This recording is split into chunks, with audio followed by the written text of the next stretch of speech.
live and on the air on the Debbie Daily Radio Trainwreck. Me and Jimmy Lethal are on here on Webcam. Hell yeah. That's what I'm talking about. We're just sitting here looking at each other, talking about nothing except Spreaker drama. Well, play the song I uploaded. You'll like it. You think so? Yeah. Is it by you? Who's it by? It's by me. Well, the intro, I decided to do the intro playing Alice Cooper's Is "Only it Women Bleed." Fingertips, this one? Yes. Oh, yes. All right, here we go. I also did a little Alice Cooper thing in the beginning of it. Only women bleed. All right, here we go. Yep. I was listening to Dire Straits live earlier. Hell yeah. Okay, here we go.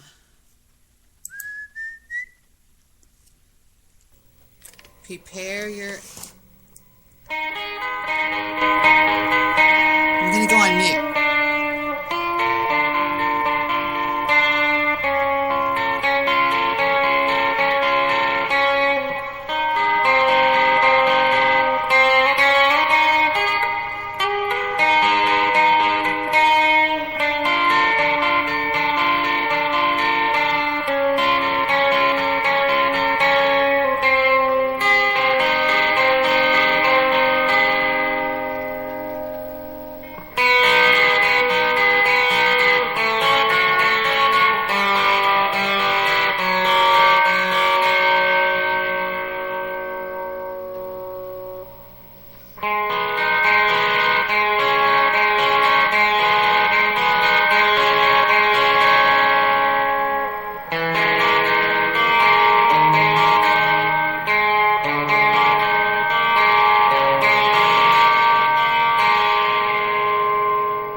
So what you think?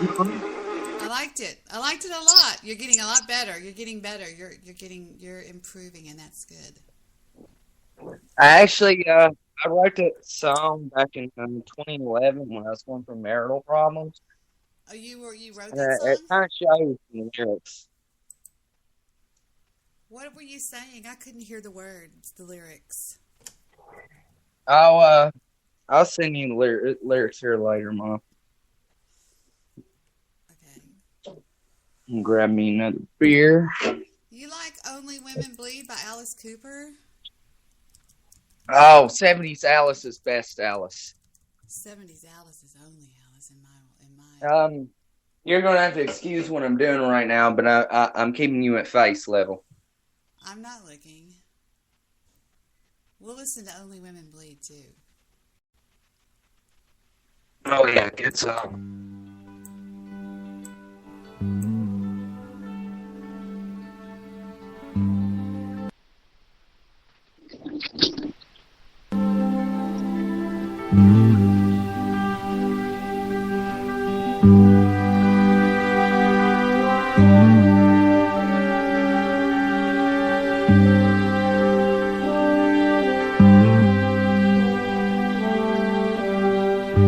Man got his woman to take his seat. He got the power, oh, she got the need. She spends her life through pleasing up her man. She feeds him dinner, oh, anything she can. She cries alone at night too often. He smokes and drinks and don't come home at all. Only women bleed. Only women bleed. Only women bleed.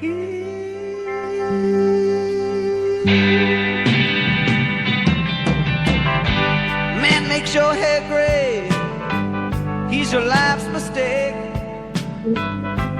All you're really looking for is an even break. He lies right at you. You know you hate this game. Slaps you once in a while and you live in love and pain. She cries alone at night too often. He smokes and drinks and don't come home at all. Only women bleed. Only women bleed. Only women bleed. Only women bleed. Only women bleed. Only women bleed. Only women bleed.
The need. She spends her life through pleasing up a man. She feeds him dinner, oh, anything she can. She cries alone at night too often. He smokes and drinks and don't come home at all. Only women bleed. Only women bleed. Only women bleed.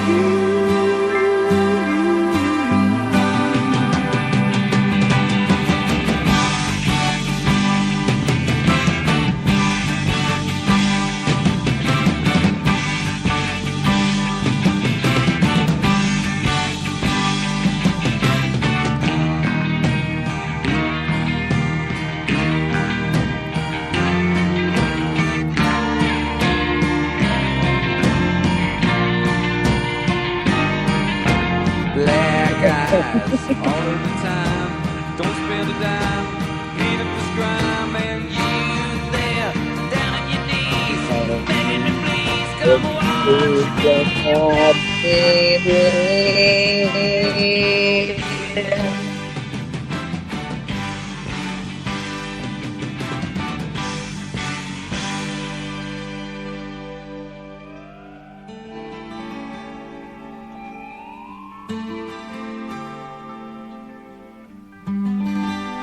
Only women bleed.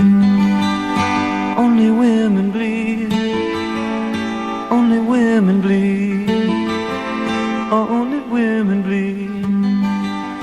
Only women bleed. Only women bleed. Only women bleed.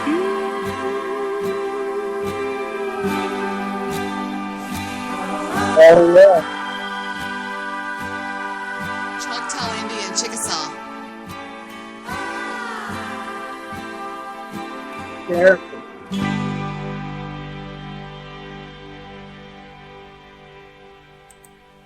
Thank you. That was Only Women Bleed by Alice Cooper here on KZPS 92.5 Lone Star Dallas. Coming up next, we've got a triple shot from the original Leonard Skinnerd. A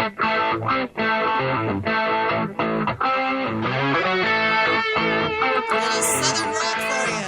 Oh, yeah.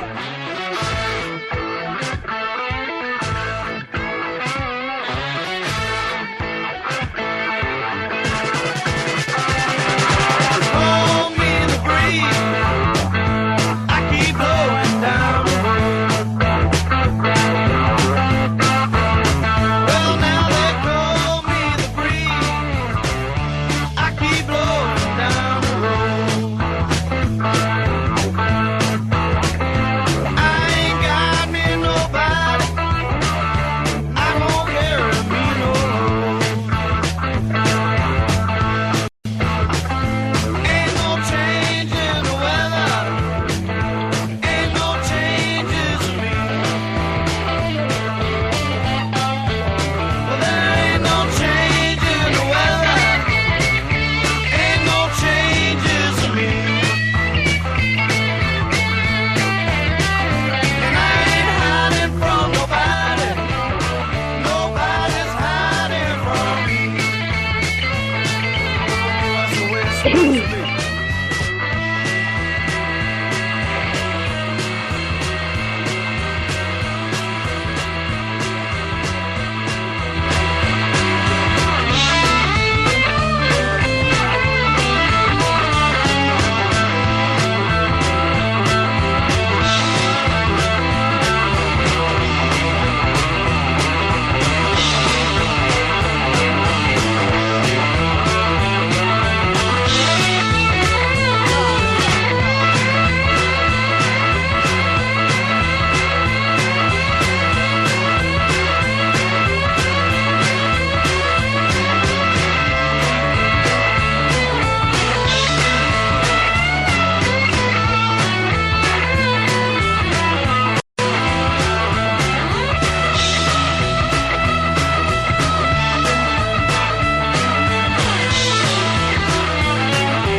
Lone Star Dallas. Me and Jimmy were rocking out to that song like we were at the goddamn concert. Mom, did you get my song request? Did I get what? My song requests. I sent you one here on Skype. No, I haven't looked, Angel. I was too busy rocking out to They Call Me the Breeze. Oh yeah, good song. Me and Jimmy were like Skin of Rock. we were at a concert together. We were rocking out. We are here on this show live on Webcam.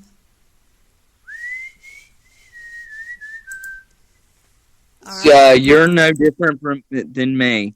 By Ozzy Osbourne. You're no different by Ozzy Osbourne. All right. Coming up on 92.5 KZPS, the Lone Star Dallas with vintage Ozzy Osbourne with Is that your old station? Different. What? Is that your old station? Yes, 92.5 KZPS, Lone Star Dallas. Rocking you all night. Now we're going to go to the Prince of Darkness for this one. All hail the Prince. Hell.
Sons of Darkness on 92.5 KZPS, Lone Star, Texas. And I've got a co-DJ with me tonight, my cyber virtual son, Jimmy Lathal.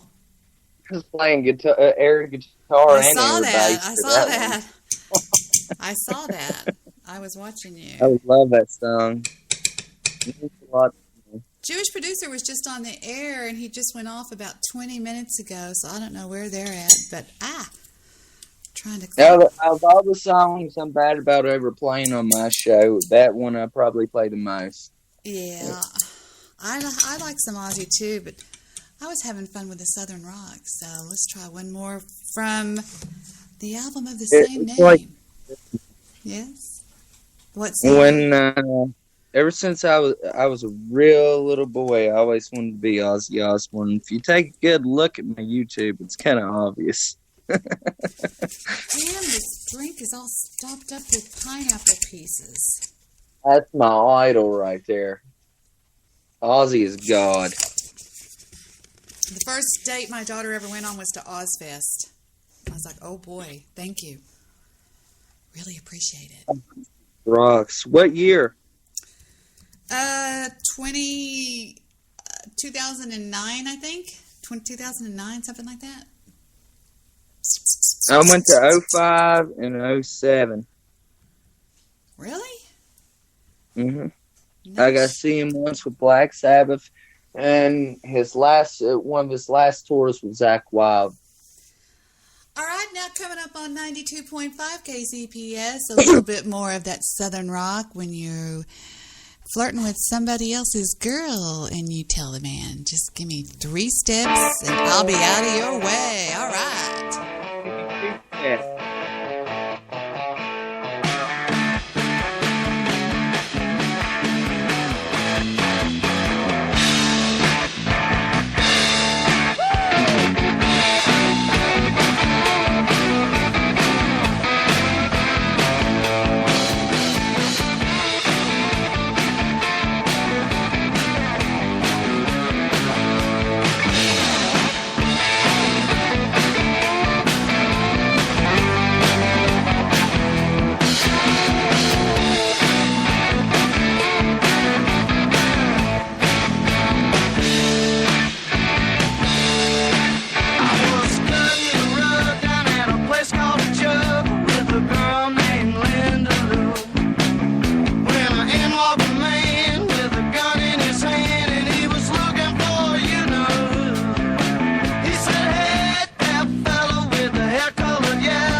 request, Jimmy, off the request line to 92.5. Stone Sour Brother Bother. The acoustic version off the request line with 92.5 KCPS.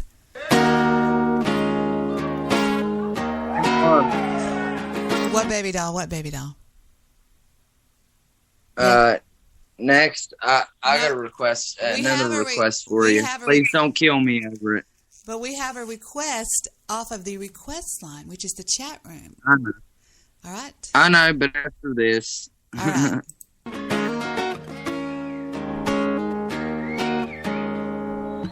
Wish I was too dead to cry. My self-affliction face. Stones to throw in my creator. Masochists to which I cater. You don't need to bother. I don't need to be. I'll keep slipping farther. And once I hold on, won't let go till it bleeds.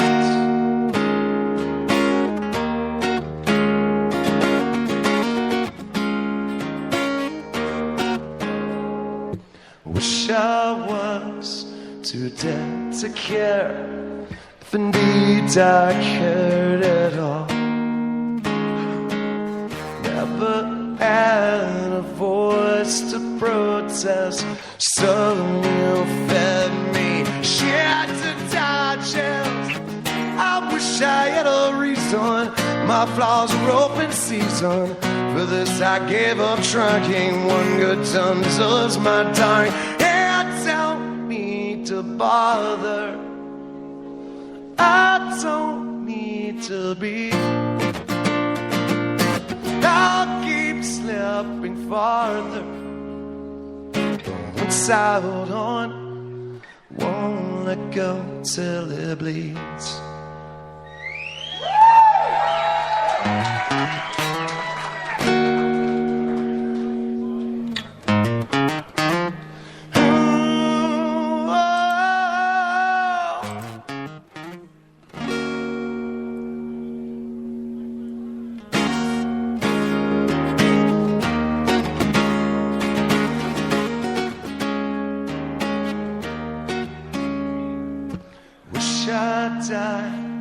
Instead of lived, a zombie at my face. This guy's hot as fuck, Jimmy. Shall forgotten with its memories, dire is left with cryptic entries, and you don't need to bother. I don't need to be. I'll keep slipping farther. Once I hold on, won't let go till it bleeds. You don't need to bother. I don't need to be, yeah. I'll keep slipping farther, but once I hold on,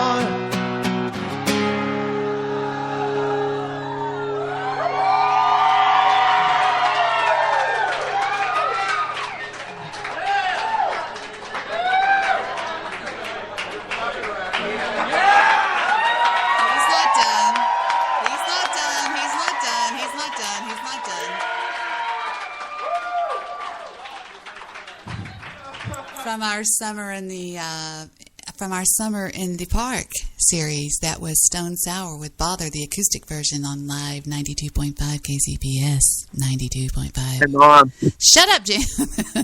Lone Star Dallas. What is your request? Wait, we have a request before you. It beat you. It's Uncle Sonny. Sorry, you got to be quicker. Hell yeah. Off 92.5, the Allman Brothers by request off the request line. 92.5. Right. My co-host is talking over me. It's blue sky, blue sky, blue sky, blue sky. 92.5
line on 92.5 KZPS. That goes out to you know who you are, you nice little piece of tail. I'm Debbie with you here with my co-host, my co-pilot for this evening, Jimmy Lathal. Sup? Sup? Morning. We're on webcam. If you want to join the potty, just go on Skype and either dial in to 214-444-4444-444-5488 or Skype into Debbie_Daily and don't be late. Stop it. That's right, rockin' shit for you. Now it's my turn. My turn. Okay. My frickin' turn. And this goes out to you, Jimmy, okay? Wait a minute, I gotta think of the wait a minute, I gotta think of the name of it. The name is the Georgia Satellites. I don't know why this reminds me of you, Jimmy, on 92.5 KZPS. There'll be no huggy buggy Z until I get a wedding ring, Jimmy, on the Lone Star, Texas, 92.5 KZPS. Bom, bom. I got a little change in my pocket going jingle-ling-a-ling. Call you on the telephone. I give you a ring, but each time we talk, I get the same old thing. Always no huggy, no kissy until I get a wedding ring. My honey, my baby, don't put my love upon no shelf. She said, don't give me no lines and keep your hands to yourself.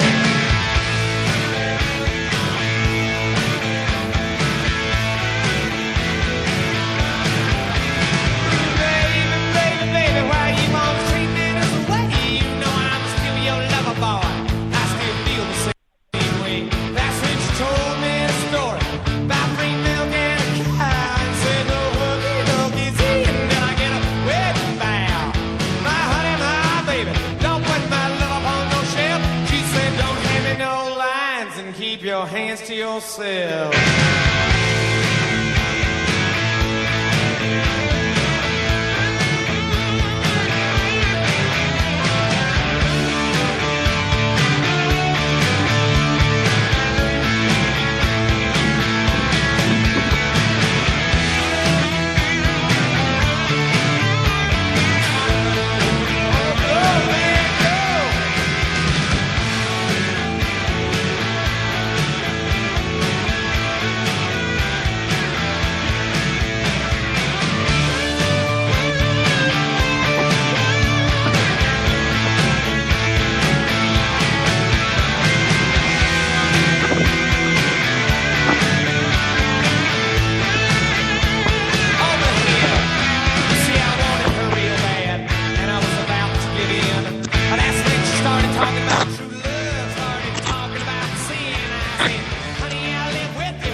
Wait, I think I lost you. What was that? I've got you on an ice tray because my phone starts acting really fucking gay. All right. Well, here we are on 92.5 KZPS, Lone Star where? Lone Star what? Lone Star where? Lone Star, Texas. Lone Star, Dallas. Jeff Kelly's giving us a big shout out there. How are you doing tonight, you sweet thing? Is that my Jeff? No, is that my Jeff? Is that a new Jeff? I think this is a new Jeff. It is a new Jeff. A new Jeff. Wait a minute. Hold on. Add me, oh ye of long tooth. Fuck you. Very nice. What's going on? Merry-go-round and round the rat. I know. Fucking Motley Crue. Yes. Yeah. I have a song to dedicate to me from Stabby out there in the request line. Well, we'll play yours first, Angel. Okay, tell me again what it is. It's Metallica. No, it's Motley Crue. What was the name of it, Angel? Merry-go-round. Merry-go-round from Motley Crue, going way back here on 92.5 KZPS, the talk that rocked. No, that's 105.3 KYNG, the talk that rocks Texas. I'm Debbie with you here until I don't feel like being here anymore. Here's Motley Crue with Merry-go-round off the request line.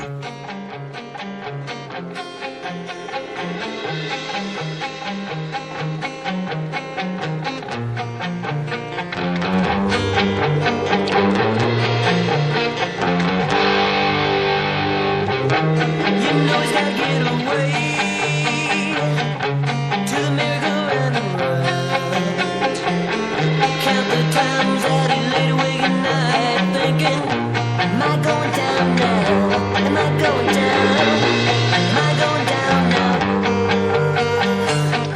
It's not easy putting on a smile.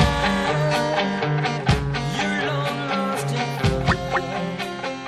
She waits home alone just to love him through the night, thinking it's been gone so long now. Is he coming home? It's been gone so long now. Merry-go-round and round, merry-go-round and round, merry-go-round and round, merry-go-round and round, merry-go-round and round, merry-go-round and round, merry-go-round and round, merry-go-round and round, merry-go-round and round, merry-go-round and round. You know he's gotta get away to the merry-go-round and round. Count the times that he laid awake at night thinking, am I going down now? Am I going down? Am I going down now? Merry-go-round and round, merry-go-round and round, merry-go-round and round, merry-go-round and round, merry-go-round and round, merry-go-round and round, merry-go-round and round, merry-go-round and round, merry-go-round and round, merry-go-round and round.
The Motley Crue. I quit that one too quick.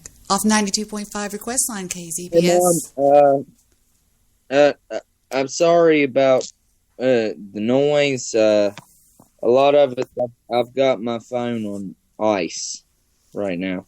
On ice. Yeah. You see, where I got this welfare ass phone, Uh-huh. Yeah, and? it overheats sometimes, and I have to do this shit. I'm totally hip. I'm completely hip. Yeah, we are on live webcam here on 92.5 KCPS, the Talk That Rock. I mean, that's not the Talk That Rocks Texas. Talk That Rocks Texas was KYNG. I am Debbie with Jimmy Lathal, and we just welcomed DJ Doom to the call, but he can't see webcams for some reason. We don't know why, but it's somewhere in his preferences. But I don't go on webcam too often. I do sometimes, but not all the time. But I am on webcam tonight, so if you ever wondered what I look like, call in and tell me what you look like, or tell me what I look like. So it's whose choice is it now? It is DJ Doom's choice. What's up with you? What do you want to hear? Did he hang up accidentally? He said he was having problems. Is he back on the call? No? I'm not sure. Are you familiar with DJ Doom? It says only 2 in one call, so I think it's just me and you. Let me see if he dropped.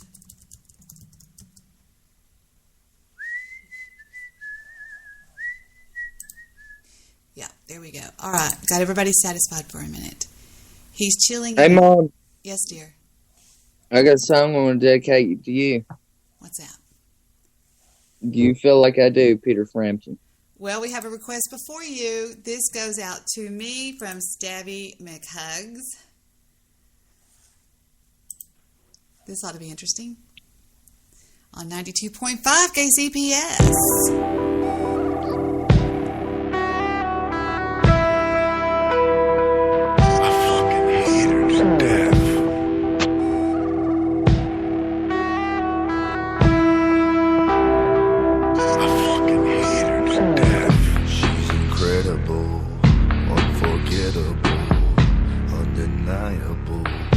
Breathtaking, I'm furious. She's so mysterious. I'm curious, earth shaking. She's always right every time. I fucking hate her to death. She gives me sight, though I'm blind. I fucking hate her to death. She's always saving my life. But she don't belong to me. She tells me things are alright, but she don't belong to me. I try to follow her light, but she don't belong to me. I feel her venomous bite, cause she don't belong to me. She's funny, she's shining, she's happy. I fucking hate her to death.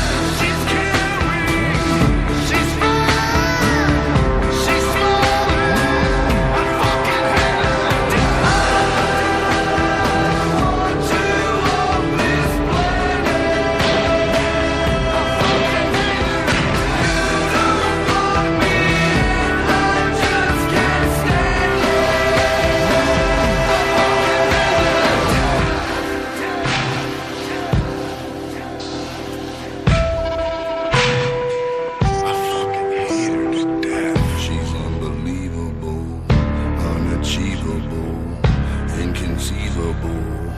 Breathtaking, she's incredible, unforgettable, unregrettable, earth shaking. I see her wings and halo of it. I fucking hate her to death. I'd be happy with her in a coffin. I fucking hate her to death. She makes the pain go away, but she don't belong to me. She makes the awful okay, but she don't belong to me. She brings the light to my day, but she don't belong to me. And then she just goes away, cause she don't belong to me.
request line for Audrey Bones out there in Loveland. Here's Steven Tyler with Love Is Your Name, baby. On 92.5 KZPS, the talk that rocks Texas.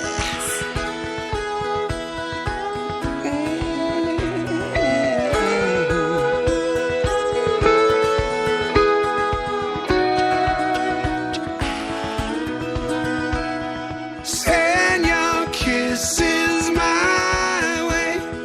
Bring your sweetheart to me. I've been waiting for so long. Tell me all your stories. Leave some open for me.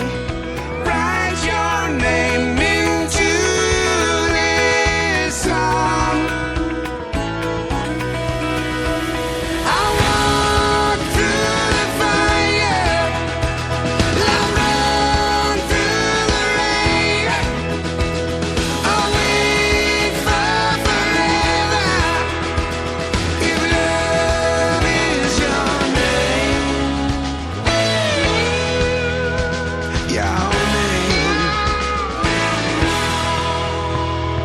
Catch a wind from heaven, sail down while I'm sleeping. Wake me with the morning sun. I'll dream of you until you come.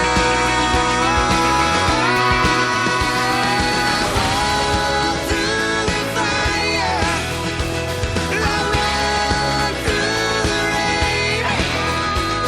I'll wait for forever. If love is your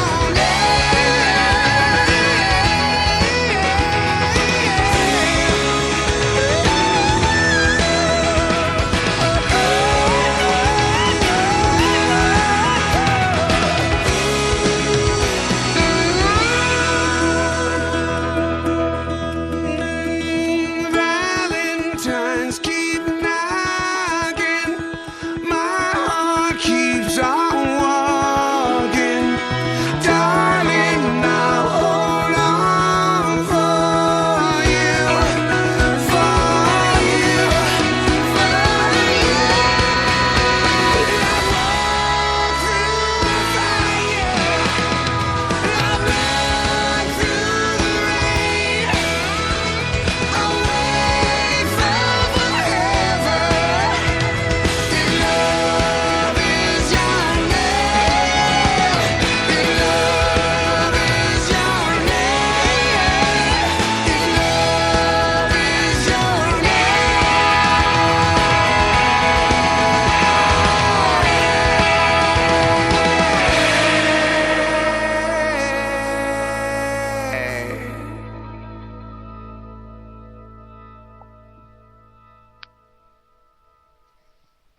Steven Tyler off the request line.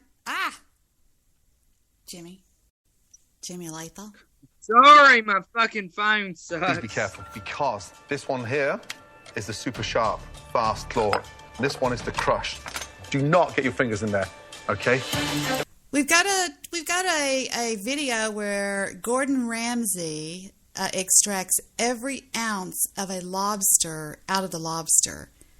Now, if I share my screen, can you see this, Jimmy? Can you see my screen if I share it, sweetie?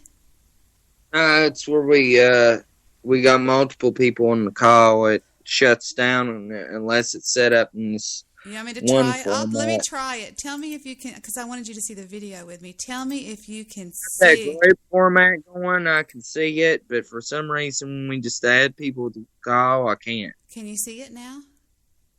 No, can't. Oh, okay.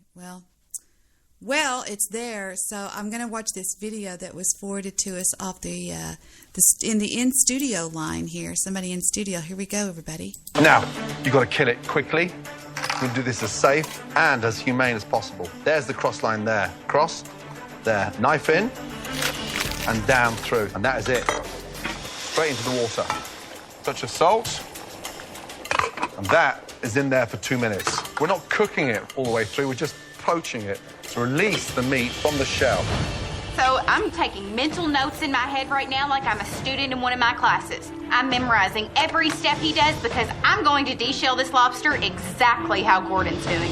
Now, snap off the claws. Get down to the knuckles and twist and off. And then from there, straighten out the tail and twist. So you've got all that meat left in there. Open up the tail and then just press the shell very gently. Don't crush it. Now, once you've gone 2/3 of the way through, press here and shake and carefully pull out the tail. Now, claws. Snap off the knuckles, twist and pull. You get that blade out there, okay? The blade comes out. We want these claws intact. Just gently prise out that claw and then open up the knuckles. But some of you stop at that point. There's more meat in here. The 8 legs that the majority of the population forget about. I am not going to let these legs go to waste. You start from the thin end, you place that down there, No and you way. literally push No and roll. way. Oh my gosh. What? Now, how do we present that? Let me show you. You take your tail and you just gently slice, and this helps it flatten out. That sits on your board. Your claws go on, and then No way. your knuckles, and then very carefully your legs. We're not done. Take this beautiful head, pull that off, open it very carefully, and then take your scissors and I'm going to trim the shell. Now, that should stand up beautifully. And then finally, take a little touch of extra virgin olive oil, just very carefully brush. It gives it a nice sheen. Oh my. That is how you extract every Wow. ounce of lobster from. Wow, that's amazing. You know, I was taught to cook lobster in a dishwasher sometimes if you needed to. Wow, that's amazing. That's cool. Thank you, Apocalypse, in the chat room of love. I don't know where Reds is. I don't know JP is, and I don't know where Stabby is. I don't know. They're somewhere. I don't know who's live. Let me see who else is live right now. I don't think I saw anybody else live. What is it, Wednesday night? Wednesday nights are usually the slowest nights. Thursday nights are big nights. My biggest nights are Thursdays and Saturdays. Sometimes Sundays. It just depends. Who knows? But let's see. We've got me up there on the top. And then we've got, doesn't that sound haughty-toddy? Nobody I know is on, I don't think. Now, DJ Bad Guy does not show up on the live now for some reason. I think they've got him on block or something. I don't know. I've got Jimmy Lethal on the call with me. Are you still with me, Jimmo? Yeah. You know, it's unfair, the shit that they do on Spreaker. You know, I think things, you know, I think you should have the freedom to say, do whatever the fuck you want on the internet. I'll tell you something It's scary. I'll tell you something spooky. I had a guy come to me today on Facebook, and one of them on Skype, and said, Debi, some girl was in, some person named Political Woodstock was in a chat room telling the people that you were racist and all this kind of stuff. What? And he said, let me know if you need some help with this problem, because... And then this guy calls this other guy, and no, sends him a Skype message, and says, hey, check out this chick's show, right? And it was my show. And he said, do you think this chick is racist? And the guy goes, I didn't want to tell him this, but I always listen to your show. And I said, the guy goes, I said, no, she's not a racist. I've known about her for a while. And he told him that some guy had told him to check me out because I was supposedly a white racist and all this kind of bullshit. And all this bullshit is coming from Angela, from Political Woodstock, if you can believe that. That bitch needs to die. Yeah, I mean, I don't think she needs to die, but I'm like, what the fuck? You know? Somewhere. That's, I mean, that could get my family hurt, you know? I mean, think about it. Hi, Sonny Lester. Hey, how are y'all? First Good. one. You deserve to fucking die. Well, I don't know about that, but it's nice to see you, Sonny Lester. I know about it. You have some That reverb. bitch die. You have reverb coming back, Jimmy, on your call for some reason. I don't know why. Can you take it off a speaker for a second? Do you mind? Yeah, is that better? Yeah, a little bit so far. I hope. Hang on, that might be from me. Hang on, let me turn my volume down. Are you on your speakerphone? Yeah, I'm on my speaker, but I just lowered it way down. Mine should be good because I'm watching all my audio levels now. So we're just hanging out and taking requests off the request line, and I don't have my contacts in. Yeah. And we're not doing anything and just hanging out, being bored out of our minds, actually. Yeah. Can you So, see, what does your shirt say, Jack Daniels? Yeah, anybody needs a Jack Daniels t-shirt, let me know. Yeah, I do. I need a Jack Daniels t-shirt. I'll give you one. So we're just hanging out doing nothing, and I have my new da-da-da-da-da. Oh, yeah, cool. Somebody brought this. You know to what? me. What? I haven't done. I have a reason. I have to take a physical pretty soon for my renewal thing for my life insurance policy. Yep. So I am not. I am squeaky clean right now. Not me. Yay! Not Jimmy. You know, and it sucks. Why should we have to do all these shitty ass things? It's slavery. It's fucking slavery. What's slavery? You know, What? having to fucking be clean. Fucking Well- bullshit like this. Fuck Well, that. I say we take every one of these goddamn CEOs and hang him up by their goddamn neck. That's what the fuck needs to Do that. happen. You want to see the people be fucking free again? That's what you do. All right, Ding, ding, ding. I see it. Yeah. Well, Jimmy, when you have $1 million life insurance policy, they check you for everything. And they come over here once a year and check me for AIDS and syphilis and all this weird shit. And I'm like, what? Hypersyphilherpalades. Hyposyphilherpalades. Say hi to Uncle Lester, baby doll. Hey, Hey, Jimmy. Lester. What's up, buddy? Not much. This is the love child of me and DJ Bad Guys. This Being is consistently 404, basically. Marco needs to die. Hashtag murder that faggot. No. no. You don't want to murder Marco. I would love to see him die. Hey, No. hey, be nice. I'd love to kill him myself. Hey. No, you It's over in wouldn't. Italy. Yeah. Me, I'm American. And you too can get this demographic. No, hey, you really don't. I understand you're being funny right now. Yeah, but fuck him. Yeah, This I internet agree. censorship. It's I agree bullshit. with that. I agree with that. Fucker needs to die. No, I hope he catches fucking AIDS. We all know he's a faggot anyway. Stop it. Be nice on Mommy's show. This isn't Daddy's show. Sorry. you're all good. I thought I just couldn't rip on blacks. How can they 404 you and not 404 somebody like political Woodstock? Exactly. And that's horseshit. Yeah, well. It's fucking horseshit. She's trying to get me killed, I believe. So what did she say or what did she do? Well, a guy contacted me on Facebook and said, "Hey, Debbie, this may sound a little bit weird, but a guy contacted him and said, 'Do you listen to Debbie Daily Show?' And he was like, 'What do you mean?' And so he kind of played dumb. Well, he gave him the link to my show. Right. And he said, "Why? What's up?" And he said, "Well, there was this person in our chat room today saying that this girl was a really wild racist, like, really, really bad. And Right. yeah. Talk all this shit about racism. I have actual fucking proof she's a fucking racist, and so does Todd.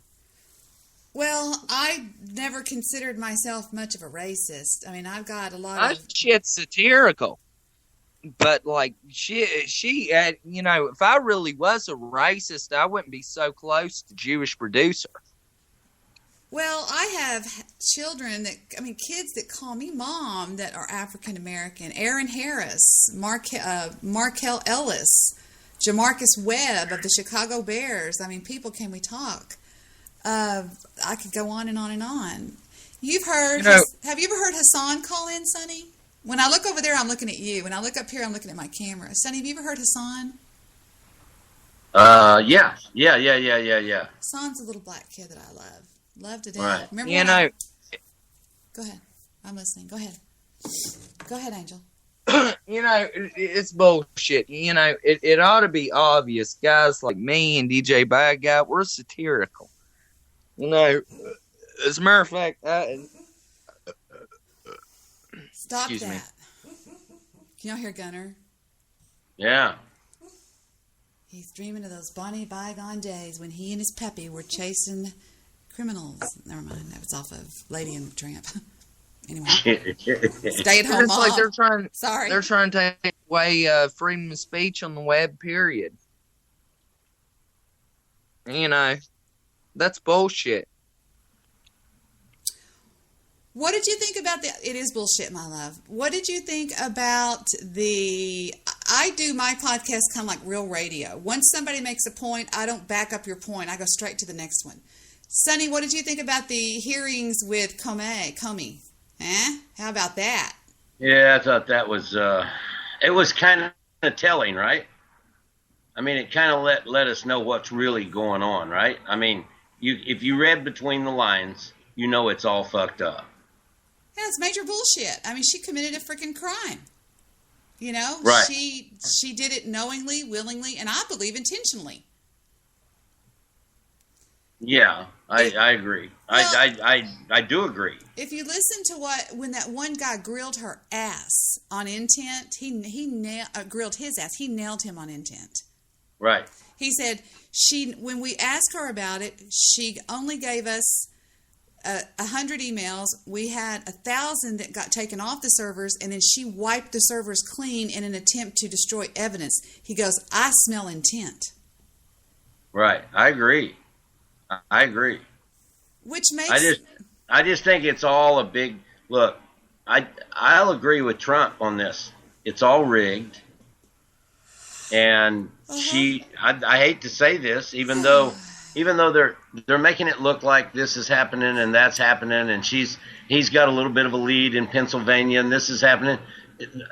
We're just stuck because she's going to be our president, and that's just the way it is. I don't think we are. If she is, I'm leaving this country. I don't give a fuck if I have to go by myself. I'm going to go to Iceland, or I'm going to go to Nova Scotia.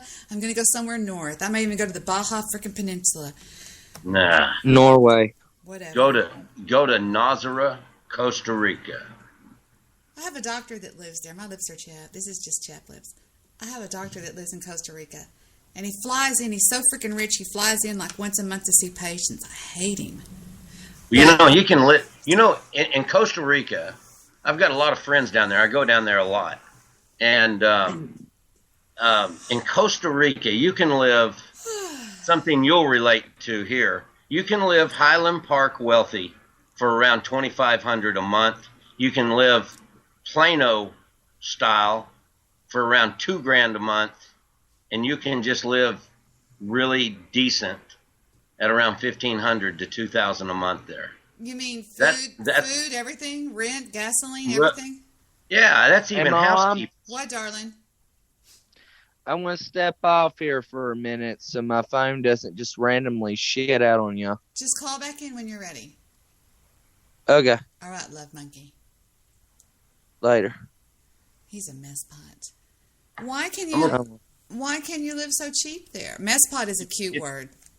Well, it's just that it's the reason that everything's so high here is because we're we're stupid enough to pay for all this shit here. This is true. This is true. We're really You know? stupid. Yes, we are. We're dumb. But I will not stay. I can almost say I will not stay under Hillary Clinton's presidential reign. I won't do it. Well, I think, you know what? What? Howard's got the right idea. He's leaving. I'm not joking, Sonny. You think I'm joking? I'm not joking. I know those little grandbabies are with me, but they'll go with me. She won't stay here without me. Fuck, she'll go with me. Right. It'll be like a little caravan with a little black truck and Steven, going, it'll be Heather and her Honda behind that. You think I'm lying? Those babies won't let me leave. They'll come with Mama. There you go. And I don't know where I'll go, but I'll have some money in my pocket going jangle like. I will get out of here. I will not listen to that bitch go. And I'm so happy to be here today talking to you. I hate the way she talks like this, Lester. Doesn't she sound like a robot? I almost can say I hate her guts, and I hate to say that. But I almost do. I just can't stand her. I just hate her. It just everything about her. She's just such a creepy ass freaking criminal hag, dumb. Ugh, just everything about her I can't stand. And I've never felt like that about a politician in my life. So anyway. Well, I think look, her and Bill, you got to give them credit for this part. They became the most powerful couple in the world. Now, how they got there is another story. Right. You know? Yeah, but what was it you said that night to me? You said, when I said they got there a bad way, and you said, what was that little saying that you said to me? Something like, gain or something, willful gain or bad gain or something like that. Yeah, I don't know. But, look, they're just too fucking powerful. Donald Trump's money can't even catch them. I don't know. I can't see. I don't think there's people that are in the world today, Lester, Sonny, that are going to say, I'm not going to vote for Hillary Clinton because they have too much pride. But I think once behind that curtain, they're not going to do it. Not after this freaking deal. She can't even be trusted with high security documents. I agree. But here's the deal. Here's the deal on that. We pretty much associate with people that, a lot of us associate with people of a like mind. You agree? I mean, a lot of us think the same way. But you got to remember, those Hillary Clinton supporters, they see it just the opposite of us. I know. I thought about that today. Yeah. I thought about, why is it every time I start to hear something shitty about Donald Trump, I immediately turn it off because I know it's going to be bullshit. Yeah, exactly. And that's what they're doing to us. Yeah, exactly. And so we've all got these camps. We've divided our country. We've got these camps, and we really need to be able to stand back and take a look at why these people look.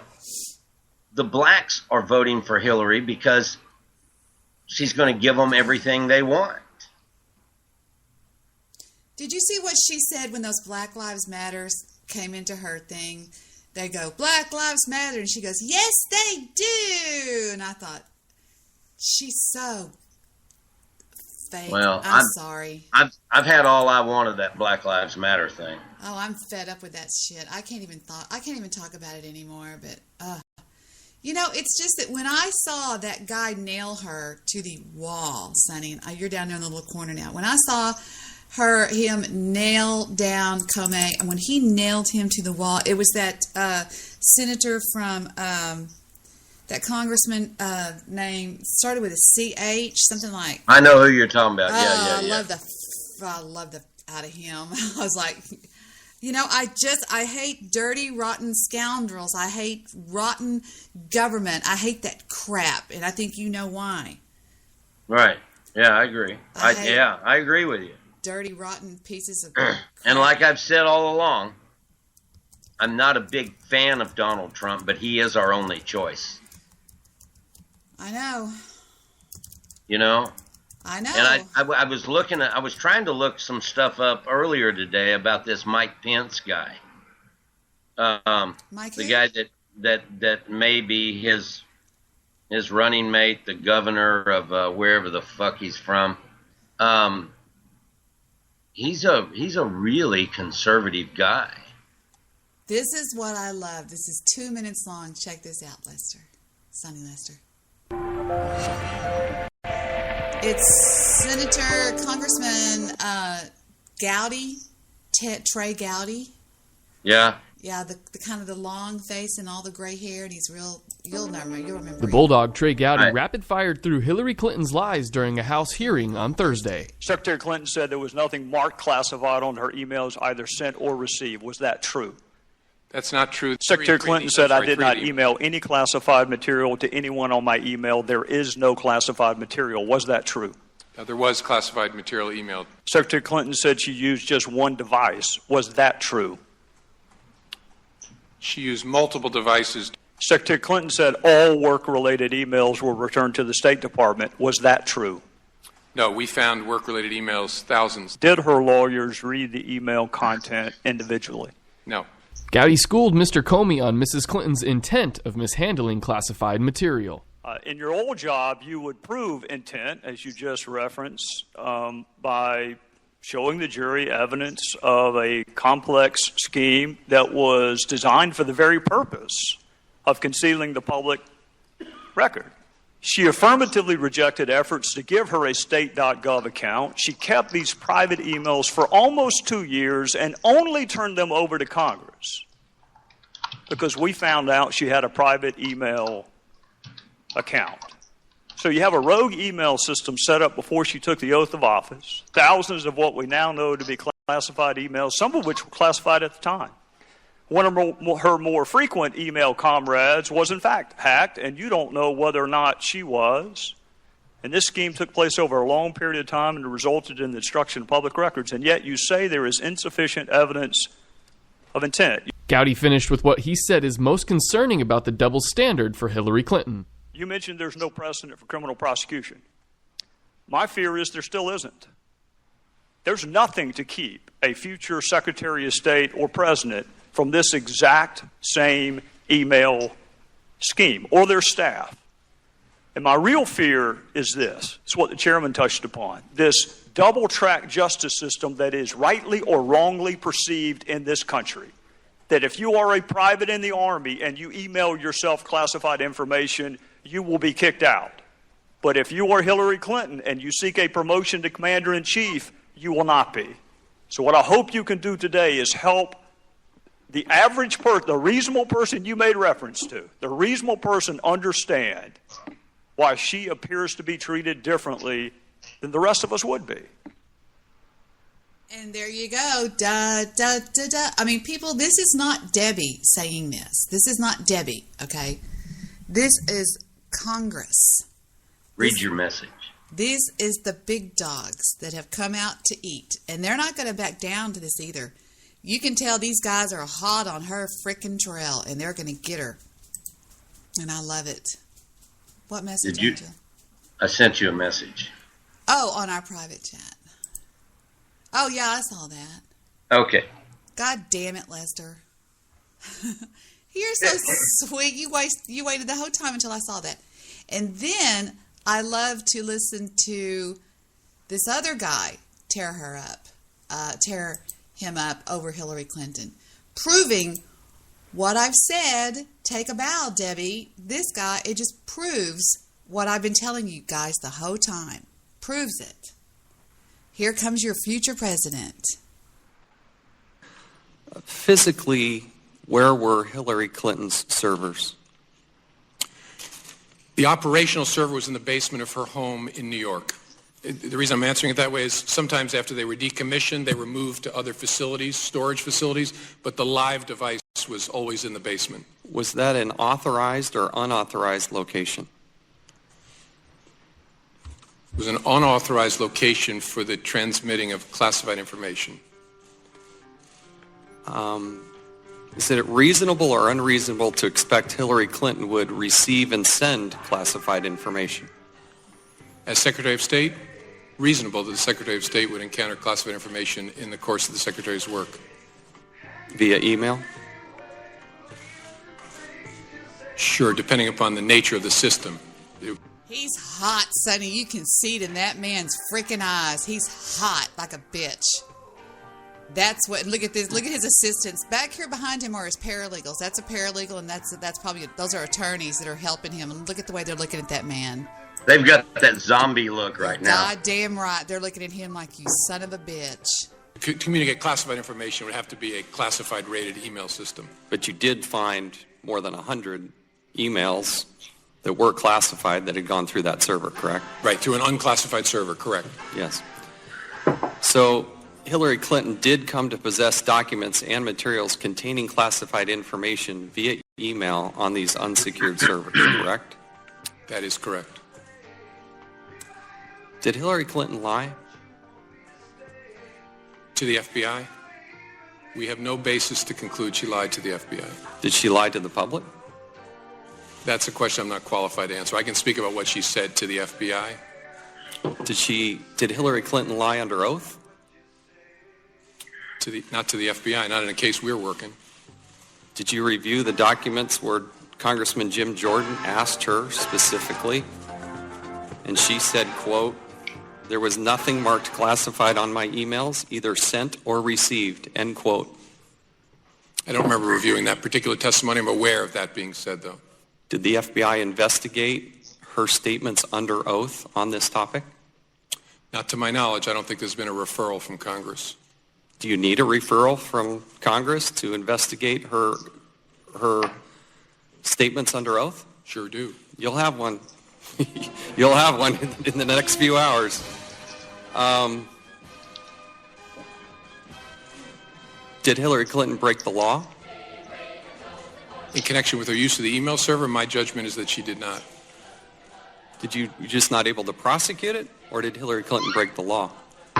Well, I don't want to give an overly lawyerly answer. The question I always look at is there evidence that would establish beyond a reasonable doubt that somebody engaged in conduct that violated a criminal statute? And my judgment here is there is not. The FBI does background checks. Boy, he nails him here. You know, and he basically says, Sonny, would you hire a person of her moral turpitude? I mean, of her, you know, and he's just like, well, he just chokes on this answer. This is the head of the FBI, Sonny. I know. This is the top dog, the top banana. You don't get any higher than this guy. I mean, as far as investigating people and shit. You know what I mean? But you know what? I honestly believe that they wield so much power. I don't care which side of the fence they're on. They're afraid of the Clintons. Well, a lot of people show up committing suicide. They damn sure do, don't they? And I hope this guy right here doesn't get a... I don't think she can touch a congressman. They've got Secret Service. Yeah, yeah. But these poor schmucks that just, you know, piss her off and bother her, they all of a sudden commit suicide, you know? Right. With a shotgun. Every freaking one of it. I love this deadpan stare of this guy on the right. He's looking at him like, you know, it's like watching a snake around. It's just, I think we're seeing history here. I honestly believe that we are witnessing history in the making. This will be in the books. Yep, I agree. I'll be right back. I heard something out front. I heard it too. What was that? I don't know. I hope you don't die live on the show. That would actually be kind of cool, but let's be quiet and see what happens to Sonny Lester. Okay, it's all good. Rats. I thought we were going to get something nice and juicy here on the show. Hey, I want to show you something. What was that? See this? Can you see this? What is? Oh, that's a lighter. Okay, sort of. But I want you to watch what I do here. All right. Right? Right.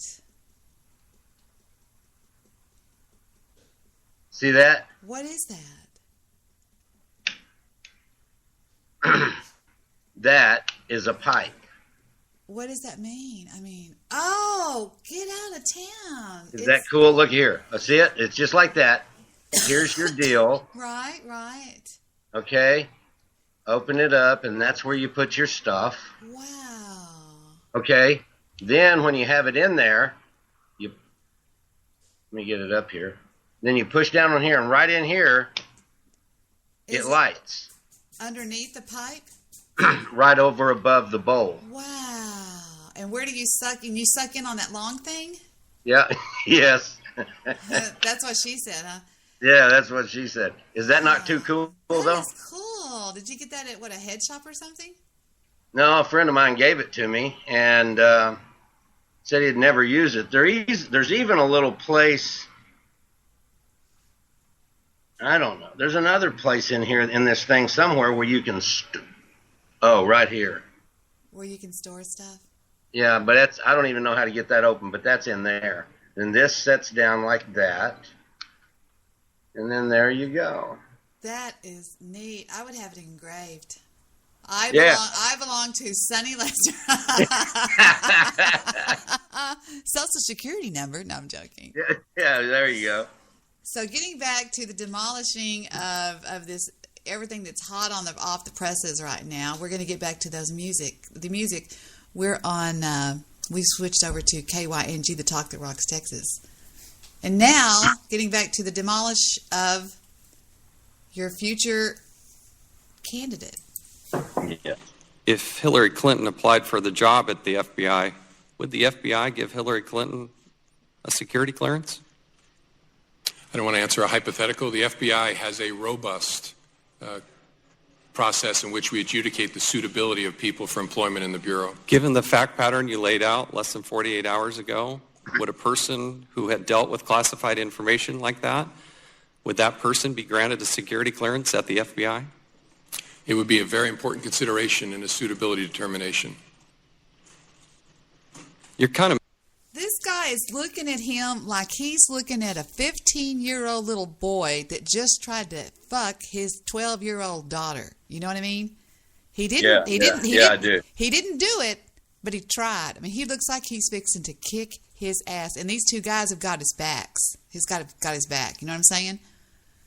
I mean, it's mind-boggling. This guy. The guys behind him look like they could waste somebody and then eat a hamburger. Waste somebody and then go have a ham sandwich. That's right. Yeah. I mean, look at this guy right here. Look at this deadpan stare right here, and look at this guy right here. He's looking at him like he's going to eat him.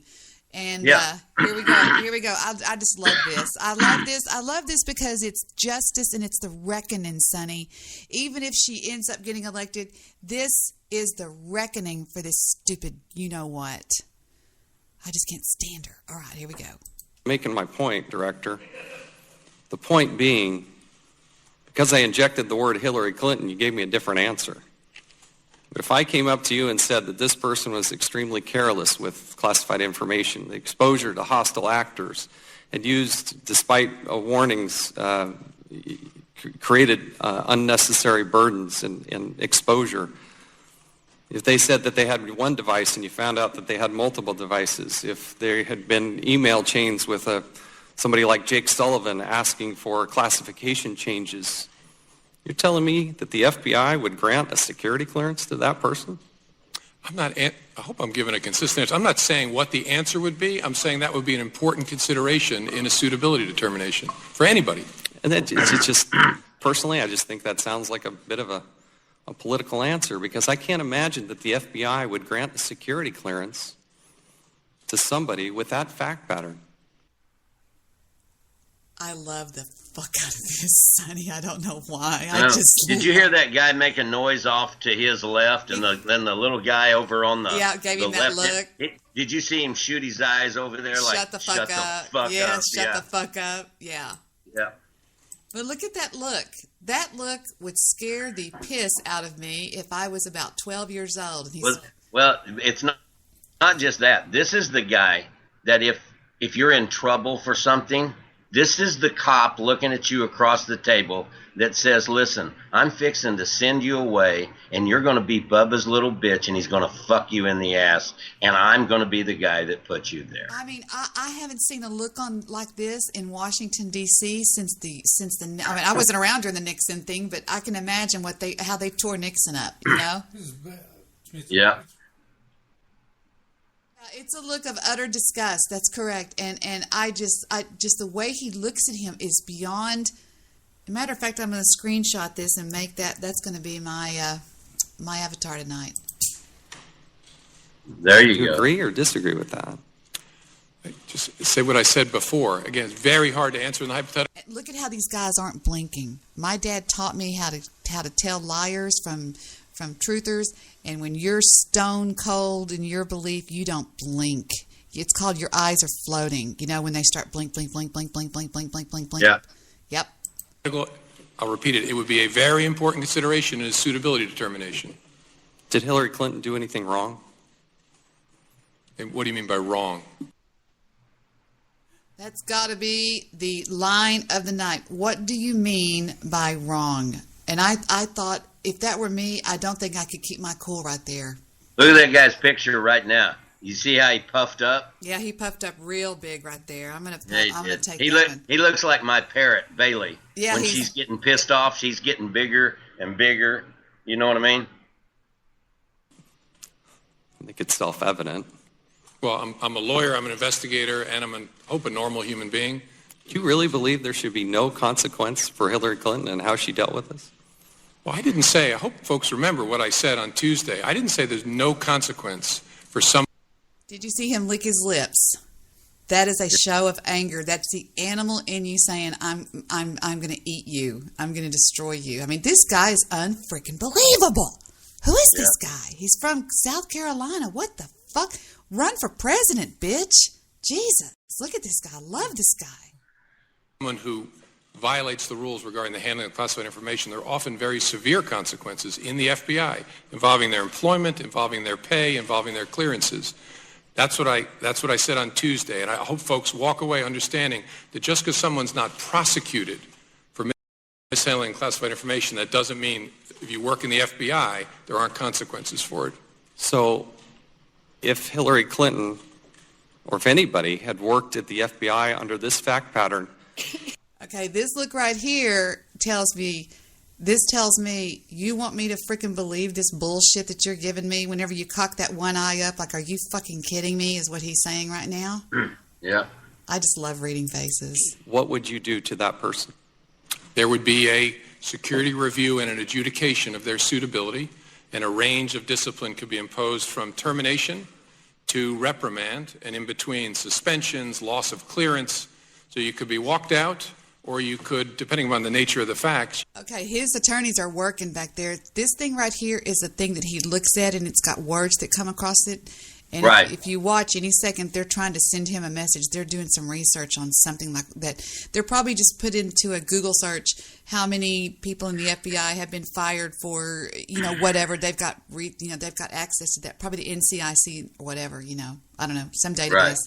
But I love this because, as you know, coming from a Marine Corps background with my dad, my main battle cry, and I was raised with integrity, honesty, integrity. And this just makes me want to puke seeing her get away with this crap. I hate it. I hate it. I'm sorry. I hate it. I can't stand it. Yeah, I agree. And it's so important because I think that this stupid. Did you see? Did you show him the thing about the 2,322 words? No, I need to show you that. Sonny, do you believe for a minute that somebody in the FBI could code or decode? Would he have the capability to read coded messages?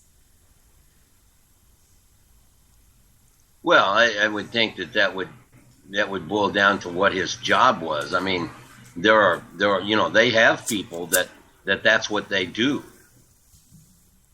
Like if I was to send a message to you that said the brown cow is now going to fire his whatever. Yeah. And you got this bizarre message to me. Wouldn't you take it to somebody to say, excuse me, I think Debbie's trying to say something to me. She's been kidnapped. Nobody knows her. And I got a strange email from her today that says these weird. Wouldn't you believe that? Yeah. Yeah, I would. When Comey when is it Comey or Comey? I think it's Comey, right? I say Comey, but I Okay. don't know. When Mr. Comey gave his original speech saying we are not going to, God, remember that damn thing. Hold on, let me think. It is the shit. Let me look. It's probably on my goddamn history. What is that? It's a it's a lobster that Gordon. I thought this was the way they were deconstructing something and decoding it or something. I didn't know. No. Yeah, I'm playing. Let me see. It's probably somewhere on my history, and I don't know where the fuck I would find it. It's this message that. What is the name of the it's called the Kobe speech, probably show both of them. Yeah, oh, okay, hold on, let me do that. Anyway, okay. Decoding Comey's speech. Let me see if I can find it this way. If it's hit the mainstream, I don't know if it's hit mainstream yet. There is I spelled that wrong. No. Anyway, I'm going to have to look it up. Okay, a guy calls into a podcast yesterday and said that it's hitting the deep web that Mr. Comey, when he gave his speech, that if you look in this I can't think of the goddamn name. The name of it was there's a certain. Oh, it's What is it? wait a minute. It's called the something decode. It's a calculator. Yeah, and they give it, and then the words get a certain numerical value. Yes. Okay. Put in doing your history in your. I've read something about this online. Put in 20. Wait a minute, I even wrote it down. Hang on a minute. Hold on. The number is 2322. Okay, let me try that. Let me see. 2322 calculator. Okay, hold on just a second. Maybe this is it. No, it's not it. Okay. Wait a minute. It's the Gematria calculator. That's it. His speech contained 2,322. What is this? 22 words. There you go. When it's put into the Gematria decoder, it comes out. Now I've got the name. Hold on. I'm sorry. It showed you right there. Gematria. No, it didn't. Gematria. Okay. When you put But it that. said something about he was being held hostage. My family's being held hostage, right? Help me. Hillary Clinton is holding my family hostage. Yes. Man, everywhere. I mean, Hillary Clinton. That's bizarre. That's fucking weird. Yeah, I just thought it was insane. I read something about that yesterday, and I went to one of those deals, and I actually put in different values for different words, and it was amazing. If you take the value of Hillary Clinton and put that value in, it comes up to President of the United States. It comes up to Hillary Clinton for President of the United States, and then Hillary Clinton is holding my family hostage. Yeah. That's some scary shit, Sonny. Oh, that is weird shit, because think about this. This calculator's existed a lot longer than Hillary Clinton has. Since before any of us were around. Yeah, that's what I'm saying. And listen to what he starts out with the speech. He says, listen to my speech very carefully. Yes. And he says it 3 times, something like that. And when he gave... I didn't hear that. When he was talking to Congress, he goes, if you will listen to what I said... Yes, he kept going. If you will listen to what I said yesterday, he kept saying that. Welcome to the show, Michael Hood. Hey, Debbie, what's going on, Debbie? Hey, how are you? We're talking your talk.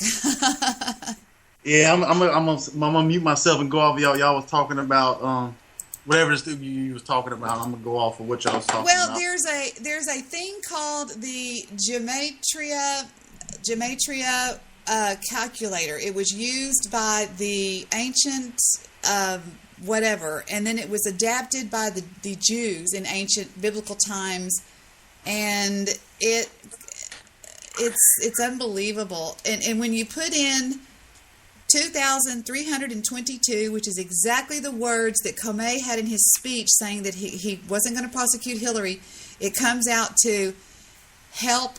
Hillary Clinton is holding my family hostage. Yeah, I heard about that gematria, I guess what it was called, or something like that. The gematria code, the calculator, yes. It doesn't that have to do something kind of like with numerology or something? Yeah, exactly. It's just a decoder. The CIA uses them all the time. It's World War II was based on decoding messages and stuff. It's amazing. Mm-hmm. Like I told Sonny earlier, let's say I got kidnapped by some black people because Angela keeps telling everybody that I'm racist, and nobody knows where I am, and suddenly Sonny gets a bizarre email from me that says, Sonny, check on my cow. She needs to be let in the some bizarre message, okay? He would take that to a decoder and have it decoded to see what I'm trying to say. Right. Yeah. Why you sound kind of funny? You sound like you're muffled, Debbie. I sound muffled? Maybe it's I don't know. Maybe it's because I came in or something. Probably I'm far away from my microphone. I'm usually. It's not you. It's probably Skype or something. Yeah, I think so, because when you came in, Michael, her audio changed quite a bit. Really? Did it? It's not you, Debbie. It's your. I guess when you logged me in, I guess something. I don't know what it was. It did something. Yeah.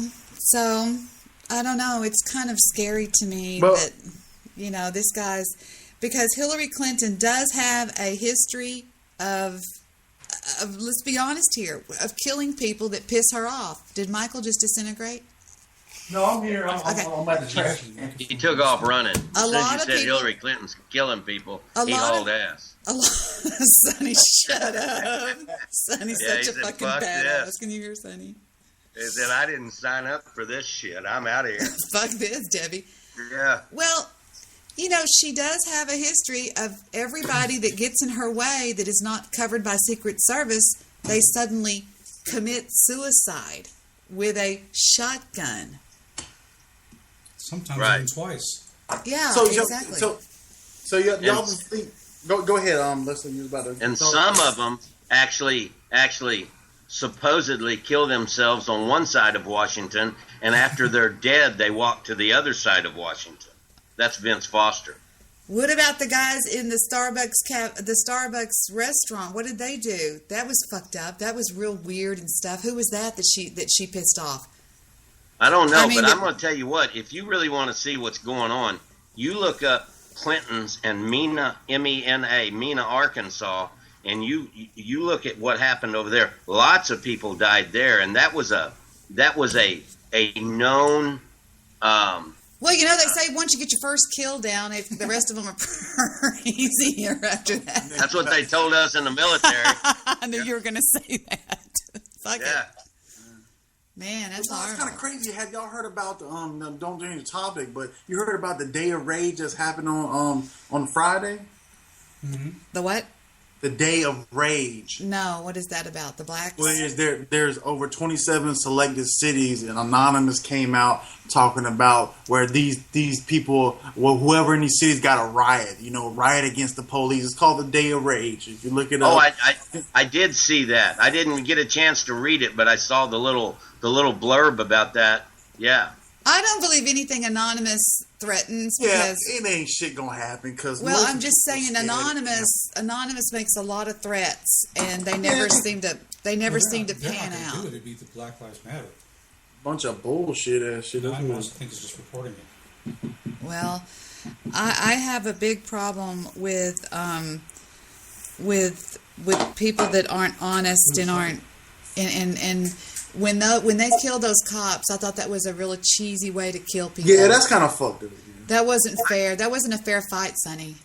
Michael, you look awful busy over there. Yeah, I'm rolling. Got to roll it up now. I got to roll it up. I hear you, brother. Shit, got the smoke. Yeah. Usually I have my face covered, so today y'all got me with my face open. There you go. We're not going to do nothing with you. We're going to see. I have this one hitter that I got. Debbie, yeah, right. Throw it up. Throw it up. Let's get high. Well, I'm having to stay clean, so I just sit here and look at my shit. Shit, I'm in the wrong state for my weed. So. Hey, show him what you got. That was really cool. I'm going to let Vic see the screen, too. Wait till you see what Sonny got. I'm going to go on mute while you show him. All right. Let me find it. You may have seen one of these. See this? Uh-huh. Looks like a lighter, right? Yeah. You may have already seen one of these, but watch this. Now, if you look at the top here, let me get my hand out of the way. Well, I would fuck that up. All right, if you look at the top, it opens up, and there's your, there's where you put your weed at. You do that, then this thing fires and sparks it up, and you draw through this. Oh, wow, damn. So you kind of like got a portable... Yeah, as soon as you take you a couple of hits, you put the top back, put it back like this, and it's a lighter. Oh, wow. Shit, you got a portable smoke, you know, you can get a little hit there, you know, like on the corner of the street or something, you know, like that. Yeah, that's tight, man. Where you got that lighter from? Well, a friend of mine gave it to me. I looked them up online. I think you can buy them anywhere from like $25 to $75. I told Sonny I would have had it in grade. I belong to Sonny Lester. At yeah, that's what I want to do. Put my address, my driver's license number on there. Yeah, that's you make a lot of money. You don't make a lot of money. Stock in that company. If found, please return to. Yes. Yeah. You know me. I'm 31. You know I'm still old with the old blunt, dog. I got to still roll the blunt. You know. And you're in what state, Michael? South Carolina. What's the laws there? No smoke at all. None. None at all. Shit, it's heck. I mean, South Carolina's crazy, man. Wait a minute.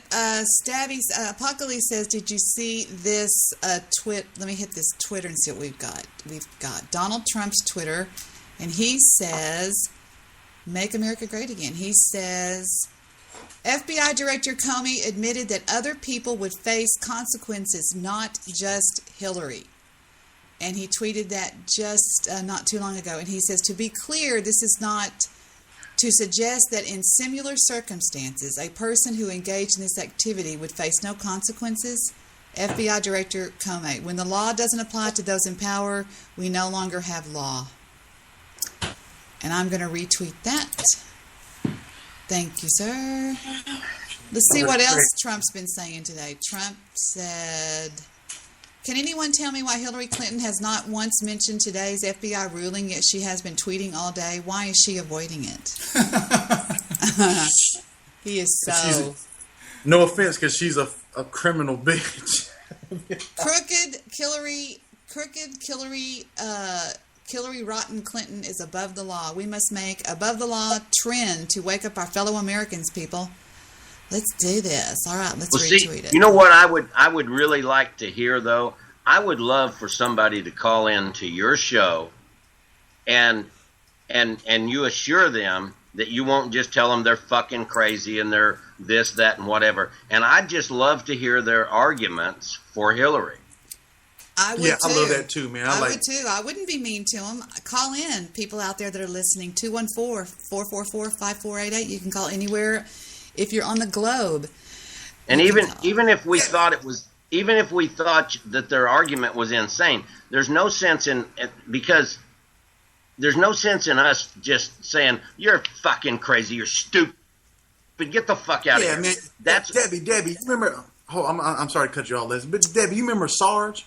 I do. Very well. You gotta get Sarge on there because Sarge is... I gotta get Sarge, man. Is Sarge on Skype? Sarge, is he on Skype? He's on the show, baby. Sarge, Lester. When you hear Sarge, you will love this guy. You will fall in love. You will fall in love. Blacks hate him. Black people hate him, call him a coon, he this and that. He just like you, man. You will love Sarge. He's an ex-Marine, and he's black, and he is tough as nails. And he was a cop now. He was a Chicago cop, a state trooper for like 10 years or something. Yep. Too. He's mean. He's mean. Yeah. Now, his name is, I wonder if his name is Sarge. My buddy's... Let me see. I can't find him. I don't see him on the internet. Let me see. I'm looking on Skype. Oklahoma, He lives in Georgia now. He's down in Georgia. Okay, let's see. Oklahoma. I should put in Georgia, I guess, because he's one of those people that would be very honest about his, where he lives. He wouldn't try to hide anything or put like something. Nah, Sarge don't hide. He gonna speak. You know about him, Dad. You know that's. I know Sarge real well. He knows me too. I don't know. I wonder if Bill Wagner would know Sarge. Let me see if Bill Wagner knows where Sarge is. Gotta get Sarge on there, man. God, I'm telling you, man. Lester, you will love Sarge. He's a black man now. He tell it like it is, man. Shit. I mean, see, for me, I don't know no white people where I live at. To be honest, I'm around a lot of black folks. I get racism on both sides, black people and white people. I get white people telling me why you hanging around with these black folks, and I get black folks telling me why are you hanging around these black folks. Ain't that kind of crazy? So I got a double standard going against me. You see what I'm saying? I think I told Debbie this before. When I came home from the military, I got shot up pretty bad in the military. And so when I finally came home, I didn't have any family. And one of the guys that I was in the military with, he came home 6 months before I did. He said, why don't you come to Dallas and just stay at my house while you're doing all your rehab and shit and trying to get yourself back into the swing of things. And I stayed in, and Debbie will know where this is. I stayed in South Oak Cliff off of Laurelland for about 6 months. That whole neighborhood hated me, and hated Jean's mom and all of that. And to this day, I still consider her like family. Mm-hmm. I still go over there on Thanksgiving and Christmas sometimes, and now that whole neighborhood's not so bad to me now, but I can honestly say he's my only black friend. Mm-hmm. And that's kind of crazy to how I don't know no white people where I live at. See, ain't that kind of crazy how we're two opposites? Don't know no white people, but know a lot of black folks. But at the same time, the white people I don't know, like at the stores, they're opening the door for me. I get respect from black and white folks. I ain't just no little pussy ass dude. Really, yeah. I'm a general where I'm from at, because you know what I'm saying. People respect me where I come from, though, and they know I don't play that fucking shit. Are they in Black Lives Matter? What are they? Or if not, what do they think about Black Lives Matter? Shit, I got an article right now to show you that the leader of Black Lives Matter is living in a multi-million-dollar mansion. It's a $15 mansion. Guess who the mansion that he's living in right now? Soros? There you go. See, y'all already know. I ain't got to tell y'all anything. Shit. George Soros mansion. Come on now. Wait a minute. I've never heard this. Now what? This the one of the leaders of Black Lives Matter lives in a $15 million mansion. Yes, he lives in the mansion that George Soros used to have. He's part of the elite. And a lot of people don't understand. That's why I was telling on another show earlier that what it is that the government is putting white and black against each other for the big hit. There's a big hit coming to America, like a big home run. But when this big home run happens, Americans are not going to be ready for it because they're all worrying about white and black. You see what I'm saying? They're so caught up in their own mischief and stuff like that are not coming together so you could survive in this system that's happening, because the economic collapse is coming now. If you look at the Dow Jones today, I think it was today, it was up to its max. And see, that's how the Dow Jones works. When it fell after the Brexit fell, when the Brexit and they pulled out, it fell, but it went up. It's over 500 points right now. What are they doing is that they're bursting the bubble up. They keep getting the bubble up, and you keep going up, and you keep going up to the point that there's no more holding that bubble anymore. So when that bubble bursts, it's like what happened on 9/11. It's like the can peg. It goes down like this. This is how the stock market just falls. It falls and falls and falls, and it falls in one day, and you will lose all your money in one day.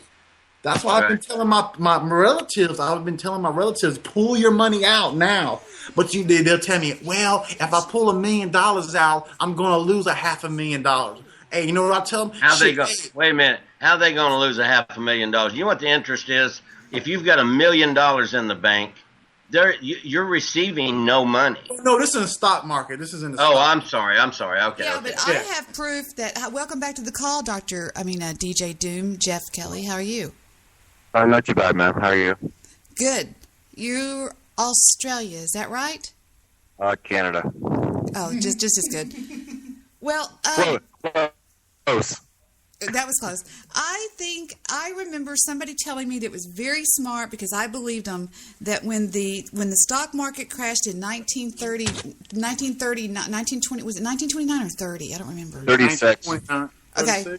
That actually what happened is all of the elite pulled all the money out of all the banks.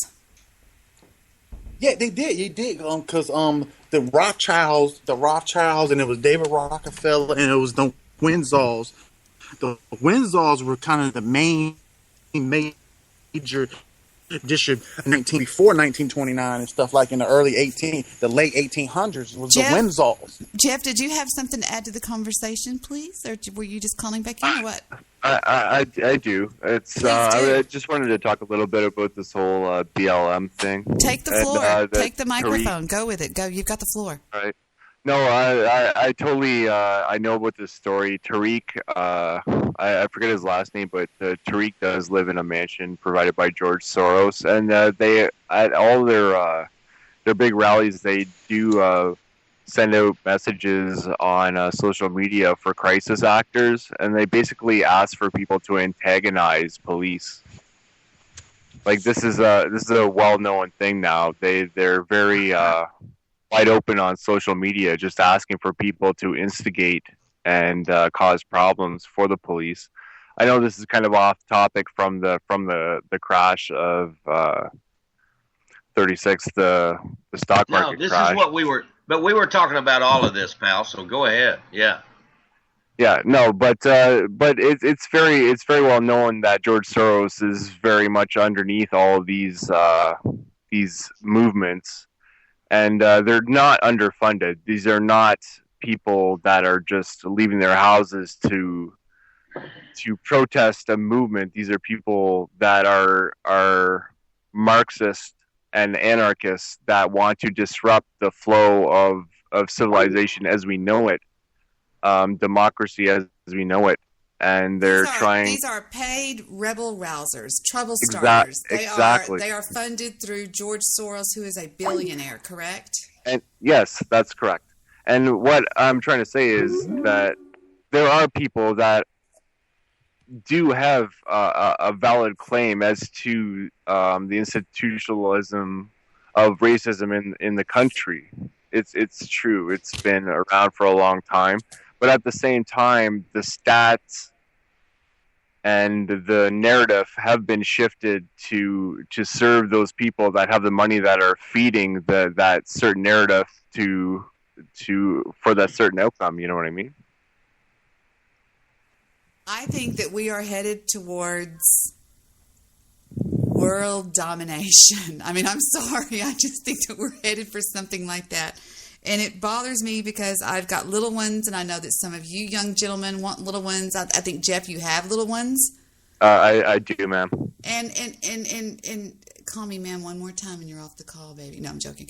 But the thing about it is the more time that goes by, and Sonny, do you agree with this? It's starting to really look like the naysayers and the tinfoil hat wearers may be right the whole time. Yeah, no, I agree. But you know what? Speaking of that deal that Jeff said earlier, that a lot of these guys are being pushed to antagonize people. If you notice, when they did their supposed peaceful march in Dallas, I was watching. I was switching back from channel to channel, and anyway, I was on channel 4, and their guy had a woman that lived, a young gal, looked like she was about 22, 23 years old, and they asked her if she saw what all happened, and she lived right down the street, and she said that she noticed during the protest, see, the news was reporting about everything was so peaceful in this protest, and then she says, no, I saw a bunch of these protesters antagonizing the cops. They were singing something about burn the bacon or something. No, it's pigs in a blanket, watch them burn. Pigs in a blanket. Yeah, that's it. So she was saying all about that, and then she was saying that a lot of these guys were getting way up in the cops' faces and trying to antagonize. You know what? The weird thing is I spoke with Sean Rabb. You know who I'm talking about? Sean Rabb, and I asked him, what happened to that girl? They can't find her right now. She's left. She's gone. Wow. And I don't mean she's dead or somebody's kidnapped her. I think she's been threatened enough that she left. No, that's more than believable. If you've seen that footage at that 7-Eleven where the rioters, the peaceful protesters were looting the store, there was a lineup of police outside of the store at one point, and they were standing there, and they were not by any means being violent. They were protecting the store, and there were a number of BLM advocates in front of the store taunting them, and that was the same night as those police officers were shot. Correct. And they were literally standing in front of them 2 feet away in their face, screaming, all pigs should die and whatnot. That's you right. know what I mean? He's talking about, Debbie, when they, the 7-Eleven right across from the Channel 4 studios, right down from El Centro, the cops were standing in front of that 7-Eleven and when all of that was going on.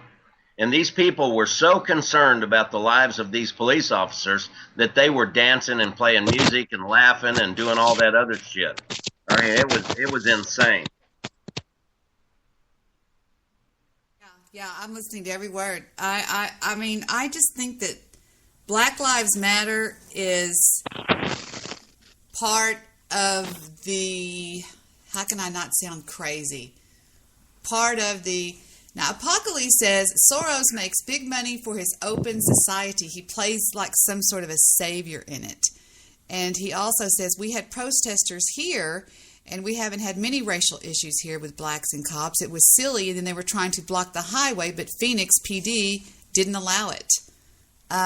Absolutely. WorldTruthMX.radio is enjoying the show very much. Thank you very much. That's me. That's you? Oh, okay. Well, I'm glad you're enjoying the show. Well, it's like they were saying on my Facebook, I had something on there today that somebody tweeted. We're almost at 100 live right now. Okay, let me show you this. On my Facebook, and this is such major bull shizzle. If it'll open, hold on. We got to be careful. I've got a spinning wheel of death all of a sudden. Oh, wait, here we go. Okay. This is a girl that is the co-founder, I repeat, the co-founder of Black Lives Matter. All right? She's the co-founder. And on her thing, let me kill my feed and let me turn this on for you. If you're there, watch your screen. I'm going to show you something that's going to just... This girl could barely keep a straight face whenever she... Oh, it looks like we lost Sonny temporarily. No, there you are. You're back, Sonny. We lost me. Who'd I lose? Are y'all still with me? Yeah, I'm still live. Okay, somebody, I think Sonny's coming back. Okay, on my Facebook, I Facebooked this right. I'll get a link for you guys. And the co-founder of Black Lives Matter is a female, and I forget her name. It's on here. I'll find it in just a second. Hold on, I'm going to get y'all the link. Hold on, we got problems on Skype. Hold on, everybody. Let me kill the... Sonny? There we go. Yeah. I lost you guys for some reason. Yeah, you did. I'm going to kill the screen share. There you go. And that'll help. Okay, I killed that. Now I'm just going to get the link for y'all instead of letting y'all see it on my screen. Anyway, the Black Lives Matter girl is being interviewed by a man, and she can barely keep a straight face. And in one part, she starts laughing, and you can just... I mean, I just know how... these people look when they lie. It's just been like a thing of mine all my life, but this girl's so full of shit. I'm like, okay, here she goes. And I'm going to give you the link to this video. I hope you can see it. Well, you can hear it. I'm going to play the audio of it. Hold on, I'm trying to get it to work here. Here we go. That require a phrase like Black Lives Matter. Do you know what I would give to live in a world where I didn't have to say Black Lives Matter? Do you know how horrific it is to grow up as a child in a world that so hates you? No, I don't. That you have to literally say to other people, my life matters. And they're like, well, everybody's lives matter. While you're literally being gunned down in the street. While you're being rounded up and mass incarcerated and forced into prison slavery. Round up, mass incarcerated, and forced into prison slavery. Okay? All right, I got something to say, Debbie. Do you mind? Please. All right. There was Miss Alabama came out today and also said something to that effect that she was all weepy. And she was like, I'm just so sorry because I'm a good person that I do not feel bad for the death of those police officers.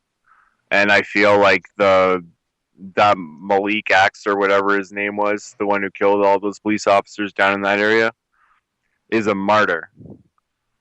Okay? Yeah, I think he's secretly a martyr in the Black Lives Matter community. Yeah, no, I no doubt. There was a lot of on social media. I'm not necessarily trying to shift the direction of the conversation, but on Arab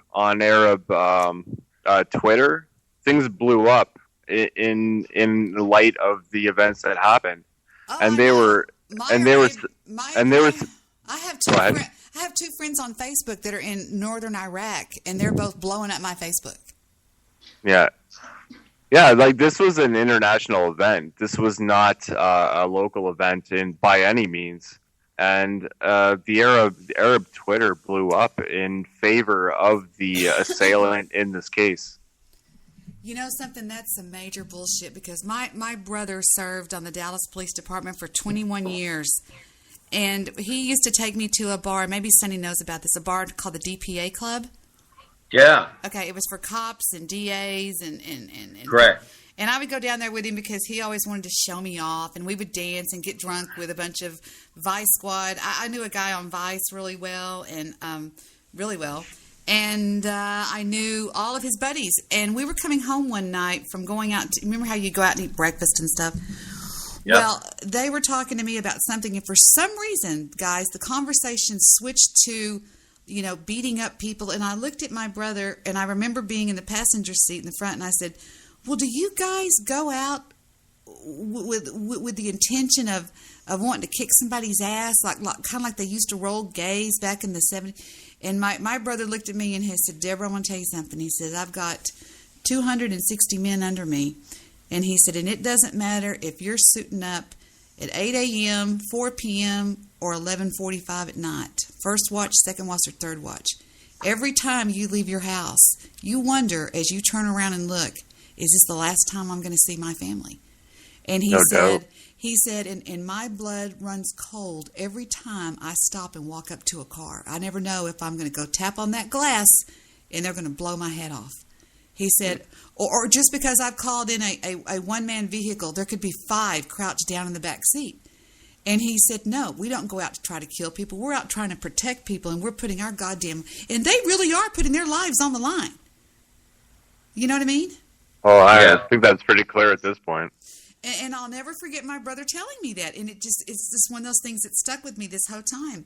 Because I thought, that's so sad. We've got them out. We've got Dallas cops out here in 100-degree heat with, Sonny can probably tell you more about this, with full battle gear on. Then they've got on the protect. I saw one yesterday buying a Coke right in front of me at 7-Eleven. This guy was burning up. They go and stand in the freezers at 7-Eleven. The 7-Eleven people let them stand in the freezers or the Dairy Queen or whatever. They'll go and stand in the freezer because they've got on a bulletproof vest that weighs, how much do those weigh? Sonny, you can take over from here. 20 pounds. Yeah, you're right. They've got on more than that. They've got on body gear now. I mean, I feel kind of sorry for the guys. I'm just saying the vest themselves weigh about 20 pounds. I just have something else to say, too. What was I going to say? I was just going to say that, you know what? It's just... the reason those police were killed is because of the protest. They showed up on that scene under the guise of community relations. So they were told to stand down and show up on that scene without their tactical gear on. That's what. No, seriously, that's a true story. True story. Weren't some of them The Dallas shooter, because they were told to stand down and show up as community policing for the BLM protests, they were not wearing tactical gear, and that's why they got murked. Exactly. We're fixing to be joined by Bill Wagoner. Bill Wagoner is heavily into this stuff right now and has kind of come forward with me, and just we've kind of made amends with some things. And Bill Wagner's got a lot to give if you can steer him away from the BWC a little bit. My buddies, I love the BWC. There's a lot of good guys on there. But, you know, some people don't get along, and I understand that. So I hope Bill's fixing to join the call. We'll be looking forward to that. And it makes my blood run cold when somebody, I believe in Wyatt Earp, all right? My favorite movie of all time is Tombstone. Now listen to me, the reason I'm telling you this. Wyatt Earp fought a fair fight. He always fought a fair fight. Wyatt Earp very seldom, he never once got scathed by a bullet in over 2,900 gunfights, all right? He never was scathed. It was like there was a guard around him. And he did things for the reckoning. And he always said, because I've read his books, my grandfather had his books, and I inherited my grandfather's Old West books. And Wyatt Earp said that the chicken shit man was a man that was perched in a hiding position and picking off people like they were ducks in a frickin' pond. Now, I know that we have snipers in the United States Armed Forces. I know that. But I believe we're fighting a radical, unseen enemy that we don't know who. You know, these men nowadays, it's not like the redcoats, okay? These men don't wear uniforms. It's a different world. So I don't want to even think about that. But he used to say that some of the shittiest fights he got in were when he would get, they called it crossfire. They would get him in one area, and then they would get some men behind him. And I just think that's a real crappy, as man, I mean, I'm not a man, but obviously I think men judging other men, what a shitty, suck-ass, cheese-lick way to do business. I put a link in our chat in Skype, and I threw it in your chat room, and it's a deal about going back to in the 1960s, the Dallas Police Department had the shotgun squads, and it's if you ever want to read about something that how they put an end to all the convenience store robberies and killings that were taking place in the 60s, and it was crazy. They had, if you read about that and really understand what went on, there's a way to stop this shit. But the problem is then you have a group like Black Lives Matter that come in and say that they're targeted. But these shotgun squads that they had, they didn't fuck around with these guys. These guys would come in, they would rob the clerk, shoot them, do all of this, and it was predominantly black folks that were doing this at that time. And we positioned, I say we, the Dallas, or the people, they positioned a lot of these police officers in these stores that were getting robbed on a regular basis. And there were times that these officers would go in with the long coats on, have the shotgun. The guy would come in to rob him. They'd just blow him away. And that was the end of the story. And that's how we put an end to the violence and the bullshit that's taking place. Well, you know, they say that most... Did y'all hear? Go ahead, Debbie. Let me just say one more thing. Most people... I'm laying down now because my back's kind of hurting and I don't take pain pills anymore. Sunny. Anyway, they say that if you own a business like just a stop and go, a mom and pop stop and go, that if you are armed, that you are more likely to survive an armed robbery when somebody comes in and says, stick them up. You know what I mean? Well, I got news for you. Sense. Yeah, exactly. And if I worked in a convenience store, do you remember not long ago the guy that was working at 7-Eleven that ended up pulling a gun back on the robber and stopped the robbery? 7-Eleven fired him because he had a gun. I'm going to tell you what. I'd walk in there. Well, they would only employ me for 1 day because I'm coming to work with my fucking gun. Yeah, exactly. And Hey, y'all, I got an article for y'all, man. Listen, I want y'all to listen to this. If y'all can go ahead, Debbie. Go ahead. No, Michael, you've got the floor. I want y'all to listen to this. This is what Obama passed yesterday. Listen to this. This is what Obama passed. This is a big time heads up and alert for everyone out there. It seems Barack Obama has signed another executive order, this time allowing military to fight U.S. citizens, and he did so on July 1st, 2016, and the mainstream media said not a word about it. Now, for those wondering how can this be, over here at whitehouse.gov, you will see executive order, United States policy on pre- and post-strike measures to address civilian casualties in U.S. operations involving the use of force. Now, this is an executive order that goes into detail that they will use their inherent right to self-defense based on their national interest or values to do whatever they deem necessary to protect the interest of this country or the government. And they sugarcoat the whole thing by saying that they will do everything they can to address the protection of civilians during this, in that this is going to occur outside of your normal hostile zones, your normal zones that we see war and fighting. And they put it clearly, pre- and post-strike measures when it comes to civilian casualties. Now, I want you to also make note that they will develop, acquire, and field intelligence, surveillance, and reconnaissance systems, enabling more accurate battle space awareness to contribute to the protection of civilians. So they're going to be doing this too, developing and acquiring and fielding intelligence, surveillance, and reconnaissance systems. The same here for fielding weapon systems and other technologies in the field that are going to allow them to be able to have the upper hand. They also go on to state here, they will reduce the likelihood of civilian casualties by taking the steps that they've listed, providing warnings to the population, and here's the kicker, unless the circumstances do not permit. Adjusting the timing of attacks. Who are they going to be attacking here in our neighborhoods, in our cities? The same boogeyman they created. And it's time you get to know it. They also speak on training with foreign agencies. UN, United Nations. To be able to get a better understanding on how to deal with civilian casualties. W7, I think. Yeah. So I figured people should be well aware of this. You can see right here, engage with foreign partners to share and learn best practices for reducing the likelihood and responding to civilian casualties, including through appropriate training and assistance.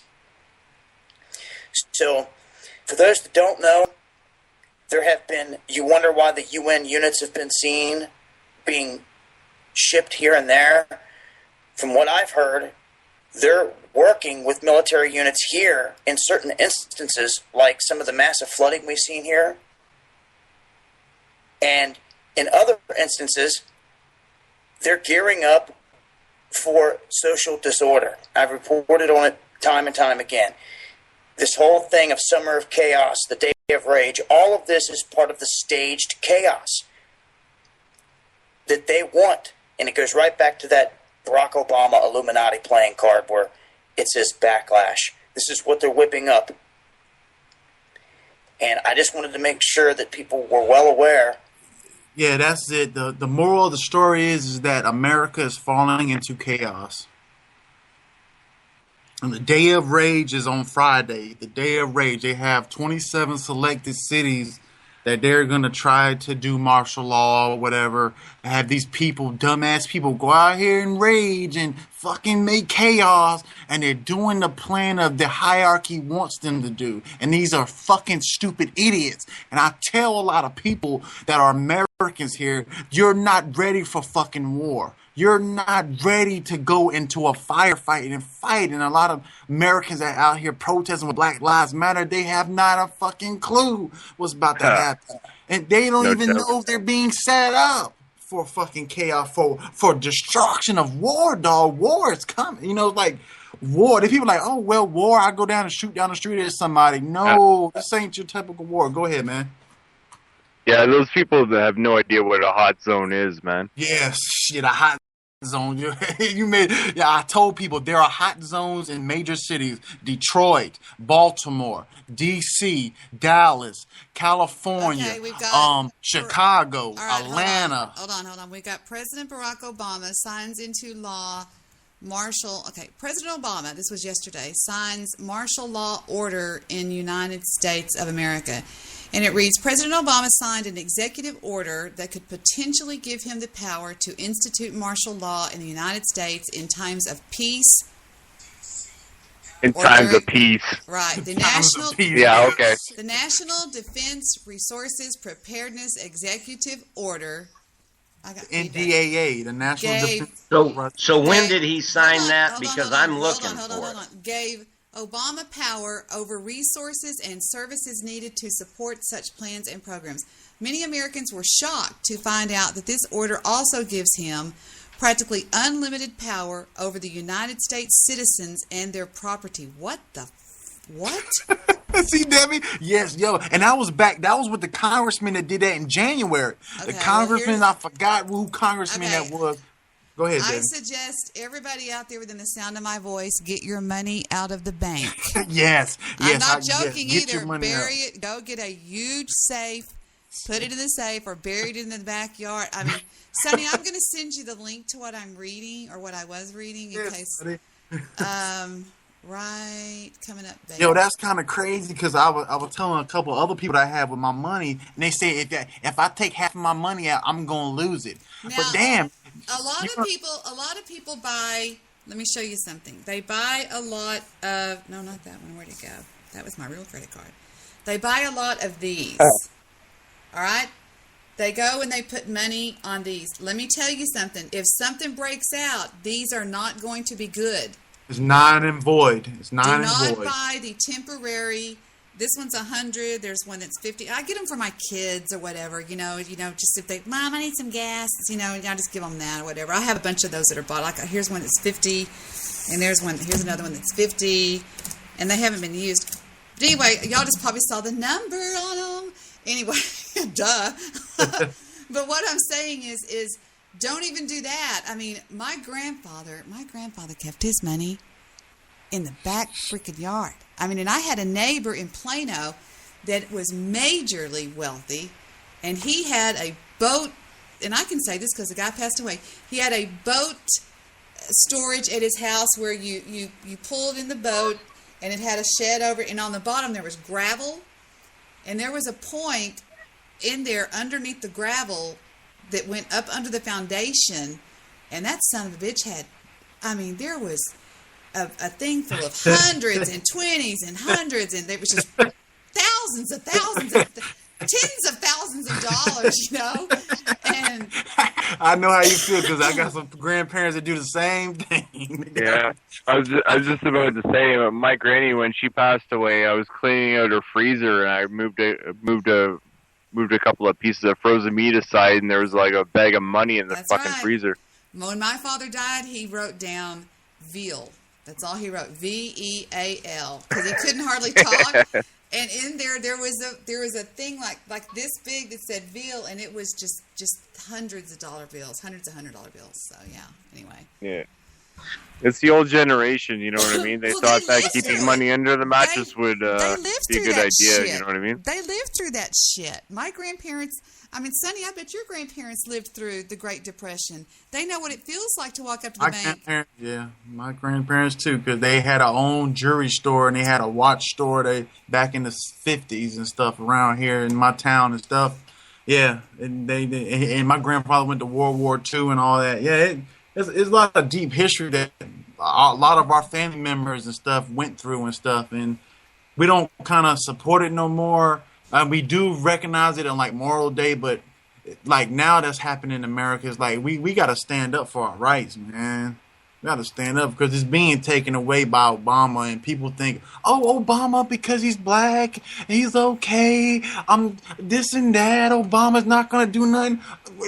You see it right in our faces, man. Come on. I mean, how much do we got to fucking learn of us being? Where I think we're gonna get into, I think that they would issue military martial law, perhaps. I mean, is if they cut off welfare. Oh shit! No kidding. We're fucked. I mean, those people will go batshit crazy, and all of a sudden, Black Lives Matter will not matter so much. Yeah, that's like a serious like 50% of the population. If you take that into consideration, that's like 150,000.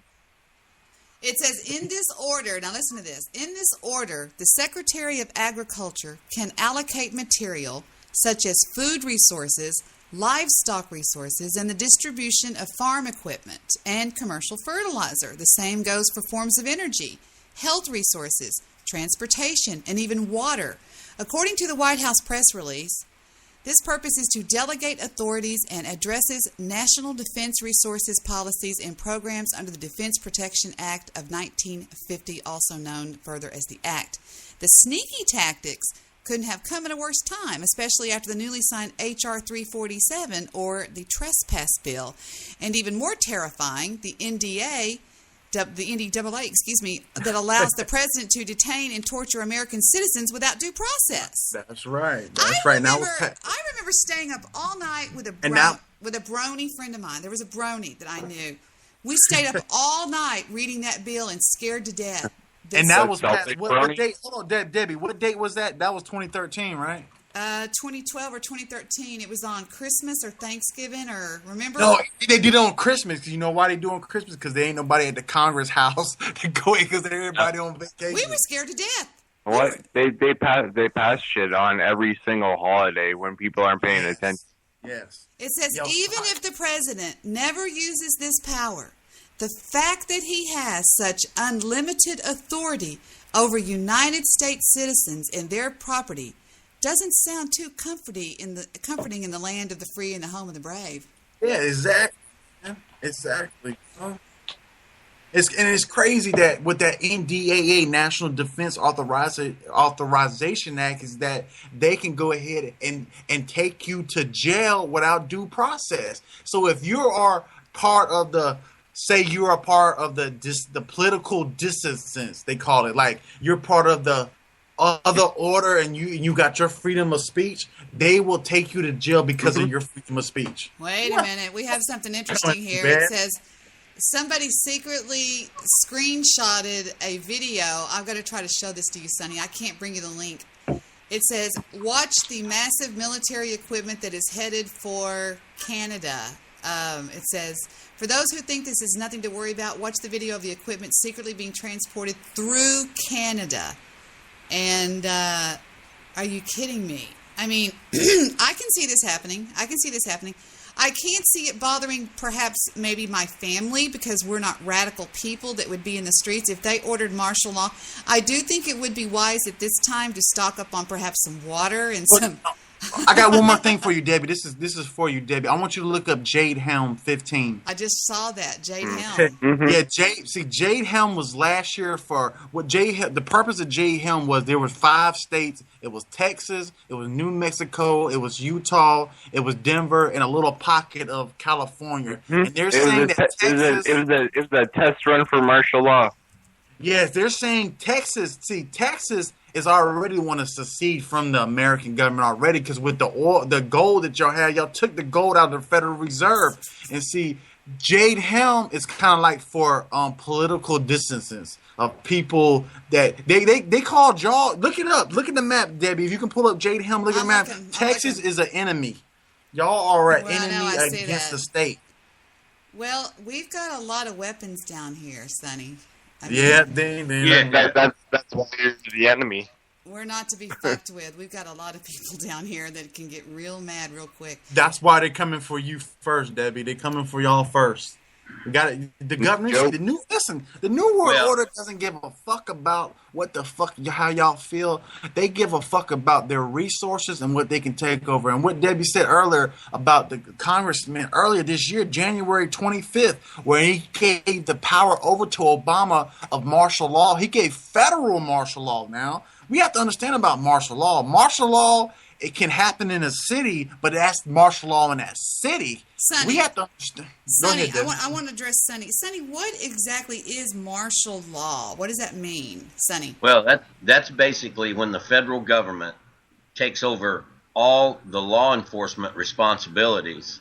Basically, if martial law is declared, they have the right to dismiss your police department. But that has to be federal, though. Is a difference between That's right. No, you're right. You're right. But my point is they do, but they have the authority to stay in place. Okay, you're still not answering my question. I wake up in the morning and all of a sudden it's martial law. What do I see that's different? What is martial law? You can't even leave your house legally. Correct.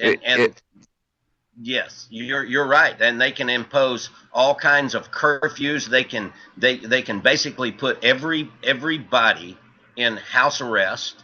Yeah, you have a different time, like 4:00 in the PM. You have to be in a house. Every street and highway has been taken over to the president of the United States.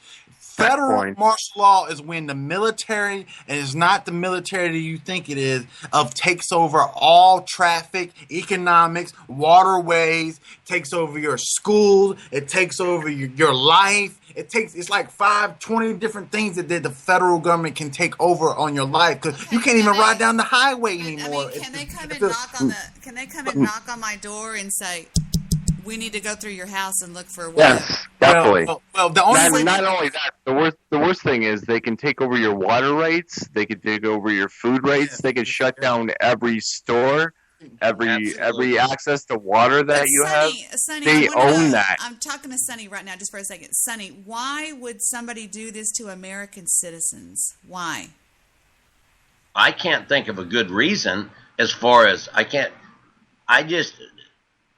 to me, martial law, that's where the military basically, our government resorts over to a military government, and we suspend all normal law. Where'd the other guy go? He was giving some great points. Call back in if you dropped.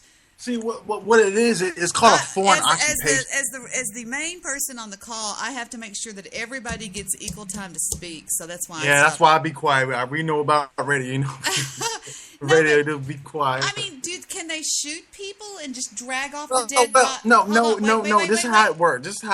Okay. See, martial law is not going to happen from Black Lives Matter. Okay. Martial law is going to happen from a terrorist attack that's like worse than 9/11. There will be a couple nukes that go off in America, okay? Nukes. I'm talking about some suitcase nukes that will go off, and natural disasters too. You got to understand, because if you look at the San Andreas fault line, and you look at the New Madrid fault line, is that they are waiting for a natural disaster where there will be in one day 70,000 people die because of a natural disaster. That's what they're really hoping on, and they're hoping on ISIS to bring a nuke to like where I'm at in Charleston. They want to nuke Charleston. And Lindsey Graham said this in 2012. He said, if we don't go to war with Syria, Charleston Harbor will be nuked, and by a tactical nuke. And what I mean by a tactical nuke, a lot of people don't understand about what a nuclear weapon is. Michael, hold on just a second. We got to welcome somebody into the call. Welcome to the call, Howard Bloom, baby. Oh shit! There he goes. Hi, Howard Bloom. There he goes. Hi, Howard Bloom. Uh-oh, he's grouchy. There you go. I want you to see me, Alan. You grouchy motherfucker. No. Let's be nice. Be nice. Pretty, and nice. Everybody behave and be sweet. Welcome to the call, Howard Bloom. Are you there? I don't know if I want to be. Yes, you're there. Hello, Gunner. How you doing? How you doing? Three Clove, Howard Jr. What? Here's Gunner. I was gonna call him. What's the little three left? What is it? A 3-leaf clover. I was gonna call you a 3-leaf clover. I don't know, but we're gonna stay on topic and we're gonna remain nice and polite, aren't we, everybody? Aren't we, boys? Yes, ma'am. Well, why wouldn't we? Well, I don't know. Listen to the music. Oh, shit. There you go. But I want to ask the Jew something, man. Yes. Go ahead, Michael. Yes. How are you, Jew? I'm in paperwork hell. Oh, I heard that from a friend of yours. Bill Wagner said that you were swamped, so I was leaving you alone. How's Bill know? I don't know. He just said something about it. I'm swamped, all right. You know what? And now I just put all the paperwork together, and I'm not so sure. You want to do it? No. I'm not so sure. I'm taking my iMac. I'm gonna pack it up real good, and I'm gonna put it in a very large suitcase. Yeah, I've done that plenty of times. I don't wish to draw attention to myself. I would just like to sail through the I have nothing to declare doorway and start my life over there. Are we jealous of him, Sonny, getting out of here? I think he's making the absolute right move. I've told him this. I think he's doing the right thing. He's getting his kid out of here before his kid assumes all this fucking debt we lay on every citizen in the United States. I think it's good stuff. If Hillary wins, I honestly believe that I'm taking my posse and I'm going north. I'm either going to go to Nova Scotia. I'm going to go to... Speaking of Nova Scotia, where is that fat bastard from Nova Scotia? No, he has a girlfriend that he's busy with. He has a He does. How much does he pay her? Yeah. Wait a minute. Is this I know, Joe. Is this a girlfriend by the hour or what? He did meet her online. I'm making a joke about that. Hey, if Joe's got him a girlfriend, I'm glad for him. Oh, wait a second. Does he get a double discount when he stays at the local bed bug place? No, he has been cleaning up his house though more than normal and stuff like that. I did talk to him the other day, and he was doing some housekeeping. So I want to ask Jew, what part of Israel are you going to? I'm not going to Israel. Speaking of bed bugs, I got bitten by bed bugs. Heather did too when she was in medical school. Damn, Jew, you in the hood, Jew? You live in the hood now? Fucking seashore house. Were you in a movie theater? No, it was the seashore house, and I know it was a seashore house, and I know it came from there because I know it was bed bugs because I'm only bitten on one side of my back, the part that I. And a bed bug. Listen to me, Jew. I had them one time in a cheap motel. A bed bug will bite you like. Bite. They will bite like, shut up, Michael. They'll bite like they're cutting the lawn. Yeah, and it was. It's only on one side of my back. It's not all over my back. It's the side. I sleep on my side, and it's the side that I sleep down to the bed. Yeah, they're not friendly. They're parasites. They're I didn't even know I got bitten. They're little red spiders, aren't they? Or is that what they are, or something? I forgot. I had them a long time ago when I stayed in a cheap motel. I got a question real quick. Can you eat yogurt that's out of date? No. Wait a second. No. Yes, you can. No. It's out of depends. I didn't realize it, but it's out of date. When did it expire? It expired like 6 days ago. Oh, hell yes. Oh, okay. Oh, Now right. the whole story changed. Look at that. Is it a buy-by date or a use-by date? I don't know. Whatever the date is they have on yogurt. Does it say use-by or buy-by? Hold on a second. Does it have fuzzy things on the top? Oh, I don't think so. Does it smell good? Yes, you can tell by the smell of yogurt, sweetie. It's all right, Joe. I'll take you where you're from, dog, and I'll be your savior, okay? I'll take you home with me, okay? Stop What it. the hell are you talking about, Michael? To the Jew. I'll take you home down to the Bimini Islands. Come on, you want to go with me, man? Bimini. Wow. The gentle salvation. So if I got a question though. So if I open this up and it doesn't look bad or smell bad, it's probably good. Are you afraid it's going to bite you? Smell of it. Well- No, smell of it. Open it up and smell of it. Go back on camera. I can Smells good. Smells like strawberries. Yeah, you would know if it was bad. Go ahead. Oh. Dig in. Fucking A. I'll be right back. It also depends how cold your refrigerator is. If your refrigerator is really cold, it's going to last longer. Well, you know, drugs that they say expire like here's my Talking about getting off topic, huh? No, they say that if they like my thyroid medicine, if it expires like in 2015, you can still take that for 2 and 3 years. You could. I'm gonna hang up real quick, Daddy. I'm gonna call right back. Hang on, bring. He's gonna go smoke his joint. He said in the middle of saying he's going to call right back. He hangs up. Well, I'm back right now. I heard you before you even said it. Well, all right. That's loony. It's loony, ain't it, Jew? It's very loony. It's crazy, ain't it? Because you know what? Jew was Perry Steele, right? what? Sonny, I mean, Jew, do you remember Sarge? We need to get Sarge on the call sometime. Yeah. I told him to get Sarge on the call, Jew, man. Go ahead and get Sarge. Sarge's still around. We need to get Sarge. He would rage over the Black Debi. Lives Matter. What? Debi, Hey, I hate to make this about me, but I would know if this was bad by tasting it. Yes? Yes. Yeah.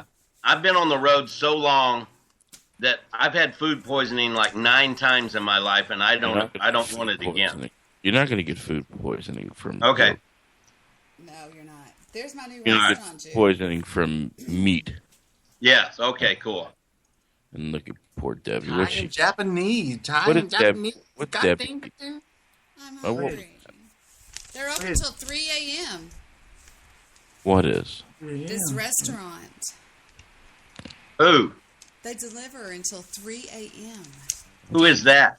The new Thai restaurant that I have here locally. But they have all of Really? these things called, all of these different meals, and I don't know what they are. They're really good. All Japanese. Oh, shut up. They deliver till 3 a.m.? 3 freaking a.m. I already heard the stuff this place is making. It's all Japanese. So, Jew, how you feel about the new law that passed? What law? As they're saying that if you speak your freedom and right of what you believe in, that you're a terrorist. Yeah. Fuck them. Fuck that. I'll be watching this stuff from over in Thailand. I'll tell you what. I'll let you know.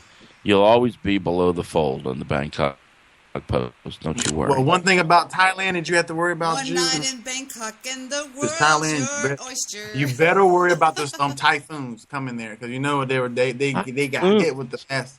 Don't go. Two Don't live typhoons. by the beach. Yeah, I mean not the typhoon, but the tsunamis. I survived the tsunami. I was there for the tsunami. Oh yeah, Which one? The big one. You mean, no, you weren't. In 2008, you were here. Was there It was another one? It was Boxing Day, what, 2003? Yeah, That's you were, correct. Oh wait, you weren't here. 2004? Yeah, you weren't here. You were having a baby, weren't you, or something? No, I was there. Well, you know what? That is some wicked shit. When I watched that one that happened in Haiti or wherever it was, God, that's wild. That's fucking wild. Oh. All right, who's got the? You talking about 2004? Debbie? You talking about the one in 2004? I really don't know. Who's got the whooshing wind going? That's right. It's like 2003, 2004. All I know is when that black I've done water wind. comes ocean like this, straight across. That's scary shit. I don't know what I would do. I don't. I wouldn't live by the beaches. I'm damn sure. Sonny, Y'all you're ain't- gonna die from eating that. Fuck. Now you tell me, right? I'm sorry. Jesus Christ! I'm Look, joking. I've almost knocked it all out. You're gonna be fine, sweetie. I'm joking. Do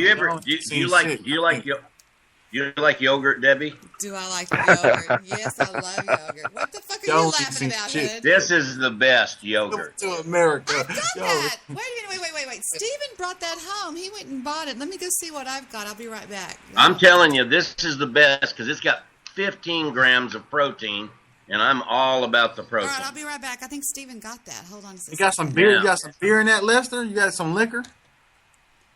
Do I have some liquor? I'll be right back. All right. That was good stuff. What's going on? Goddamn, the motherfucking man that's playing the fiddle. You playing that damn fiddle, man. You play it good too, don't you?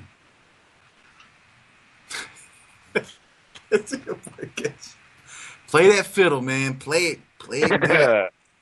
Play it, dog. Play that shit, man. But you know what? To be honest, man, I'm gonna be real with y'all, dog. Y'all better prepare for war, dog. If y'all ain't got your fucking bug out bag, you ain't got no ammunition in your damn house. Let me tell you, dog. I'm a fucking general right down here in South Carolina. Let me tell you, motherfuckers respect me and they listen to me what I got to do. Okay, and this is with some real thug ass motherfuckers.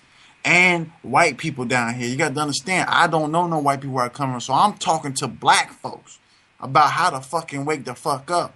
But understand one thing about me, where I'm from, my state, we got militias down here, and we're getting prepared. There are certain things going on I want to talk about on air, but we are getting ready for the collapse, and the collapse is coming to America. And the best point, what the Jew head did say was, get the fuck out of America.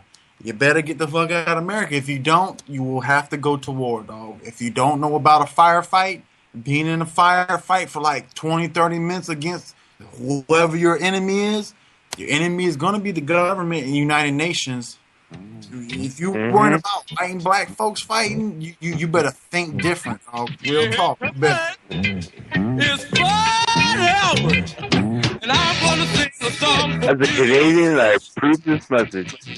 And Bill's gonna show you a thing or I feel like, y'all ain't ready for war, man. Y'all ain't ready for no war, dog. Let me tell you, war, man. War is a fucking. I'm going to Thailand. I don't give a shit. You don't give a shit, but I'm not going to Thailand, so I'm stuck in my damn South Carolina. I suggest you come to Thailand with me. So, Michael, what are you doing to get ready for war? Yeah, you can do the radio show from over there. Do the radio show from here. I do it from Thailand. I'm going with Jew. That's where I'm going, Lester. I'm going with Jew. It's gonna be Jew Unleashed. Jew will be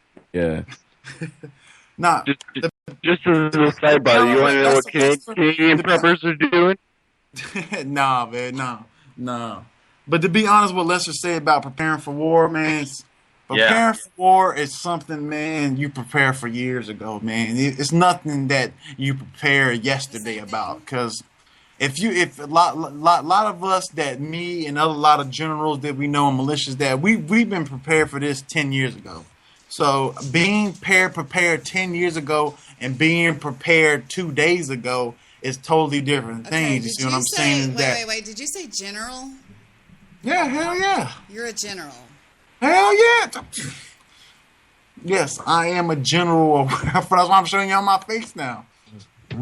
Real talk. Yeah, I am a general where I live at. Yes, I call the shots around here. I call the shots with black folks and everything. Fucking shots. That's the Michael Hood theme song. No, it's not. Listen. The best way to do it, if y'all live in the woods, see, I'm around wooded area type of places area. See, I got wooded areas that go miles and miles and miles. And a lot of things I try to teach people about how to survive in the woods, how to not watch out for poison ivy. You know, like certain things like pine needles. Like, you know, there's certain things that you can do to Michael, cure the cold. Are you a prepper? Yes, I am a prepper. What do I'm you a have? prepper too. I'm a prepper. We should all be Well, prepper.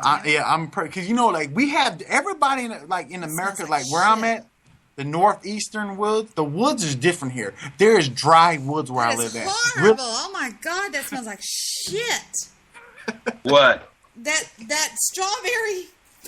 Oh, that fuck! stuff Now you got me all worried about my yogurt. No. This stuff smells like. I mean, it smells like. No. You know why? Why? That brand of yogurt always has a strange taste to me. I don't think there's anything wrong with it. It just has a different taste. This doesn't say when it expires, so I don't. But do y'all have? There you go. Fuck that. Shit. Do y'all have a bug out bag? Are y'all prepared for martial law? What do you mean? Do we have a bug out back? What does that mean? A bug out where we can bug out and run away? Is that what you're talking about?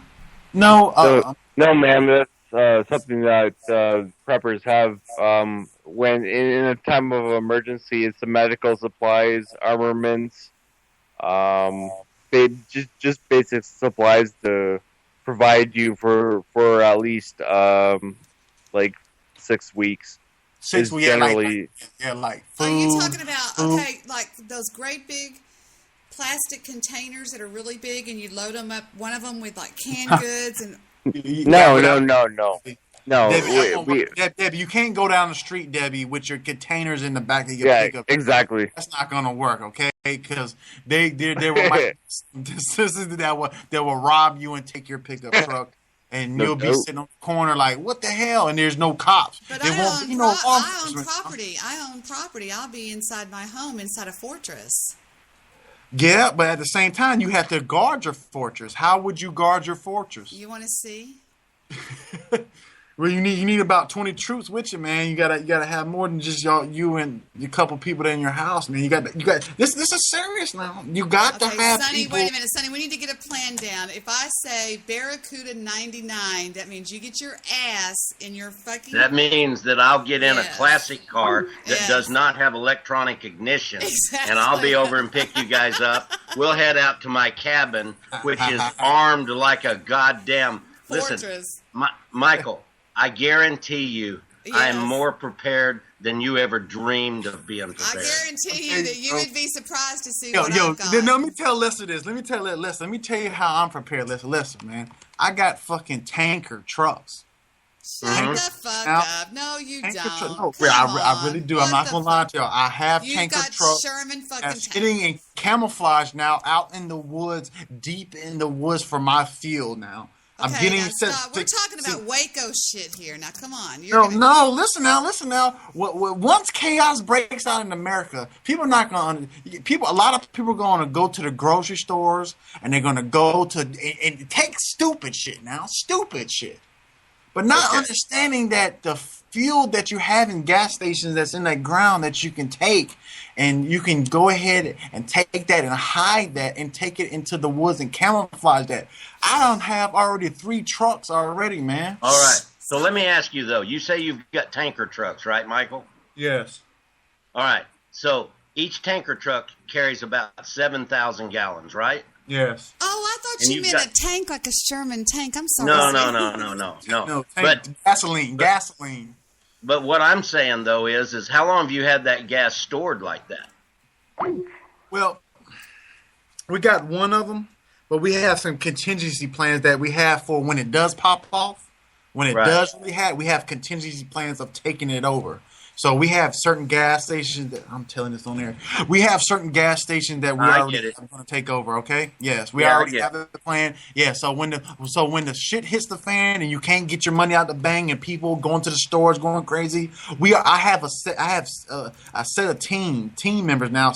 Set of 16 members of 6 of 12 now. 6 of 12 that has certain missions that they have to do to go ahead and get these tanker trucks now. That's what you have to do, man. This is real talk, dog. This is real war, dog. You're in war, and you better deal with war. And you got to have gasoline, man. And you have to hide this gasoline, even your food and water. See, we have a lot of lakes around here and streams. We can probably get away with it, or where y'all land grab, or where y'all live at. I don't understand where y'all live at, y'all area. But my area is that we're kind of fertile with water, but we don't have food, because like a lot of our woods, we might have like a squirrel, we have turkeys, like that, you know, like some deers. We got deers, but shit, if everybody's in a goddamn woods trying to hunt fucking deers, there ain't gonna be no goddamn deer. So you have to be already prepared to go ahead and hit. It's kind of crazy, man. It's like you might have to kill some people, man. I don't want to kill people, man. I kind of want to help people, but in this time of need, when you're in the woods, man, you have to know the situation that you're living in the woods, you know. Some people might run into poison ivy, don't even know what poison ivy is, because we have a lot of poison ivy down here, and a lot of people, children, might be trying to get away from the cities or towns and go into the woods, and they're not understanding. All right. Hold on just a second. Let me take a time out. Are we talking about Sonny? Are we talking about The Walking Dead? Yeah, but I know what he's saying, but I know that a lot of this stuff, you know, a lot of people made a lot of money off of this prepper shit. Yes. When they thought the goddamn world was coming to an end, December of whenever it. Lester, how the crazy thing is that they make so much money off this, but the system is going to collapse where you can't spend your money. All right, well, hold on. Let's let Lester finish, Angel. No, but that's my point. You know, you had that man out there that bought the silos. They did. And They did. made the apartments out of them, and he was selling them for $1 million each. And my question was, if everything was going to come to an end, what the fuck is he worried about $1 million each on a goddamn? This was just insane shit that people were doing. Exactly, man. And you know, and a lot of people that these preppers are trying to, like Alex Jones and stuff, trying to tell people to go buy my iodine and all that. That's a fucking bullshit shit, man. Because when the shit does hit the fan, there won't be no internet. The revolution will not be televised. We won't have. Only way you can communicate, you better have a ham radio and you better know Morse code. You better have a ham radio and know Morse code, man. Hey, look up. I'll tell you, this kind of shit's not anything new, though. If you think back into the early 1900s, look up Haley Comet pills. They were selling these goddamn pills that was going to protect you from the radiation. They made $10 million back in like the 20s or whenever the fuck it was, selling Haley Comet pills that was going to protect you from the radiation. Oh my God! And it's always a new thing. It's always a new. Oh, you got to do this. You got to do that. I agree that you need to have some kind of you need to have some supplies. I've got a cabin out at Lake Texoma. I've got Debbie. You remember when my basement out there that I had, or my cellar out there that I had to have all those people come out and pump that thing dry because of all the rain and stuff. I remember. But I store a lot of stuff out there, and I've got a lot of stuff. I've got a lot of weapons, lots of weapons, and I've got a lot of ammo. And you need to be sure you've got ammunition, because what good are your guns if you don't have any ammunition? Yeah, well, that's right.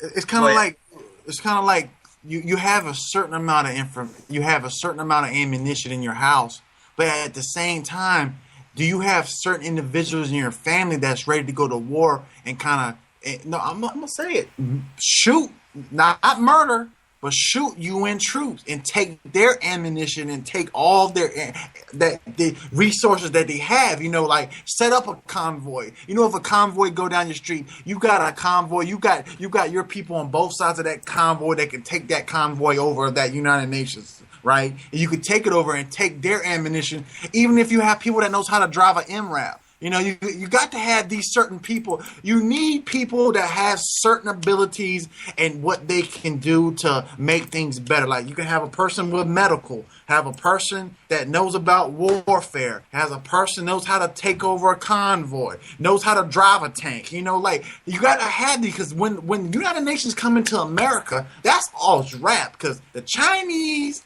Do you know there's 7 different nations that's here in America right now for the United Nations troops? 7 different nations. And these nations aren't the Marines, and they don't give a fuck about if we die. They don't care about that, because their countries has been with war since we've been living good. So you got to understand, it's wild like that, but that's how it is. The beast is wild.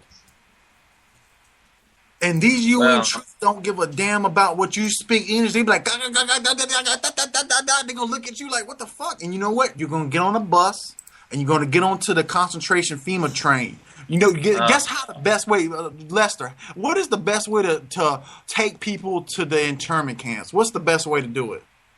Look, these deals that you're going to tell me about the train cars with the shackles and all of that sort of stuff. I don't know. That's a little far for me. That's the best. Look, when martial law happens, the president suspends every damn thing of economic. You drive through you can't even go on the highway no more. So what's the best way? You're going to have a fucking United States Air Force train in front of that FEMA train, the double-decker that's going to take people to the internment camp. That's the best way to do it. Because you can't go on highways. For what? What is your crime? What is your crime to go to an internment camp? To get the get a microchip in your damn hand or your forehead. No. What would somebody have to do to be put on the train and taken bye-bye? Well, this is what's going to happen in America. No, no. I'm going to tell you why you're going to the FEMA train. Listen to me. I want you to say in 5 what takes 10. All right. What would I have to do to be arrested by these boogeymen and taken off to this camp and never see my family again? What would I have to do? Just being American. No, you're not answering me. No, but let me tell you.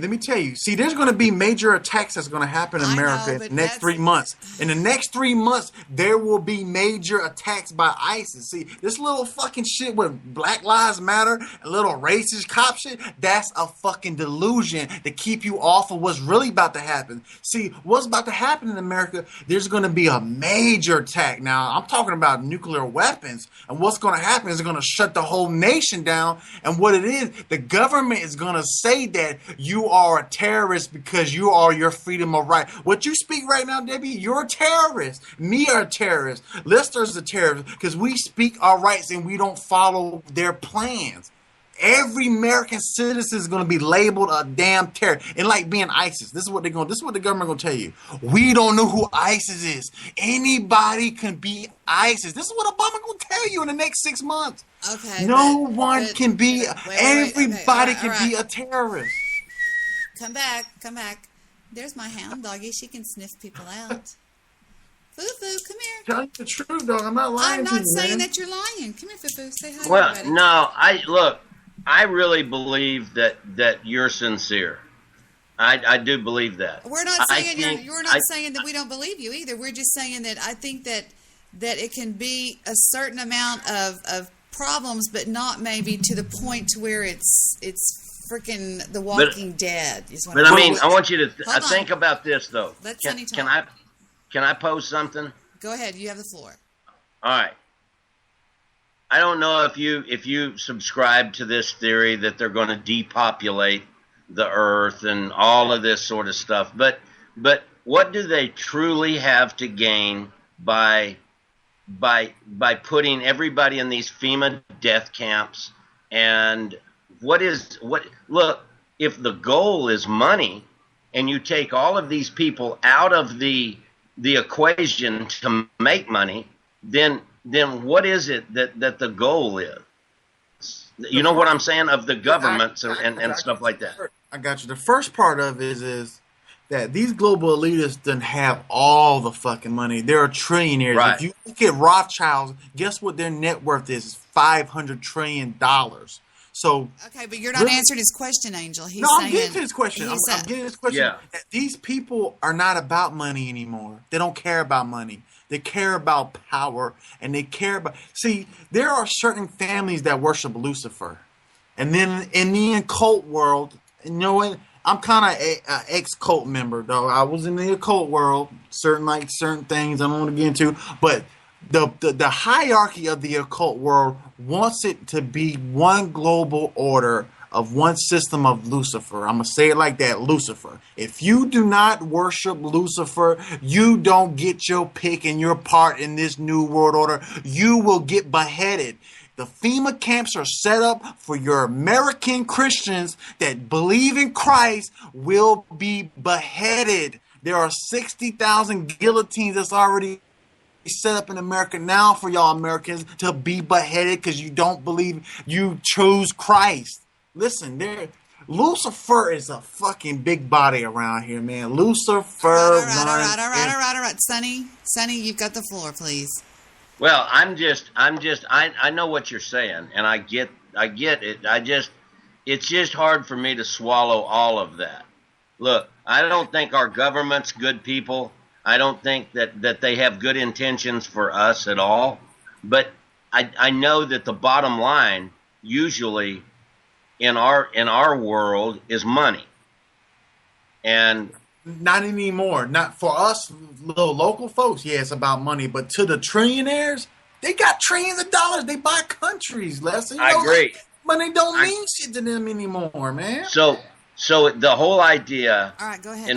In what you're saying, the whole idea is they just want to be the big puppeteer and control everybody. They get some form of entertainment out of that. Global conquest. They want global conquest, and what they want to see. A lot of people think it's just America, but no, it's the whole world, and they want to take this world into this global economic crash. Okay, and then what are they going to do? Okay, wait a minute. What are they going to do? Are they going to be all living by themselves in this world, and all of us are all in these internment camps? I mean, don't laugh. I'm being honest. No, you're telling some real shit. See. One thing why I laughed about it because these guys are going into bunkers.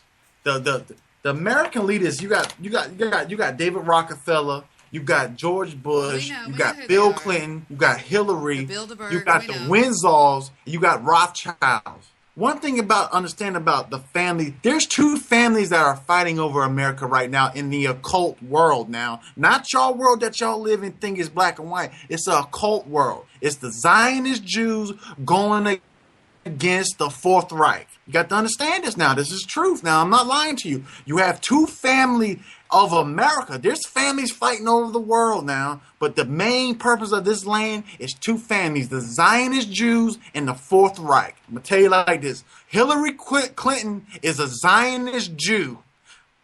Donald Trump is a Fourth Reich Nazi. Listen. These families have been fighting over America since 500 years ago. Okay, hold on just a second. Hold on. You need to calm down. We got other people that want to talk. Did you want to say something, Vic? And if so, you should put these headphones on because it works better that way. I talk too much about this stuff. Bring them on, man. Just hold on a second. We got other people that want to say something. Here's Vic. Oh, that's fans making. No, there's no fan on. Just go ahead and talk. Okay. What's going on is that Obama is getting ready for a World War III with Russia and China. That's what's going on. Yes, that's let him talk. It has nothing to do with everything else. It has to do with that, and that's it. What's going on? Because if you look at Bill Ayers, he's the one who got Obama when Obama was in college. So this goes way back, 20, 30 years ago that they've been working on this stuff. They're playing the long game. And they're playing the long game. And now it's come to fruition that he's groomed Barack Obama into what he is now. And if you'll look, just Google, Putin warns the United States, and none of the mainstream media is talking about this. And Putin's over there yelling, going, hey, NATO, along with the United States, are over there jacking with Russia for no fucking reason. I mean, they've got this whole military force that the UN, the United States, are part of, and they're right over there in the Ukraine, across the border, and Putin says, hey, we're having enough, I'm tired of y'all fucking around over here. They've got jets that are flying over our warships within 30 to 40 feet. Warning our guys, saying, get the fuck out of here. And Putin says, if I'm fixing to start a war, and it ain't going to be just a normal war. He goes, it's going to be fucking nuclear. And he just goes, I don't know what I have to fucking tell you guys. He's pulling his hair out. And none of this is being told at all because it's all being pushed under the rug because of Black Lives Matter and all this shit. Exactly. God damn, somebody is just like me. Thank you, man. To keep everybody occupied with all this bullshit. Well, why do you think Obama just went to the fucking across the world to go fucking with China and stuff. I mean, yes, and the South China Seas. Explain about the South China Seas, man. They they built those. They had an island out there, so they built it out and made it into airstrip and all this kind of stuff. So United States is going over there and say, hey, you guys can't do this. And China goes, yeah, we can. And we're going, no, you can't. So now we're also fucking with China. Yeah, and China's supposed to be pissed off about something. Yeah, because Guam. Go ahead, man. Keep going. Yeah, because what we're doing, they say it's like us, like them coming over here and going down to... So what's the bottom line? Vote Trump? Well, of course, naturally. Hopefully it can last that long. Huh? What's Trump going to do? He's going to go... He's buddies with fucking Putin. And he'll make amends with China. China. Why would any fucking normal thinking somebody with a goddamn high school diploma even consider voting on Clinton? That's Victor. That's Vic. You Vic, man. Yeah. Yeah, man. Because one thing you was saying, man, you was saying some real shit, dog. Man. You was kind of like, man, if we're looking like going to Syria, we already know ISIS. We already created ISIS. America, the UK, and Israel created ISIS. And that's why Putin has been going in Syria to bomb ISIS. And you know why they was bombing? Because Syria is like, you got Syria, North Korea, and Iran are the last fucking countries that need a central banking system. They want the whole world to be a... Go ahead. Sorry. Immigrants in. No, I was just saying what he was saying, man, because he made some good points, man. Like about Syria and the guy, what's his name, that runs Syria. America wants Syria to be a banking system cartel of the Rothschilds. They want Iran to be the Rothschilds. They want North Korea to be the Rothschilds. That's why these are our three major enemies. Do you have anything to give into this? Do what? Do you have any comment on what Victor said? No, I can see all of that, but I do not think. I mean, this is my thought. I don't put anybody down for their thoughts. I don't think that we're going to be heading for FEMA internment camps. No, we're not. That's all wag the dog. That's all to have people keep busy looking for FEMA. Correct. And all that kind of stuff. I because I've said for years, the United States government wants to keep the blacks and the whites fighting as a distraction. Exactly. That keeps us looking in the other direction. It's one of those, look, there's Elvis moments, and I get that, but this other deal, like the Rothschilds have funded every side of every war. They funded Hitler, they funded us, they funded the Japs, they funded everybody, and they always do that because the money is the true winner every time. And I just believe that. Yeah, you're right, Lester. Victor, how do you feel about that? How do you feel about the system? Because you know that the system that we live in right now is coming to like awareness of a collapse, but at the same time, it's wearing people up. It's waking people up, but at the same time, the system is collapsing at the same time. And, people think it's going to happen tomorrow, but it takes years for this, How do you feel about the system in America of what's going on now? That's part of another smoke screen that they want people to look at and fuck with. Because remember, nuclear war, money ain't going to give shit. Right. You ain't going to worry about money with nuclear war. Yeah. You basically so about that nuclear war. So, do you believe that it could be a nuclear attack in America soon? Sure. Oh, wow, yeah. So you believe that you should like we got the Black Lives Matter and all this racism going on. Do you think that racism shit is like a cover up for the pig? Well, I never can say anything. Go ahead, say it. Go ahead, Debbie. Putin has also got children and grandchildren. He doesn't want to see I was going to ask Victor about the Black Lives Matter, about how all this events that's coming up, you think that's leading up to a nuclear event, kind of getting people off the guard about ISIS and Russia and the NATO. We just got through saying that, Michael. We just got through saying that's a distraction. Exactly. It's a distraction. Look, and you can look at it because you can look up Bill Ayers. And he even wrote it in their fucking manifesto deal when he was with the Weather Underground. But he said, we're going to get the blacks as the villains to go against the whites. and the whites are going to go against the blacks and cause a race war to cause a distraction. I mean, he wrote all out. Go look up Bill Ayers. Just look up Bill Ayers. Yeah, I know about Bill Ayers. I know a lot of it. Read more about him. Just read about Brzezinski. Yeah, the guy. And that's crazy about Obama. But like one thing I want to ask you, another thing, Vic, that asked about a lot of black folks that I know that around here. I don't know no white people where I live at. Be honest with you, I don't know no white people at all. But a lot of blacks say that they kind of go to Obama because of his skin color, and then you mentioned about Brzezinski or what his name was, and they kind of don't understand about who Obama is and stuff. And you know who Obama is. I want to ask you about that. Yeah, Obama. I mean, he had his dad. I can't remember who his dad is. He's a Marxist communist from over there. Yeah. And then see, when he got to college, he was actually a foreigner, and Bill Ayers' parents allowed him to use their name or adopted him or whatever to give him the paper so he could attend that college, whatever it was, Colgate College or some crap, I don't know what it was. And then they paid for him to go to Harvard. Okay, this is Bill Ayers, the fucking weatherman. The goddamn guy is a terrorist that blew up the Capitol, blew up the Pentagon. That son of a bitch is, Go ahead, brother. Do you remember? Do you remember? Henry Kissinger back in 2006, I think it was 2007 or something, when Henry Kissinger said that Obama will be the man to bring in the New World Order. No, I didn't pay attention. I don't know that. But you know who Henry Kissinger is, right? Yeah. Yeah. You get the model. Y'all get the model, right? Yeah.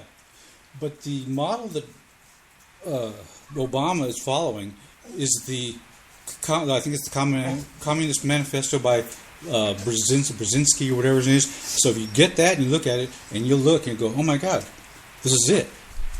Because they say to start a nuclear war with China and Russia to see who's going to be the superpower, and this is the time to do it right now. Okay, well, what do we do with the babies and stuff? I don't know what to do. Tell me what to do. We need to get, There's nothing you can do about it. You can't do nothing about it. You just have to, when it hits, you got to be ready. Some generals go in there and they just fucking take Obama out of fucking power or something, or... Somebody assassinate. I don't know. Vic and Lester. This is kind of crazy because Albert Pike said it. Albert Pike said this in 1879 that we're gonna set up a new world order. We'll take fucking Islam and we'll take Christianity of Americans and we'll put that against each other so we can bring in our god Lucifer.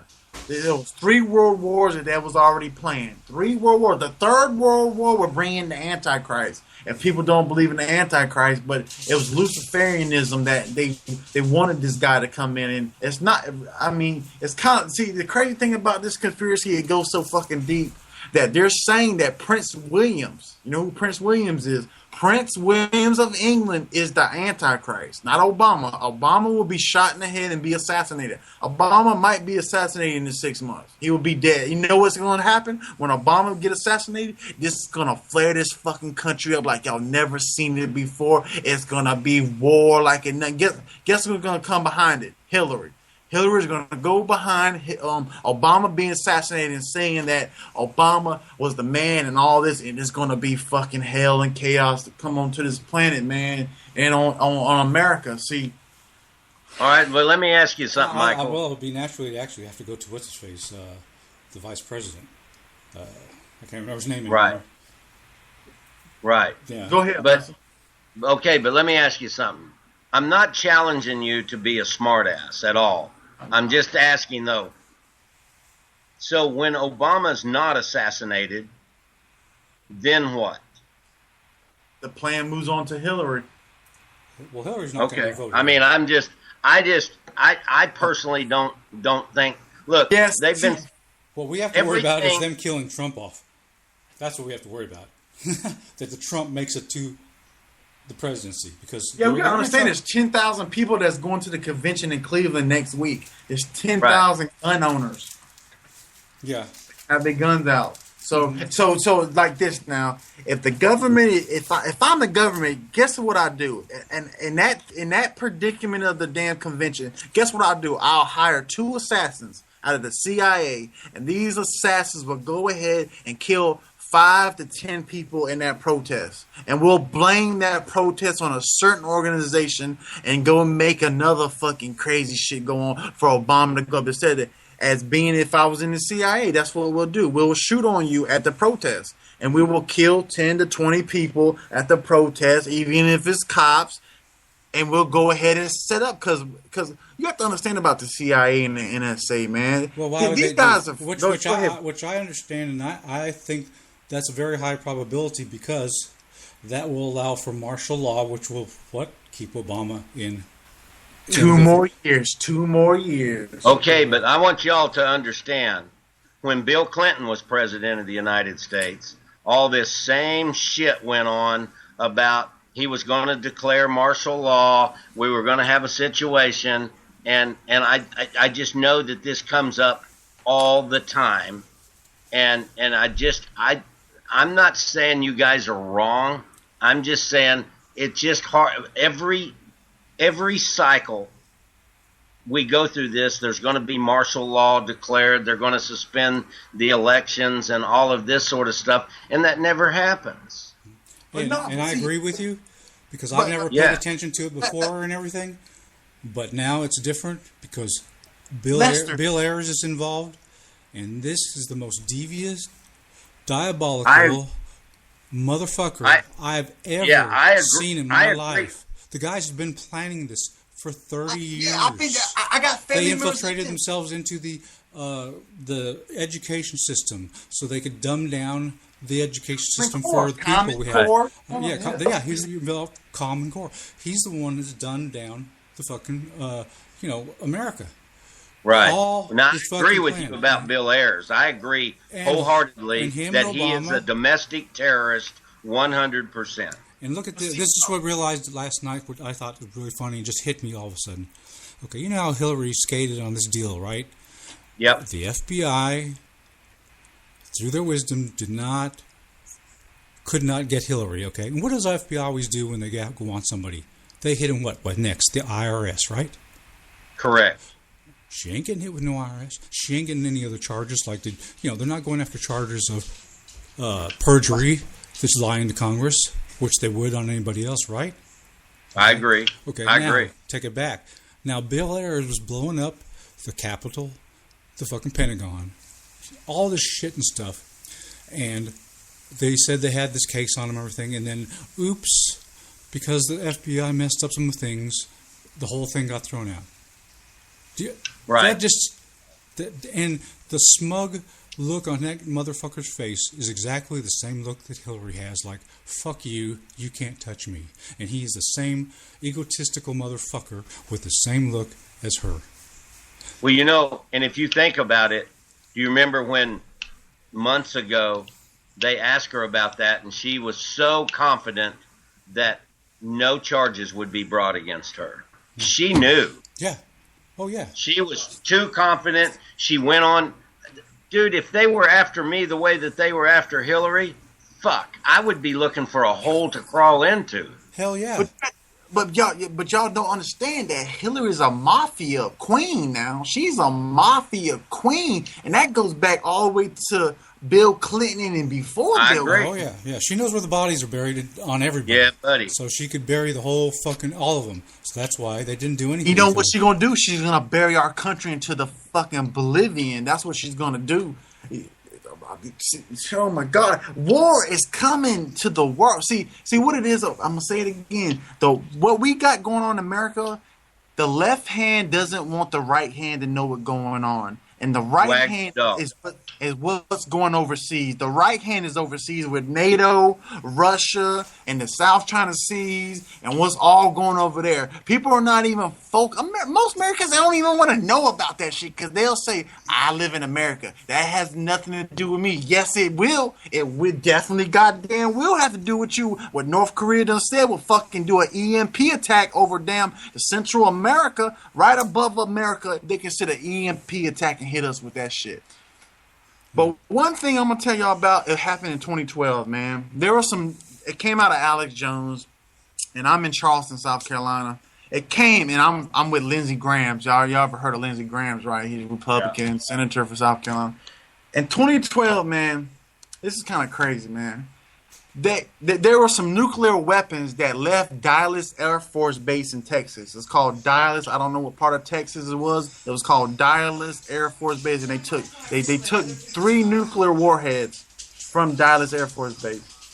And they didn't write on, when you're taking sensitive information and you're taking sensitive materials like that, you have to sign off on that. You have to sign your name before you can move that damn product or whatever it is, whatever. They didn't do that. One of them is missing, right? 3 of them is missing. Okay. And they said Alex Jones said some shit that some of them came from South Carolina. 2 of them came to South Carolina. And they were going up. The one was going to be set off at the naval base in Charleston, South Carolina. The other was going to be set off in Maryland base up there. And the third one, they didn't know where the third one was going to be. It'd probably be in a small town somewhere in the U.S. Probably a major historical city or something that will go off or something like that to get the people afraid. And what happened is that Lindsey Graham said a day before these nuclear warheads came up missing and said that if we do not go to war with Syria, Charleston Harbor or Maryland Harbor will be nuked. And the best way to go get rid of you got to understand down here where I'm at, I got Paris Island. Most of the military were Marines and Navies and nuclear subs are down here in Charleston. And so once you get rid of that, once you nuke that type of area, and it's strategic, you can knock out the whole system. So once a nuclear weapon goes off there, and the next nuclear weapon goes off there at that other military base, then you bring in the EMP and you shut down the whole entire system where it wasn't be no communication systems, no more computers, no more phones or nothing. It's kind of crazy. That's how they're gonna move. They're gonna move where there won't be no system of communication anymore. So that's why you have to have a ham radio. Have an AM radio. Know about Morse code, man. Because you don't know, you might be on a radio frequency and somebody doing some Morse code and trying to tell you a location you got to go to, but you don't know Morse code. You need to tell all your friends and everybody and everything to pay attention to what's going on with Russia and China, so we can pressure to keep Obama from getting us into that fucking war, get us away from that shit. That's all we need to do. Because that war with Russia has been building up of over there in Ukraine, off the border of Ukraine. See, Crimea. See that has been going on. Russia's doing that because we're doing that because us and the United Nations are fucking with them. We're over there poking them with a goddamn stick. Yes, then with NATO too. See, the United Nations is playing NATO. The United Nations is playing the European Union. People don't understand. They're pro world politics. They want the world order to be the United they're by Nations, themselves. so they're not with any other organization. The organization you see on TV is a lie. It's a damn lie. Because if you're part of like the hierarchy of the pyramid of that all-seeing eye, and you're in the UN, you're not part of the. If you're not in that organization, we're using you. This is what they do. They use people. If you're not at that all-seeing eye, man, and your mind is not open up, you don't have that third eye open up, the all-seeing eye of Lucifer, and you don't see what Lucifer brings to this planet, and it's like. It's crazy. These guys think Lucifer is good, and Lucifer is playing them. See how this is crazy now. You have the pyramid now, but at the same time you have the all-seeing eye guys like the UN. The UN is playing. I got China. Go ahead. I don't care. I don't pay attention to any of the Lucifer stuff and all that kind of junk because. You guys just deal with real people, which is Obama. Yeah, but it's real in your life because these are the secret societies of the CRFR. You got this Council on Foreign Relations. You have the Bilderberg Group. You have the UN. You have the UN Union. All these come back to the United Nations. Right, and it's all about having the global structure to oversee the world. And guess what? Yeah, see, and the UN is the global structure of the world. Because, see, back in the 1800s, if you ever heard of Alice Bailey or Madame Blavatsky Aleister Crowley. These people were in the occult, and they were deep, though. They were Order of the Golden Dawn. It was called the Order of the Golden Dawn, and these people were in secret societies back in the 1800s. Albert Pike. If you ever heard of Albert Pike and you're in Freeman, Albert Pike first lodge in the South Carolina, in America, was in South Carolina, Charleston, because it was on a 33rd parallel. Albert Pike had a letter that came from Manzini from England over there and told him how we're going to create 3 world wars. They say they will create 3 world wars now. 3. So if they're saying that they created these 3 world wars, how the fuck did they create the first World War I and World War II? And they want 3. We don't have 3 now, so 3 is like a theory. But these first 2 wars, how did they create these first 2 wars in the world?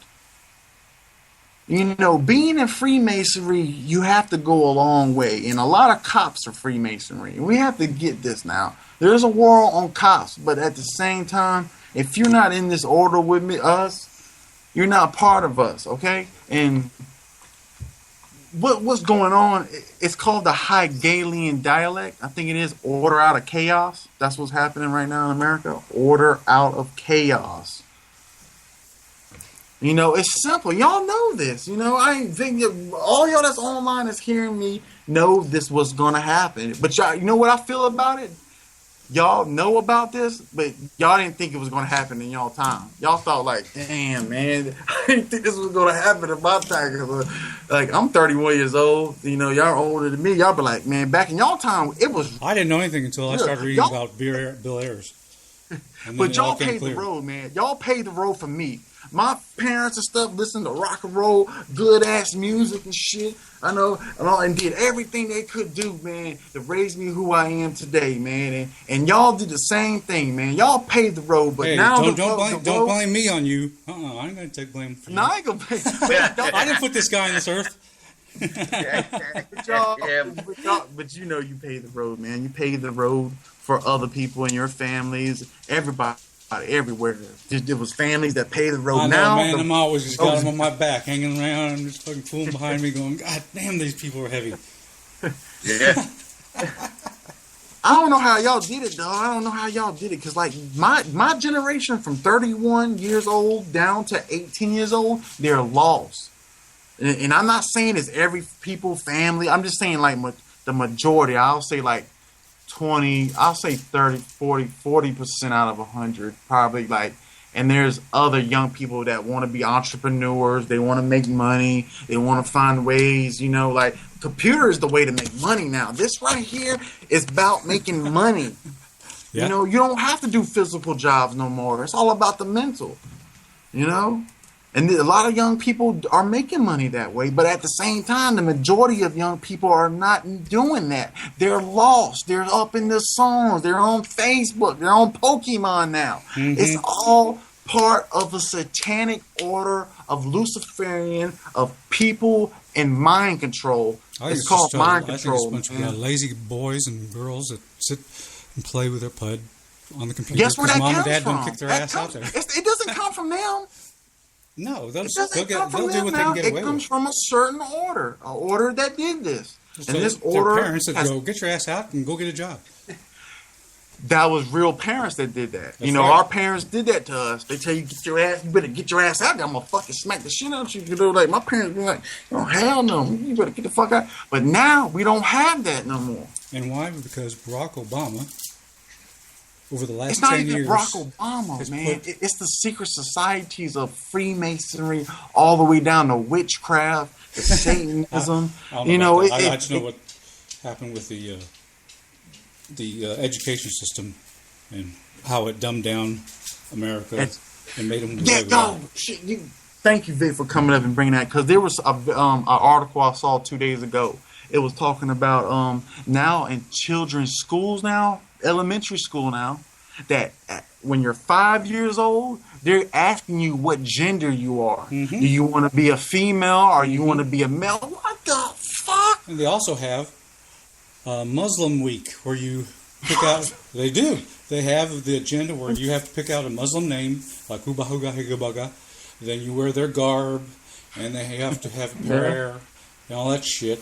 Now, do you think you could get like Jewish Week or Catholic Week? No. No way. But they got that in there. How'd they get that in there? Because it's been infiltrated by who? Obama brought them all in. And they, Obama? Yeah, because right. What's his face? Bill Ayers. Because they know the key is through the education system, and they've been working on it for years and years and years. You say when you mention years, it goes back thousands of years. It goes back thousands. It goes back 500 years. It goes back to 30 years or so, something like that. It's called the Zion. See, now you're going too far. Now you got to stop with Bill Ayers, because that's where Bill Ayers. Yeah, read what he's done. This guy's incredibly. He's incredibly sociopathic, deviant person, and he puts his intelligence, well, he's very intelligent, to bad use. And that's one of the most dangerous people in the world. Yeah, because I heard about that name Bill Ayers, and I read something about 6 years ago. I can't remember now because I'm. Well, man, go read it, and you'll see the light, because it's right there. And you mentioned Bernanke or something. Yeah, I think he working with him. He's the one who wrote the Communist Manifesto, which Obama is following to a T. And people don't believe it. They're going, "Oh, Bill Ayers had it." But then if you look, put in Bill Ayers, just Google Bill Ayers, and put in for the rally, and lo and behold, at the Trump rally in Chicago, guess who's wearing a Black Lives shirt, standing in the front row, leading the goddamn procession? Yep, And that's the one that Trump had to cancel because of all the violence outside. I saw that. Was fucking being led by who? Bill Ayers. Bingo. There he is, man. You know what? Oh my God! Yeah, Bill Ayers has some power. Yo, yes, yes. He got a lot of power, dog. He's in witchcraft too. I don't know about that, but he's still got all his ties, and he knows how to instigate, how to organize, how to do all this stuff, and how to manipulate people through, like Manson did. He's very charismatic, and he knows how to manipulate people. How did he do that, though? How does he do that? By being very charismatic. Are y'all letting Sonny talk? No, I'm listening because Sonny left. I had to go. That's why my show is popular. I demand equal time for people. Well, no, I'm listening and I'm learning. I don't buy into all of this occult stuff, but I think a lot of the stuff. I mean, just because I don't buy into it, Michael, doesn't make me a bad guy. No. Just you've got your opinion and I've got mine. You have to hear about it. You got to see it and live it. Sonny's favorite dinner, hamburger helper. But what he was saying about Bill Ayers. Bill Ayers basically was Obama's mentor, but he's been a domestic terrorist his whole adult life. And he hates America. Yeah, because what's the book Obama got now? What he wrote? It was in 2009 or 10 or something. That Bill Ayers guy, he was a Vietnam War guy. Obama's book? That's a Jew playing. The Jews playing the Jews on the line. Yeah. Oh shit! I gotta be quiet. I can't say that.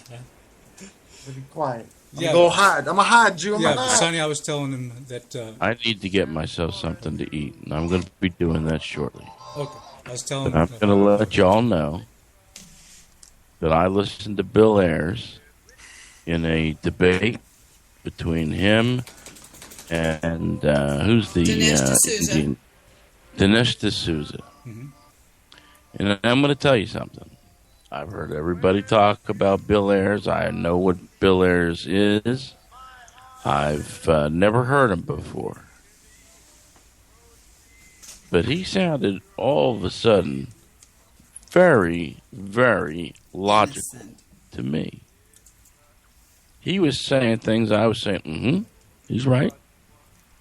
Absolutely correct. And it kind of goes against everything I've heard about Bill Ayers. Now, I'm not saying I don't believe that what I've been told about Bill Ayers. I believe everything is true. But I listened to him discussing with Dinesh D'Souza, and Bill Ayers was more correct than Dinesh was. And Bill Ayers was talking about things that, as a libertarian, made perfect sense to me.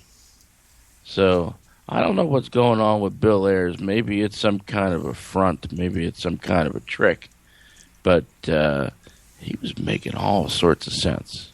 So, he's not the babbling. Well, he's not the babbling crazy witchcraft, whatever. He's a professor. No, he's a professor. He's very highly intelligent, but he's very not in the order. He's very diabolically evil.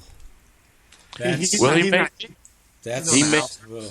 but he was hitting all the points, and I kept shaking my head, thinking, why is Bill Ayers on the right side of these things? But yeah, but then he never goes. He'll go past that into, why do you want to destroy America? The Bible says that the angel of death will come at you like an angel of light. And guess where that angel comes from? It comes from CERN, the Hadron Collider that's in Switzerland. Have you ever heard of CERN? No. Come back, Michael. Come back. And bring him, come back. Get our kite string and pull him back in. Michael started saying earlier if we didn't worship Lucifer, they were going to chop our heads off. Didn't he, Sonny? Yep. Hey, Michael, what about Santa Claus? Tell us about him. Uh-oh. No. What has he got in that bag? What has he got in that bag? Don't do it. Michael, we love you. We're just playing with you, sweetie. I forgot what the hell the good story had. You don't know. But nah, I mean, there's so much crazy shit going on, man. It's like, I mean, what is to believe? You know, it's like, is your mind gonna be? I gotta tell you something. Listening to you makes me tired. Well, I want you to make you tired because you're gonna go to sleep, and I'm gonna come into your astral realm. I'm wake up soon in Bangkok. But I'm gonna read your dreams when you go to sleep. Astrophysics or Astro View or something. No, like that. listen. Yeah, I'm a remote viewer. I do remote view. Listen. Don't talk for a second. I was on the call with Fire Shit Derp, who is the nuclear warhead of the BWC, and he said, "Hey, Michael Hood, were you in the military?" He goes, "What are you doing with the goddamn?" He goes, you either get that off, or I'm fixing to remote view your fucking router." And I was like, yeah. Whoa, that scared me. Hold on just a second. That was funny. Yeah, that was pretty funny. Go ahead. But he didn't understand I can remote his router and his. Hold on, Michael Hood. How many routers do you have? I have one router. You probably can read it right now. All y'all are reading my router right now. I want you to read it. Here, I'm gonna give you the tip of the night, and then I'm gonna make myself something with peanut butter. Ready? Go ahead. If you want to make your computers impenetrable, you put your computers behind 2 routers, not 1.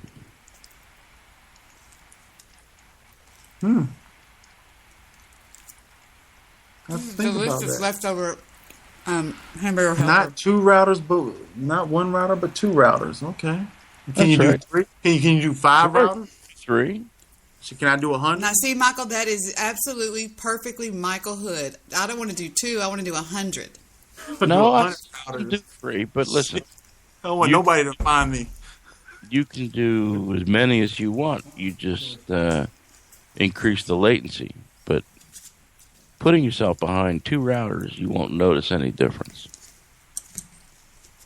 Well, imagine if you can use 100 routers, and these 100 routers are from people all across America. See, this is what makes me tired, Michael Hood. Now I need some peanut butter just to perk up a little bit. But if you use routers, have you ever pinned off a router? If you put your computer behind 2 routers, one router plugged into the other router, you're plugged into the inside router, you'll find that it's just about impenetrable. So all the people that say It's they kind of can like read your Shield, router, right? all the people that say they can read your router, well, maybe, but they won't be reading through two of them. I can tell you that. Well, Sonny, you look so sad. What's the matter, Sonny? You made good sense. I'm just sitting here thinking. Got one router. Thinking about what? I was thinking about what Howard said about Ayers sounding so reasonable. Now, this is a guy that was involved in bombings. He was a fugitive for quite some time. If I didn't know who he was, Sonny, I would tell you that he was someone who was reasonable.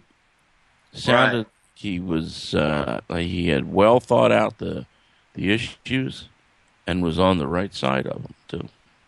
Sounds to me like he's just trying to.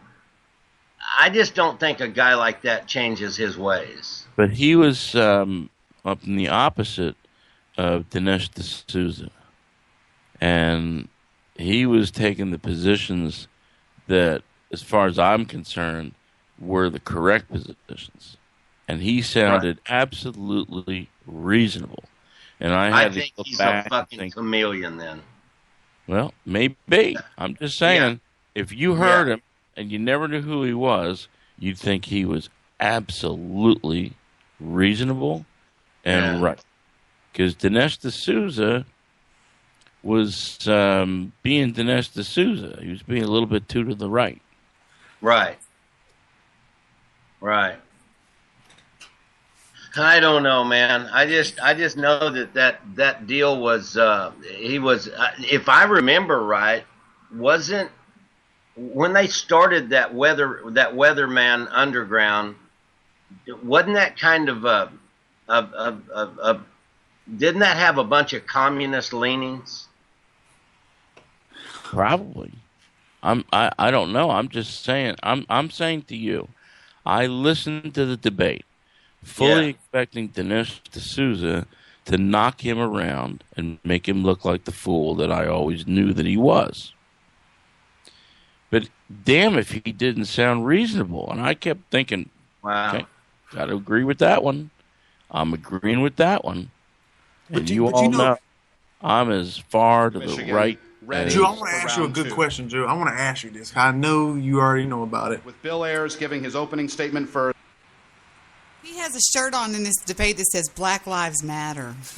Certainly does. Bill Ayers? You talking about Debbie? Bill Ayers? Yes, correct. Oh, my God. Well, I'll tell you what. You play that debate because it doesn't get too far into the debate. Skip past the introductions, start with the debate, and listen to it, and you tell me if I'm not right.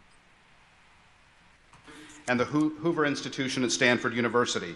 He also served as the president of the King's College at the University of Michigan.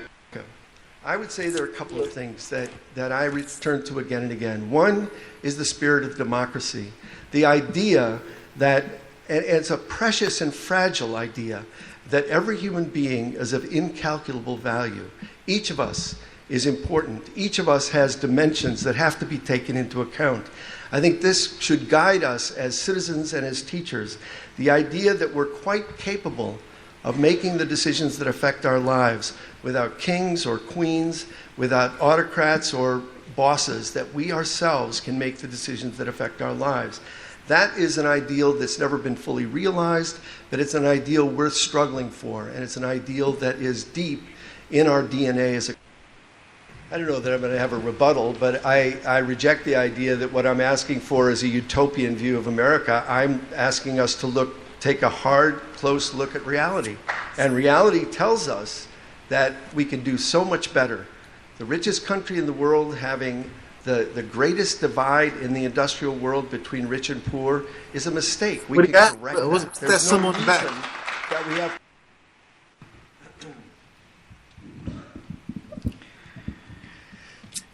Thank you very much. I'm thrilled to be here at the University of Michigan. As I stand listening to Bill Ayers, I realize that we have some agreements, but we also have a lot of disagreements. And it's a puzzle to me about how that can be so. How can two people who are both in America, looking at the same facts in front of them, come to such radically different assessments about America. I think one of the reasons for this is because, not just because there's a generational divide between Ayers and me. He's, in some ways, no, I just mean this, that Ayers came of age in the 60s. I came of the age in the 80s. I'm a young Reaganite, if you will. That's part of the difference between us, but a bigger part, I think, is that I'm an immigrant who grew up in a different culture. Being an immigrant exposes you to some other way of life. And the immigrant coming to America is always comparing America to some other existing country. The immigrant, in other words, is using a comparative or historical standard. Ayers is comparing America, I would say, to the Garden of Eden. In other words, he's using a utopian standard, and obviously by that utopian standard, America falls short. So one reason for the difference between the immigrant point of view and the native point of view is the native point of view is utopian, which is to say it lives in unreality. Now, as I think about my own life, I came to the United States with $500 in my pocket. I came to America not knowing what to expect. And I discovered in America this bizarre thing, the American dream. And the American dream is not just the idea of economic success. That's often what it is misinterpreted to be. I have a friend in Bombay, India, who's always telling me he's been trying to come to America. He goes, Dinesh, I really want to move to a country where the poor people are fat. And that's the materialistic view of American success.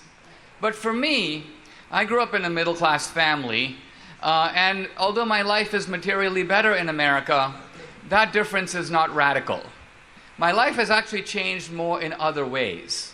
The most important thing that America has given me is the opportunity to be the architect of my own destiny, to be in the driver's seat of my own life. This is a country in which your major decisions, where to live, whom to love, whom to marry, what to believe, what to become, those are decisions that you, the individual, make for yourself.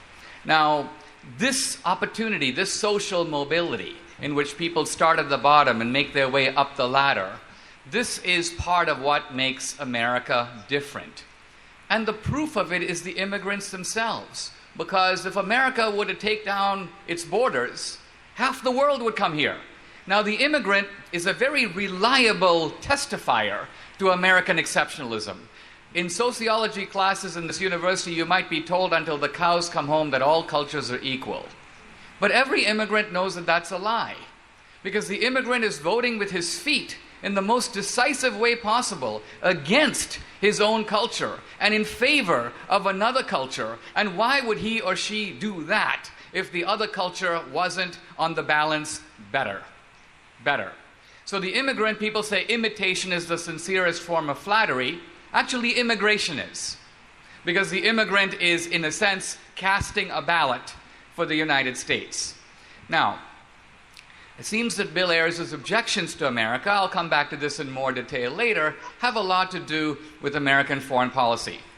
And I want to address that issue up front by saying that American foreign policy should not be indicted on the grounds that American foreign policy protects America's self-interest. Every country's foreign policy does that. A country can be indicted for whether or not in the process of protecting America's self-interest, does America make the world better or does America make the world worse? And I think if we look, for example, not just at the last 3 years or 5 years or 10 years, but the last 50 years, the last 100 years, America has immeasurably made the world better. I don't even want to imagine what the world would have looked like if there was no America in the 20th century. Now, the United States got into World War II for self-interest. We didn't get in until the Japanese bombed Pearl Harbor. But having got in for self-interest, the United States defeated Nazi Germany and also Japanese imperialism, leaving the world better off. Oh, sleep. The United States got into the Cold War for self-interest. And yet, at the end of the Cold War, the Soviet Empire dissolved, all of Eastern Europe was free. Russia has all kinds of problems today, but nobody wants to go back to the old Soviet Union. No. So the world is better and freer for what America did. Even with regard to the Middle East, The United States has made all kinds of mistakes, and we can do a post-mortem about that. But let's remember that the United States going into these countries has not gone into those countries to loot, to make money. It hasn't done what traditional colonial powers do. America lost money in Iraq. Any other country in Iraq would have said, we spent all this money to get here, now you're going to reimburse us for every penny we've spent with your oil. But the United States, having gone into Iraq, turns over the keys to the oil fields to the Iraqis. It's your oil, buy it, sell it, burn it, do what you want. So Jefferson called America an empire of ideals. And I think that's on the balance true. We've been the kindest, gentlest empire in world history. Let's not be utopian or foolish. Someone is going to have the kind of power that America does in the world. Either we have it or we give it to someone else. And who? Do you think the Chinese or the Russians or the Indians or the Brazilians would use this power better? Because that is the effect of withdrawing American power. Obama has withdrawn American power in the Middle East, and as a consequence we have ISIS taking over large areas of territory and doing what ISIS does. So what about the liberty, the freedom, the chance to shape their destiny of the people over there? Now, at the end of the day, this is a debate about democracy. Belair's talks about personal liberty. But those ideas can be in conflict. People can vote democratically to deprive other people of their liberty.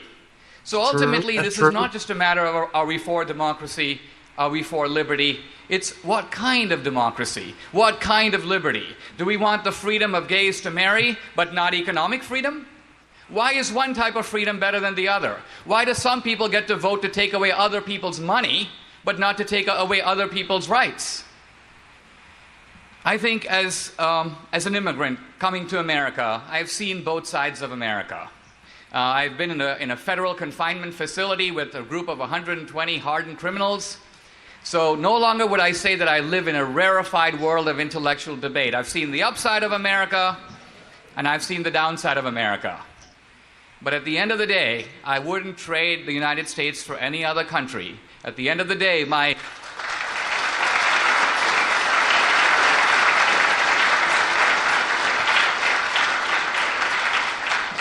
enthusiasm for American government, for the Obama administration may have dimmed, but my enthusiasm for this country burns brighter than ever. Thank you very much.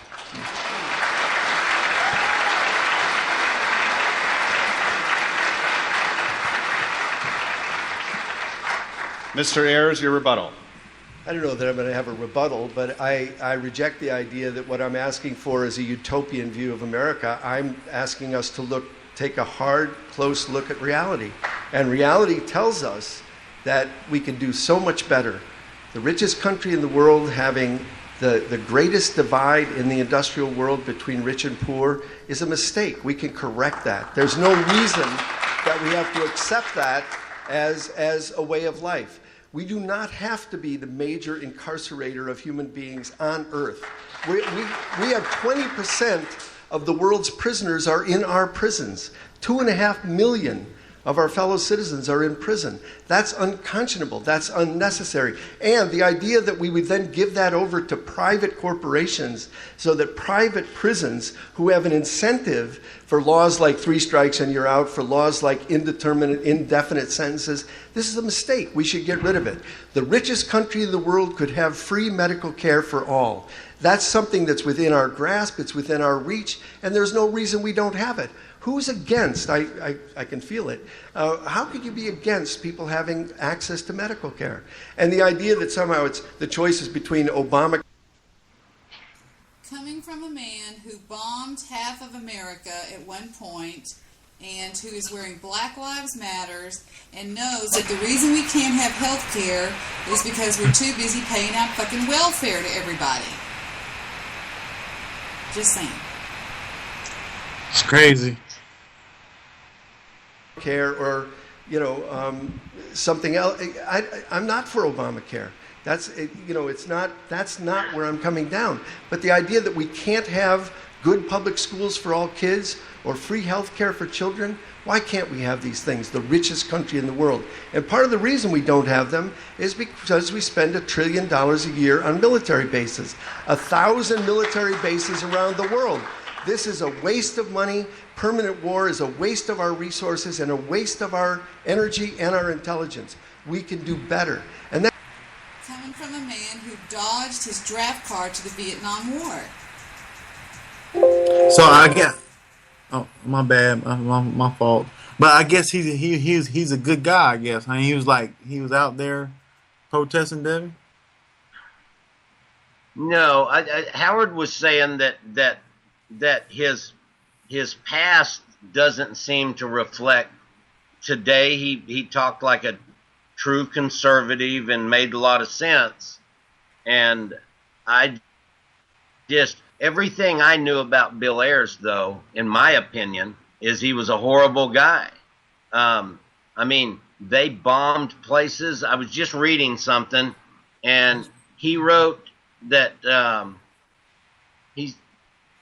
know he didn't write this, but in 1970 through 74, the Weathermen took responsibility for 12 bombings. Oh, he did write that. I'm sorry. But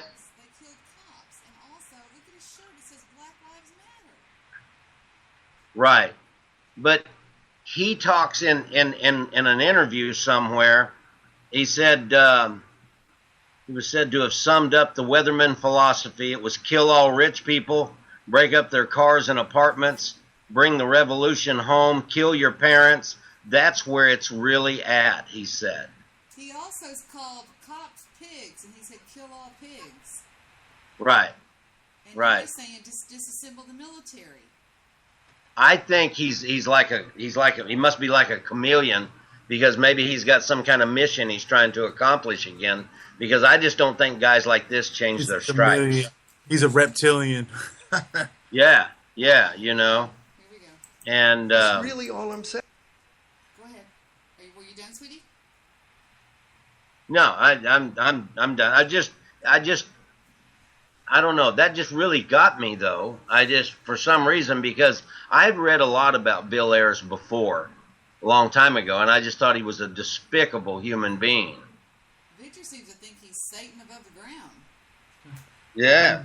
Yes. Bill Ayers got some years on him. I'm saying that we have an agenda, and that we can, and perhaps we can overlap in our agendas. I think we can oppose wars of choice. The idea that Obama somehow created ISIS. Look back to the recent history, even in your lifetime. He just said it. Say that again, Debbie. Obama created ISIS. Who sat in that throne of empire has expanded war, has made war, has created more war.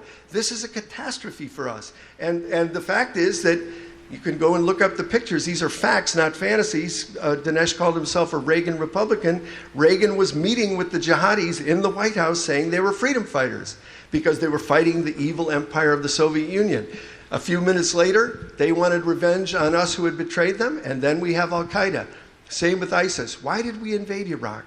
That was an invasion that didn't have to happen. And the people who opposed that invasion were never called upon to then make the solution, to go into the halls of power and make the solution. The very people who got us into it were the ones who were called upon to get us out of it. And of course, they expanded. Libya, Syria, Yemen, again and again, it was U.S. stumbling into the area, not with good intentions, with terrible intentions. The idea that the invasion of Libya had any good intentions, I can't see it. I know there was the rhetoric of bringing democracy. And whenever they say they're going to bring democracy, I always wish they would bring them the Electoral College. Bring something like that, something that we don't need. When you say two, what do you mean? Two what? Oh, thanks. Schools is something I actually know a fair amount about. Why can't we have decent schools for all kids? This is something that's in all of our interest, and we ought to have them. And the idea that Arnie Duncan, who was the head of the Chicago... Because the blacks in the school districts are getting pushed through so they can get out and graduate. They're being told, if you can say 1, 2, 3, we're going to give you a school. It's just, the teachers don't feel safe in their own classrooms anymore. Read the papers. Chicago Public Schools for 7 years, and then head of the nation's schools for 7 years, and he goes back to Chicago and he can't find a single public school for his own kids. That's an absolute damning comment on school reform as we've lived it out for the last several decades. There's nothing magical about it. But we as a democracy, as a people, ought to say that whatever the privileged, the most privileged, and the wisest parents have for their children, we should demand for our community's children. So if the privileged people get 25 kids in a classroom, we want 25 kids in a classroom. If the privileged get full arts programs in their schools, we want all schools to have full arts programs. If the privileged don't have to take standardized tests every month and don't have to be subjected to the Common Core, why do other people's children have to be subjected to those things? We should demand, as a free people, that what they get, what Arnie Duncan gets for his kids, we want for our kids. It's a simple kind of improvement. It's not utopian. It's within our reach. We can afford it. We should do it.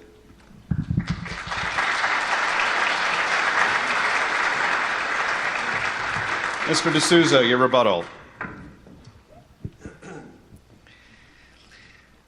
Let me start by saying a word about foreign policy and then pivoting to the issues of schools and healthcare. American foreign policy has been based for the past 50 years at least, and I would call it the principle of the lesser evil. The principle of the lesser evil says that in the real world, as opposed to in the fantasy seminar, you're often not choosing between the good guy and the bad guy. You're choosing between the bad guy and the really bad guy. That is anti-utopian. That is realizing that in the real world you have to make choices. Now, in World War II, the United States allied with a bad guy, Stalin, because another bad guy, Hitler, posed a greater threat at the time. Anybody who wants utopianism, why did we ally with the bad guy, has got to explain whether that was a good idea in order to win World War II. Similarly, the Reagan administration in the 1980s recognized that the Soviet Union between 1974 and 1980 had occupied 10 countries.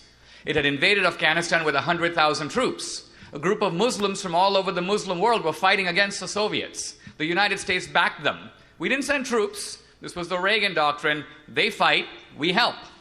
The Soviets were shooting at these Muslims from helicopters. We gave them Stinger rockets to shoot the helicopters down. Was that defensible? Obviously, yes. It was the principle of the lesser evil. We were helping Muslims recover control of their own country. So when people say, as many do, the United States has consistently been against the Muslims, wrong. The United States is actually responsible for liberating a significant part of the Islamic world from Soviet occupation. Now, later, in a separate fight, the Taliban comes to power in Afghanistan. Later, separately, bin Laden declares war on the United States. And we say, well, then why do we support those guys? Because in the real world, you don't have the privilege of hindsight. In the real world, you have to make decisions with information available at the time. Now, that's just a word on the subject of foreign policy. Now I want to turn to domestic policy. Why are the schools, Bill Ayers asks, so bad? Funding on American public schools has escalated fantastically. It has gone up many, many times from what it was, and yet the schools never seem to improve. And yet, we never see people like Jesse Jackson protesting outside the public schools, even though black kids can't get a good education seemingly anywhere in the whole city or in the whole state. Now, why is that? Similarly, healthcare. People say healthcare costs keep rising. Why do healthcare costs keep rising? Healthcare costs keep rising for a really simple reason. The guy who's getting the benefit is not the guy who's paying. Now,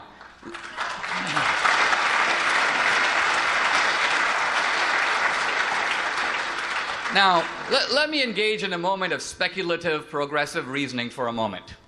We have a right, no less for healthcare, we have a right to eat.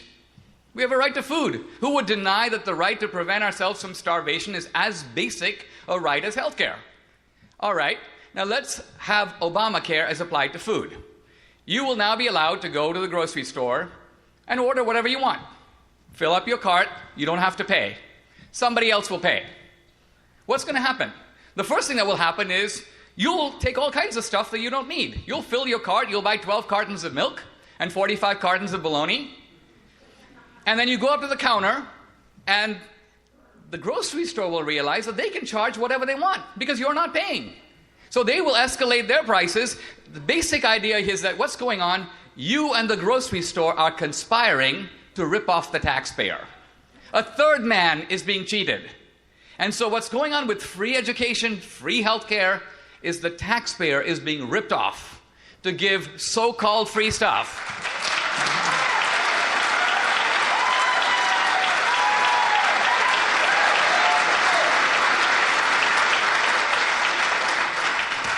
One final word about the free education scam.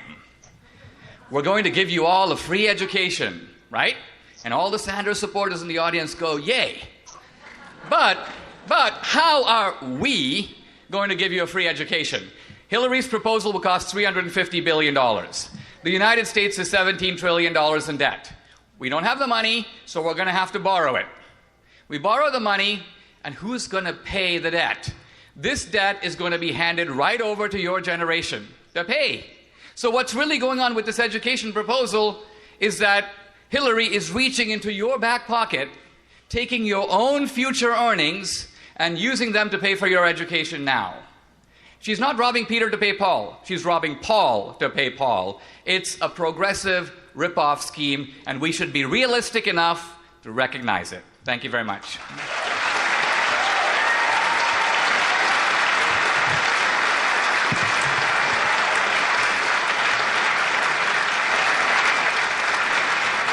Thank you both very much. In the next phase of the debate, I will be posing some questions. These questions were submitted anonymously online by students and community members here at the University of Michigan. From over 80 questions submitted, the questions I pose were selected by the Young Americans for Freedom and have been... Can I play one speech right behind that, man, real quick? You don't mind? It's from this guy right here. The very word secrecy is repugnant in a free and open society. And we are, as a people, inherently and historically opposed to secret societies, to secret oaths, and to secret proceedings. We decided long ago that the dangers of excessive and unwarranted concealment of pertinent facts far outweighed the dangers which are cited to justify it. Even today, there is little value in opposing the threat of a closed society by imitating its arbitrary restrictions. Even today, there is little value in ensuring the survival of our nation if our traditions do not survive with it. And there is very grave danger that an announced need for increased security will be seized upon by those anxious to expand its meaning to the very limits of official censorship and concealment. That I do not intend to permit to the extent that it's in my control.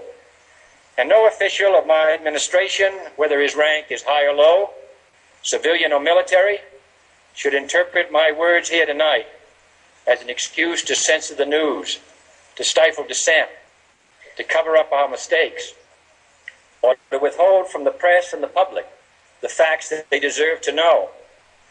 For we are opposed around the world by a monolithic and ruthless conspiracy that relies primarily on covert means for expanding its sphere of influence, on infiltration instead of invasion, on subversion instead of elections, on intimidation instead of free choice, on guerrillas by night instead of armies by day.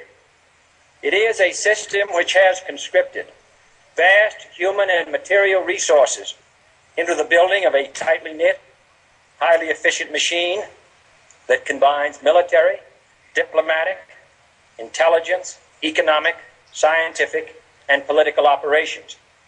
Its preparations are concealed, not published. Its mistakes are buried, not headlined. Its dissenters are silenced, not praised. No expenditure is questioned, no rumor is printed, no secret is revealed. No president should fear public scrutiny of his program, for from that scrutiny comes understanding, And from that understanding comes support or opposition, and both are necessary. I am not asking your newspapers to support an administration, but I am asking your help in the tremendous task of informing and alerting the American people. For I have complete confidence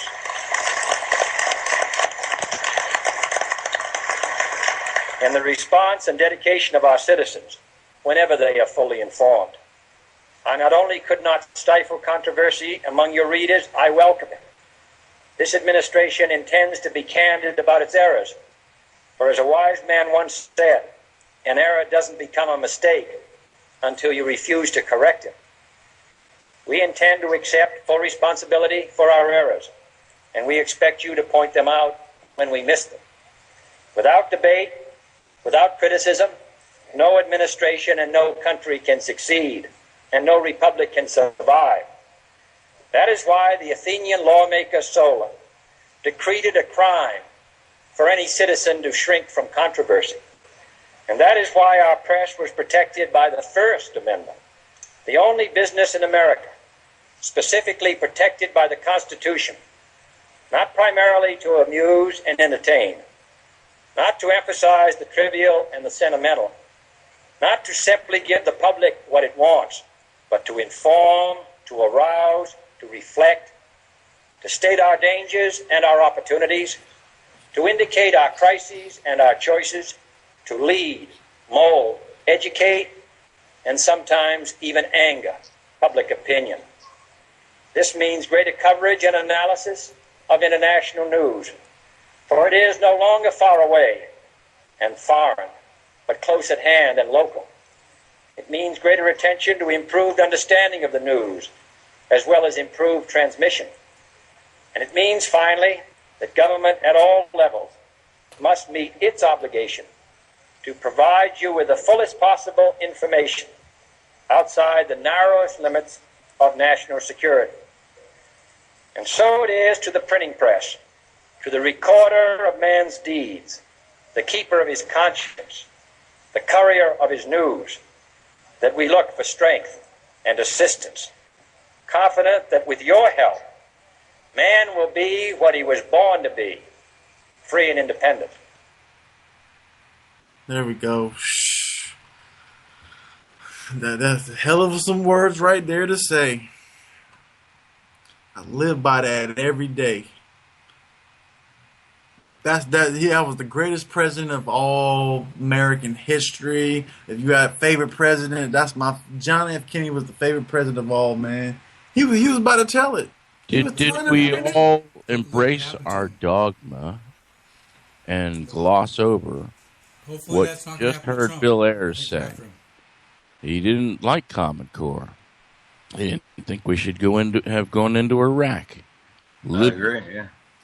Did you hear all those points that he was making, and you're probably shaking your head going, yep, he's right, he's right? Oh, no, you're right. I did agree with all of those points. As and did I'm really confused about this guy. And notice this is a guy that's responsible for murder in my mind. Yeah, and notice how, well, listen, somebody who does something in the 60s, this is now, what, 2016? Yeah, no, I agree. So people can change. I'm not saying that this guy's a good guy, but I heard him say he didn't like Common Core.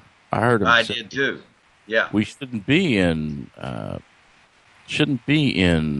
all these countries. We shouldn't have 1,000 military bases everywhere. We run everything. And even behind the scenes, we run it where people don't even know that we're running it. Right. And then we do things like 9/11. And if at the very least the U.S. government allowed 9/11 to happen, at the very least, at its worst, the U.S. government, or a faction of the U.S. government, but a faction that apparently has more power than most people think, because who's that faction? Who is that faction? The people in power didn't do anything to expose that faction that operated behind the scenes and made Right. things happen, did they? Nothing happened to any of those people. Mm-mm. I saw them dig up They were David. paid for it, man. I heard them dig up David Gergen tonight. Mr. I Love the Bohemian Grove and everything else that goes Yeah, on. that's a good place to go in the summertime. I love it. I love going there. Well, my dead customer and friend used to go to the Bohemian Grove. I love that. I've seen pictures of him at the Bohemian Grove, and I said, Peter, that's the Bohemian Grove. Peter was NSA. Peter was pretty well entrenched in what went on. You know what he told me? Sonny? What? He told me that all the things that I've been talking about over the years, and he didn't tell me these things until the very end, but he said all the things that I've been talking about over the years, I'm more right than I know. Wow. Hey, man, yeah, because he was telling some real stuff. I mean, it's only certain individuals that know that, but, you know, if the people tell you, if I tell you that. This is a man with a green passport, and it's a United States passport. He's dead now. A green passport. A green passport. His passport was green. Yeah, I know what that means. Yeah, I do. That's why I'm asking. I thought they did away with all of that. Well, I saw it on his desk, and I said, Peter, I said, what's that? And he looked at it, and I saw U.S. on it, and I said, what the hell kind of passport is green? He said, the kind that nobody asked questions. I think they did away with that in 20 years ago. I think it was in the 90s or something. I can tell you that I saw that green passport 3 years ago.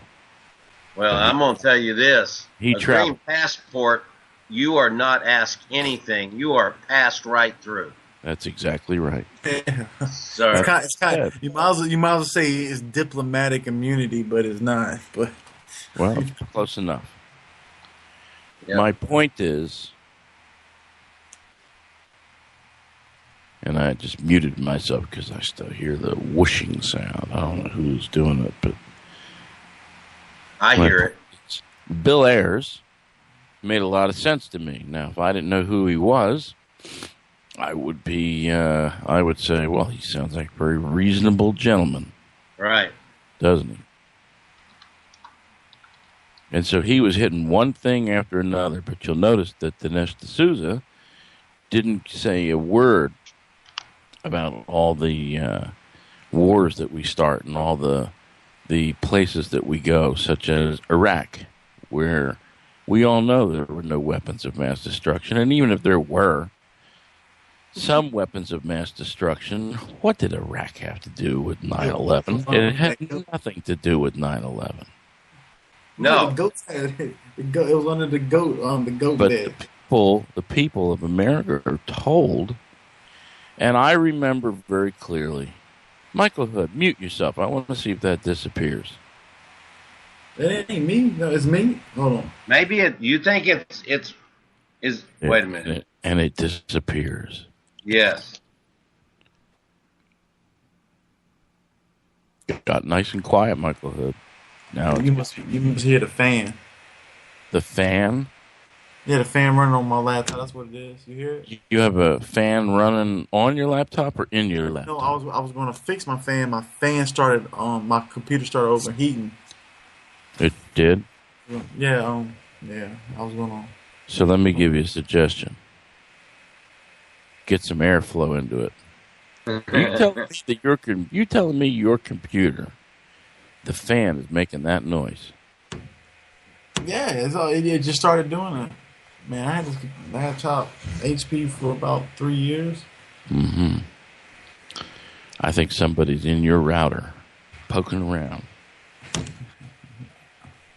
I'd be scared. I'd be scared. Yeah, I guess I had to pull them up. Look, here's the point, though. There it goes, gone. I like that.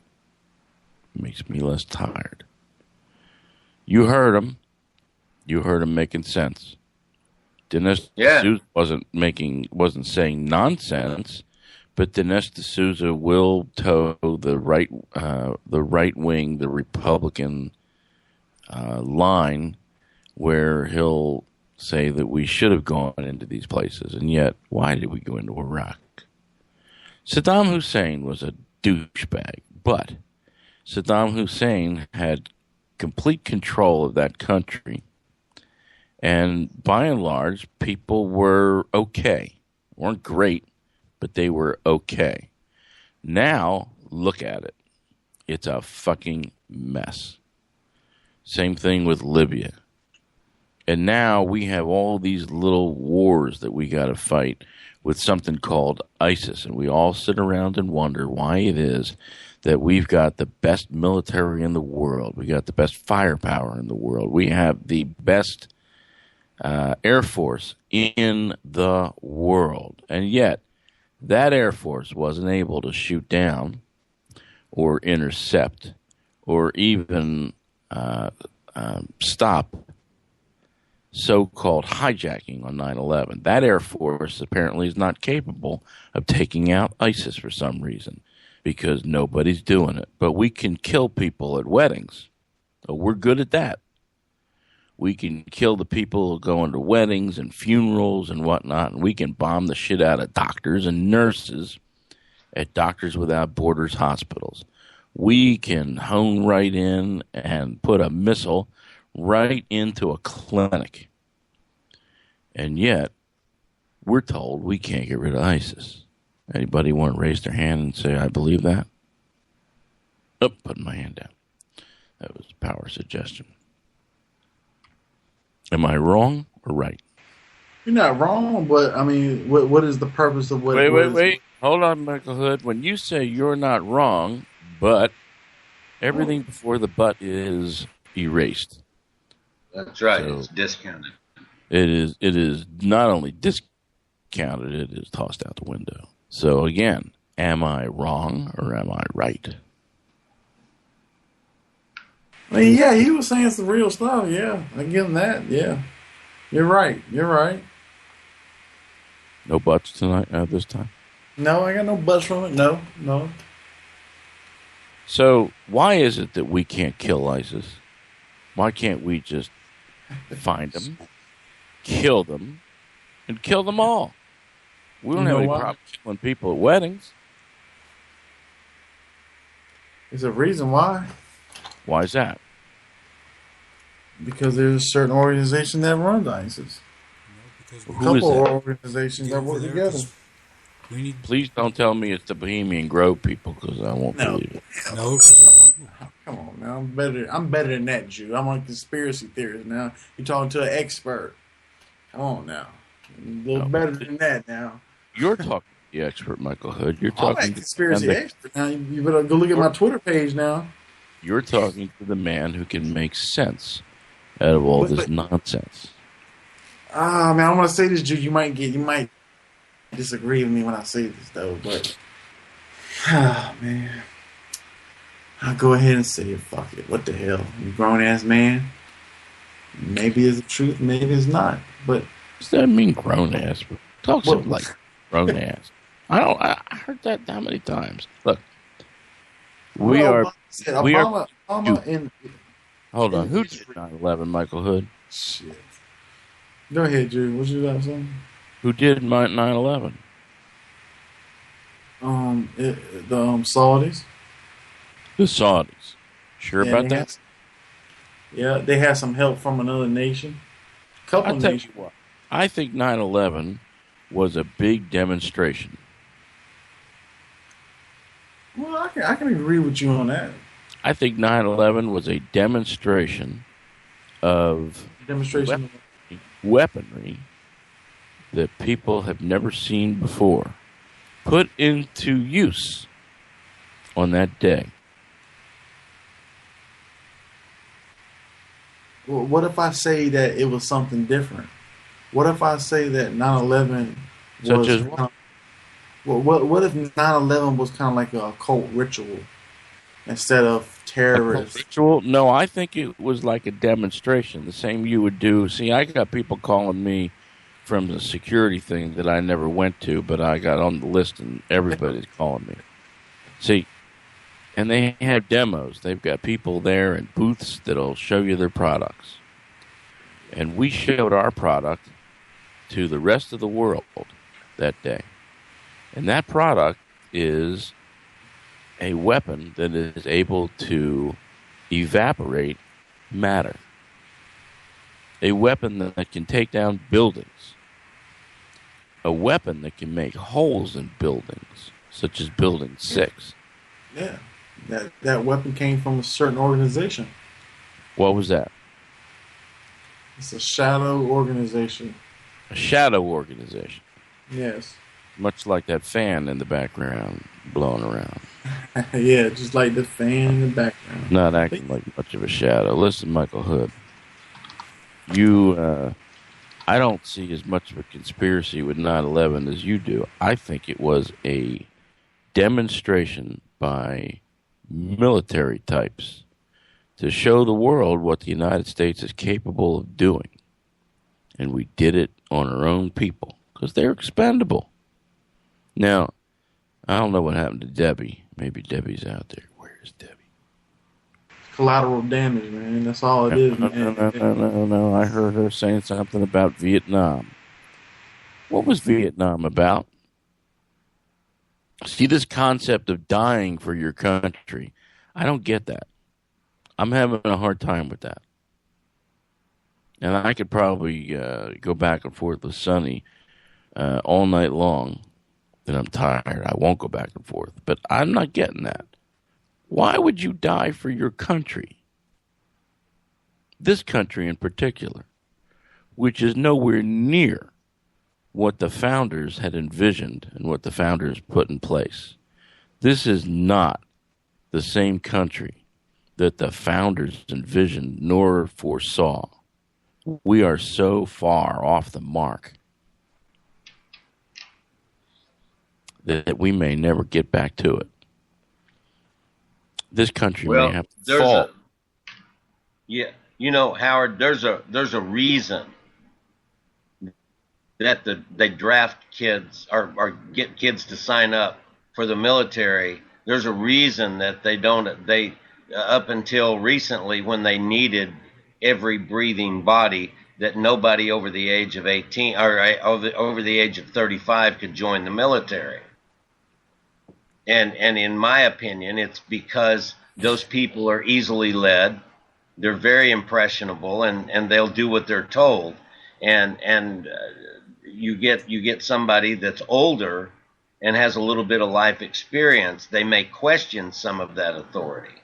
Well, see, I'm questioning it right now because I had a very small micro discussion today in AAA, 3As, about leaving the country. I got my international driver's license, so I can easily get a Thai driver's license when I'm over there. Right.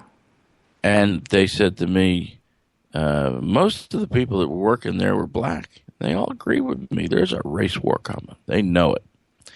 And I told them, I said, listen, you're welcome to fight it. Have fun. There's a race war coming. Have at it, but I won't be here for it. Yeah, and when you destroy the place, make sure you clean it up when you're done, and then maybe I'll come back. Let me ask Turn you the lights out on your way out, right? Let me ask you. No, hold on, Mike. Somebody said to me, well, it's going to take a long time. I said, well, you're right. I may not be back here. I may not be back to see. That's what I want to ask you about. I want to ask you this: How do you know what time are you leaving? Are you leaving a week before it happens? Are you leaving 3 days before it happens? Are you leaving the same day? How do you know when you're leaving? Are you going to leave 6 months? You're going to leave 3 years before it happens? It might not happen until 2020. Wait a minute. Weeks, but Howard's not leaving. You're not leaving, Howard, to avoid a race war. You've got other reasons that you're leaving, correct? Yes, he's leaving bigger because the country is about to collapse in financial. That's why he's leaving. He's not leaving because of the race war.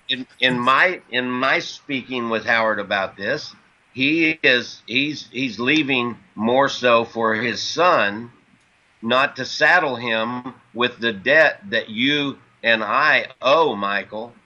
Well, no, he don't want his son to go through martial law. No. he's going to give his kid a chance somewhere else. You and I owe a huge debt, monetary debt. Well, You owe more than you know. Everybody who's a U.S. citizen does. But see, here's the thing. When Detroit stopped making cars, and I told you I told you I rented that Dodge Durango. Right. And I was really surprised that we've come a long way in making cars, because the lines on that car were nice. Everything fit. It was like driving a Japanese car.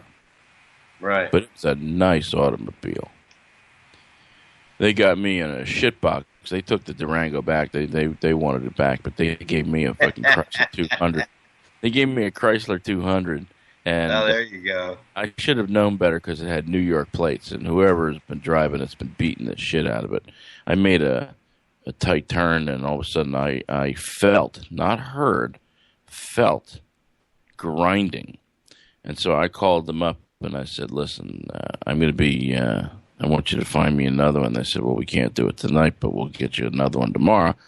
I said, because you need a CV joint that needs to be looked at. Well, everybody said to me, what's a CV joint? I had to explain to them a front-wheel drive, why it's making that clicking sound. I said, I am not driving to New York. Well, it's not safe. Yeah. I said, and it's been, whoever's been driving it has been beating the shit out of it. Now, that Durango, I had at 2,000 miles. That's what it had. I put 500 some miles on it. But here's the point. The Durango, that particular automobile, what is it? You know what? I just forgot my point completely. Hey, Michael Hood, when everything goes to shit in this country, oh, I know what my point was. When the business started going to the Japanese and all the other foreign car companies, and Detroit folded, people left Detroit for other parts of the U.S. in search of better jobs. Some people went to North Dakota, if you can believe it. A lot of people go to Texas. They went all the way down to Texas. I was just about to say Texas. Because in Texas, it's well known that there are good jobs, good opportunities, and it's very libertarian down there to a degree. Right. Why is that any different? I'm just doing it on a bigger scale. But why is it any different that if things start to turn to shit in the U.S., that people say, well, you should stay and fight. Get the fuck out of here. Who am I fighting for? I ain't fighting nobody, man. Fighting for the knuckleheads in Black Lives Matter. Am I fighting for nobody, man? Am I going to fight for knuckleheads that don't give a shit? Get the fuck out of this country. I'm leaving a week before it happens. I'm gone. I'm not in America no more. Michael Hood, I am going to the land of, would you like a blowjob with that massage? I might see you there, G. Like, we're going to have yes, I would like a blowjob with that massage. Thank you for asking. That's where I'm going. America, dog. Yes, you better leave, Lester. If you want to play with the Black Lives Matter and the people that can't put a sentence together and whatnot, when I start hearing... This is the question I want to ask you, Drew. Go ahead. Hearing Michael Hood, and I start hearing my Wigger bullshit coming out of my son, my 9-year-old, I know it's time to put him back where he came from. And while he didn't come from here... but you don't want him here when the shit hits the fan. You don't want to deal with all that bullshit. And I don't want him. And I agree with you, dog. I wouldn't want him to be there either. It's not for him. Wigger bullshit and talking like black people and if people shooting their brains out, they go ahead and killing cops. Cops done killed 40 people. Damn, the protesters done killed trying to kill 6 more cops. I will leave my thoughts on the cop killing and the cops in America. They're out of control. It has nothing to do with black people, but black people. It doesn't. It's the United Nations system that's coming into America. It's called the United Nations of America. No. It's called. We have an entire group, a age group of just dumb fucks. They're just stupid. Why can't we just admit it? Yeah, you know why they stupid? Same Because they're playing. demographic. Wait. Same demographic in Europe, for example, would run rings in math. Would run rings around these people. The ability of other countries to educate their people, where our people are just uneducated, and I will remind you every day that these uneducated boobs will sit on your jury one day. And, it's real important. You can thank Bill Ayers for that lack of education. Thank you very much. And when it's real important, Yes. when I'm it's sorry. real important, these people will be making decisions about your life. So I say no thank you. And if I'm going to live, if I'm going to be forced to live with people who are not educated, kind of dopey, but a lot more pleasant, and a lot more pleasant to look at least the female variety of them.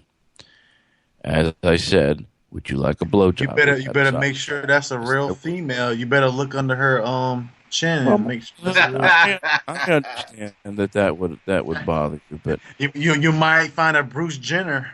But here's the thing, Michael Hood. My ability to spot a Katoi is unparalleled. I can spot them at high speed on the back of motorbikes. I have spotted them, and people say, "How do you do that?" I just do. There's a lot of motorbikes in Thailand. Yes, there's a lot of apples in Thailand too. Listen, I know about Thailand now. You can't tell me about Thailand. you don't know about Thailand because you've never been there. You don't know where I've been at, Jew. You don't even know what good Thai food is, my foot, because you've never been to Thailand. Hey guys, it's around 4:30. I gotta hit the sack, but I enjoyed tonight, and so I'll say goodnight to Howard and Michael. Just have AR-15, Lester. You better have your AR-15. You better have your M4 too, fully automatic, Class 3 weaponry now. Have your Class 3 license now. Don't have a little semi-automatic. You have fully automatic now. Go try to get your Class 3 weaponry. You go get your license for that. Yeah. I have it already, man. Wait a minute. You have a license to allow you to handle fully automatic weapons. Yeah, I got family. Yeah. I have 3 businesses where they do arms dealing and stuff like that. Well then, look, anyway, that's cool. But anyway, I got to get out of here. So Debbie and Vic, you and Michael and Howard, I'll talk to y'all later. Appreciate it, man. Me too. All right. Bye. Okay, we'll see. All right, see y'all. Okay, bye.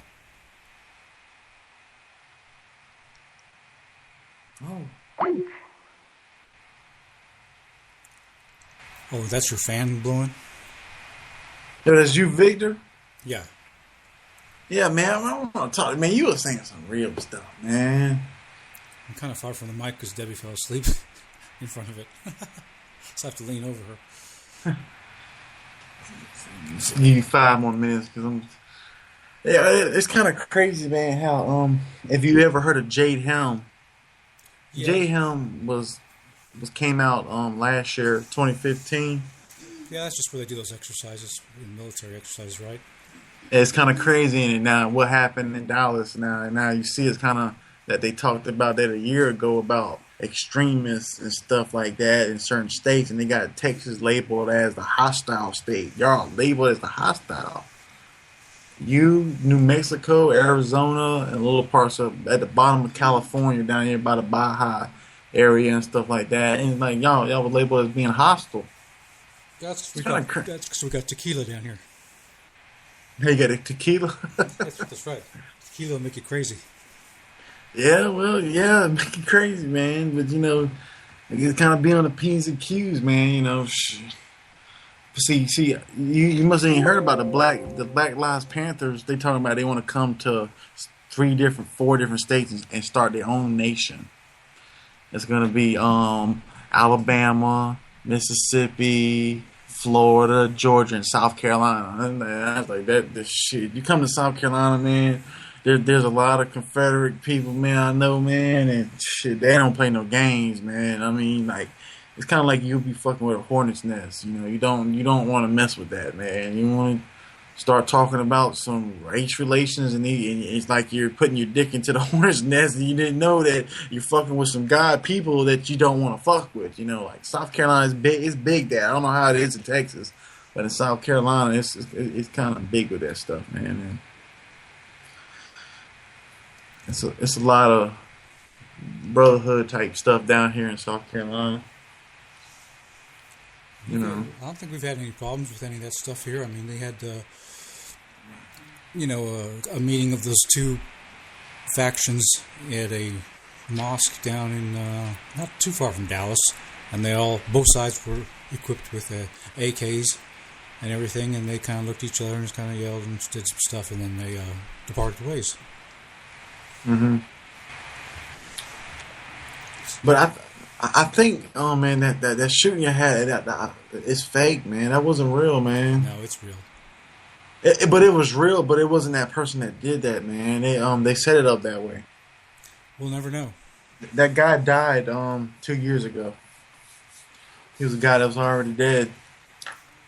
What it is that there were some CIA trained military, CIA agents, whatever, that did that hit, man. Because they already have the hits already prepared in each state. The next hit that's going to happen is going to be in Michigan, man. Watch it. Well, who was that guy that was shooting on the video that ran up behind the cop and shot him in the back of the head? That wasn't the guy that was in the picture. That was another guy. That was an agent. But these agents killed these cops, though. People who died, they died for real now.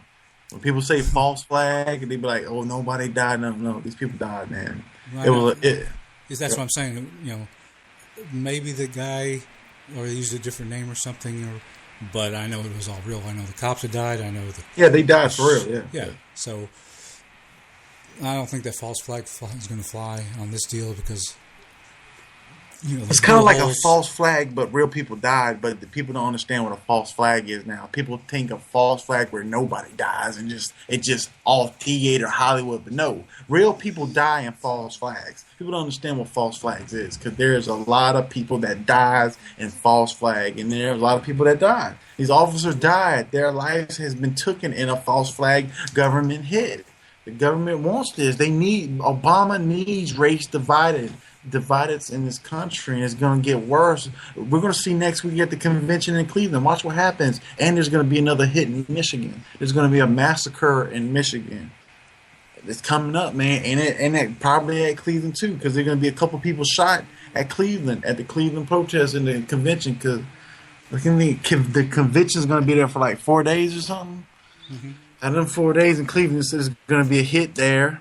Down in the Democrats, there's going to be a hit. All these hits are building up for Obama to stay in the chair. They need Obama to stay and to bring in the Luciferian agenda, man. No, they're not bringing a Luciferian agenda. They're going to World War III. Yeah, when World War III will bring in their Antichrist. No, after World War III happens, the Antichrist will come and declare allegiance and propagation to this planet Earth and say everybody will come together. Because really, if we was in World War III, we can't come together. But the only way we can come together is from an outside threat. If you listen to Ronald Reagan back in 1987 when he mentioned that, what if there was a difference from outer space? Well, what would we was facing an outer space threat? How would we come together? When I get into outer space with you, Victor, I'm already reading your mind, Victor. I'm reading your mind, man. I'm a remote viewer. No, you're remotely thinking about the wrong thing. I was thinking about ping pong balls, not the moon. People, it's kind of like people don't believe that there's an extraterrestrial threat that's going on. And that's another conspiracy to get into. No. People, no little gray men. No lizard men, no lizard people, no lizard men, none of that. You don't think no that? No alligator people, no crocodile people. You sure about that, man? Show me one. I'll take you to Dulce, New Mexico. And I'll see an alligator, man. Well, we won't go back. We won't be going back home. If we go down in one of these tunnels, yes, I know one of the shamans down there. We won't be going. We won't be leaving. He'll tell you, if you go down in this tunnel, you're not leaving. It's an underground. It goes into the underground base of Dulce now. We're going there. We're not coming back out. Wait. It goes into what? There's an underground base at Dulce, New Mexico. It's under the city, and it's the city's circumference is about probably I think at about 15 miles in circumference in the stretch. But you it's a small town that's underground. Where they have the stuff where they, That's where they do that testing, and they developed things like that. Well, yeah, they do genetic testing. What they do genetic hybrids, and what they do is they take our DNA and they can mix it into an elephant DNA wait. So you think you can get in there? You think you can get in that place? Well, if we get in there, we're not coming back out and leaving. You'll see it for yourself, but you're not coming back to tell it. Right, but I'm saying you can't get in. Yeah, you can get in. You can get in, but you'll get captured. Okay, I'll go. Get captured, I'm ready to go. I have nothing to do next week. I'll go. I mean, I don't even want to go. I wouldn't even tell you. It's kind of crazy because the Indians and the shamans there, man, there's a lot of stuff going there. I wish we can go there and be protected. To go in there, I wouldn't go, man. I was like, I don't know, man. Hey, I just looked up on this thing, and we got less than a minute left on this podcast. Okay, we got a minute left. Yeah. Yeah, if that. But one thing you have to understand, Victor's going on there. There's something that's going on in America that's beyond politicians, and it's beyond the elections, and it's beyond secret societies. There's a secret within a secret that's within a secret. So when you think that there's secret societies out there, there's a secret cosmic society out there that's outer space now. Okay, don't think that we're just so special in this universe, in the solar system, in this galaxy. It's just us now. It's way more people than us. There's humans that have been on Mars. There's been on humans in other galaxies. But right now, you're in an imprisonment. And every day that people die, usually they come back to this imprisonment Whoops, we're running out of this planet Earth. Well, I ain't going to worry about the other stuff. I'm just going to worry about here. So anyway, we got to go. So.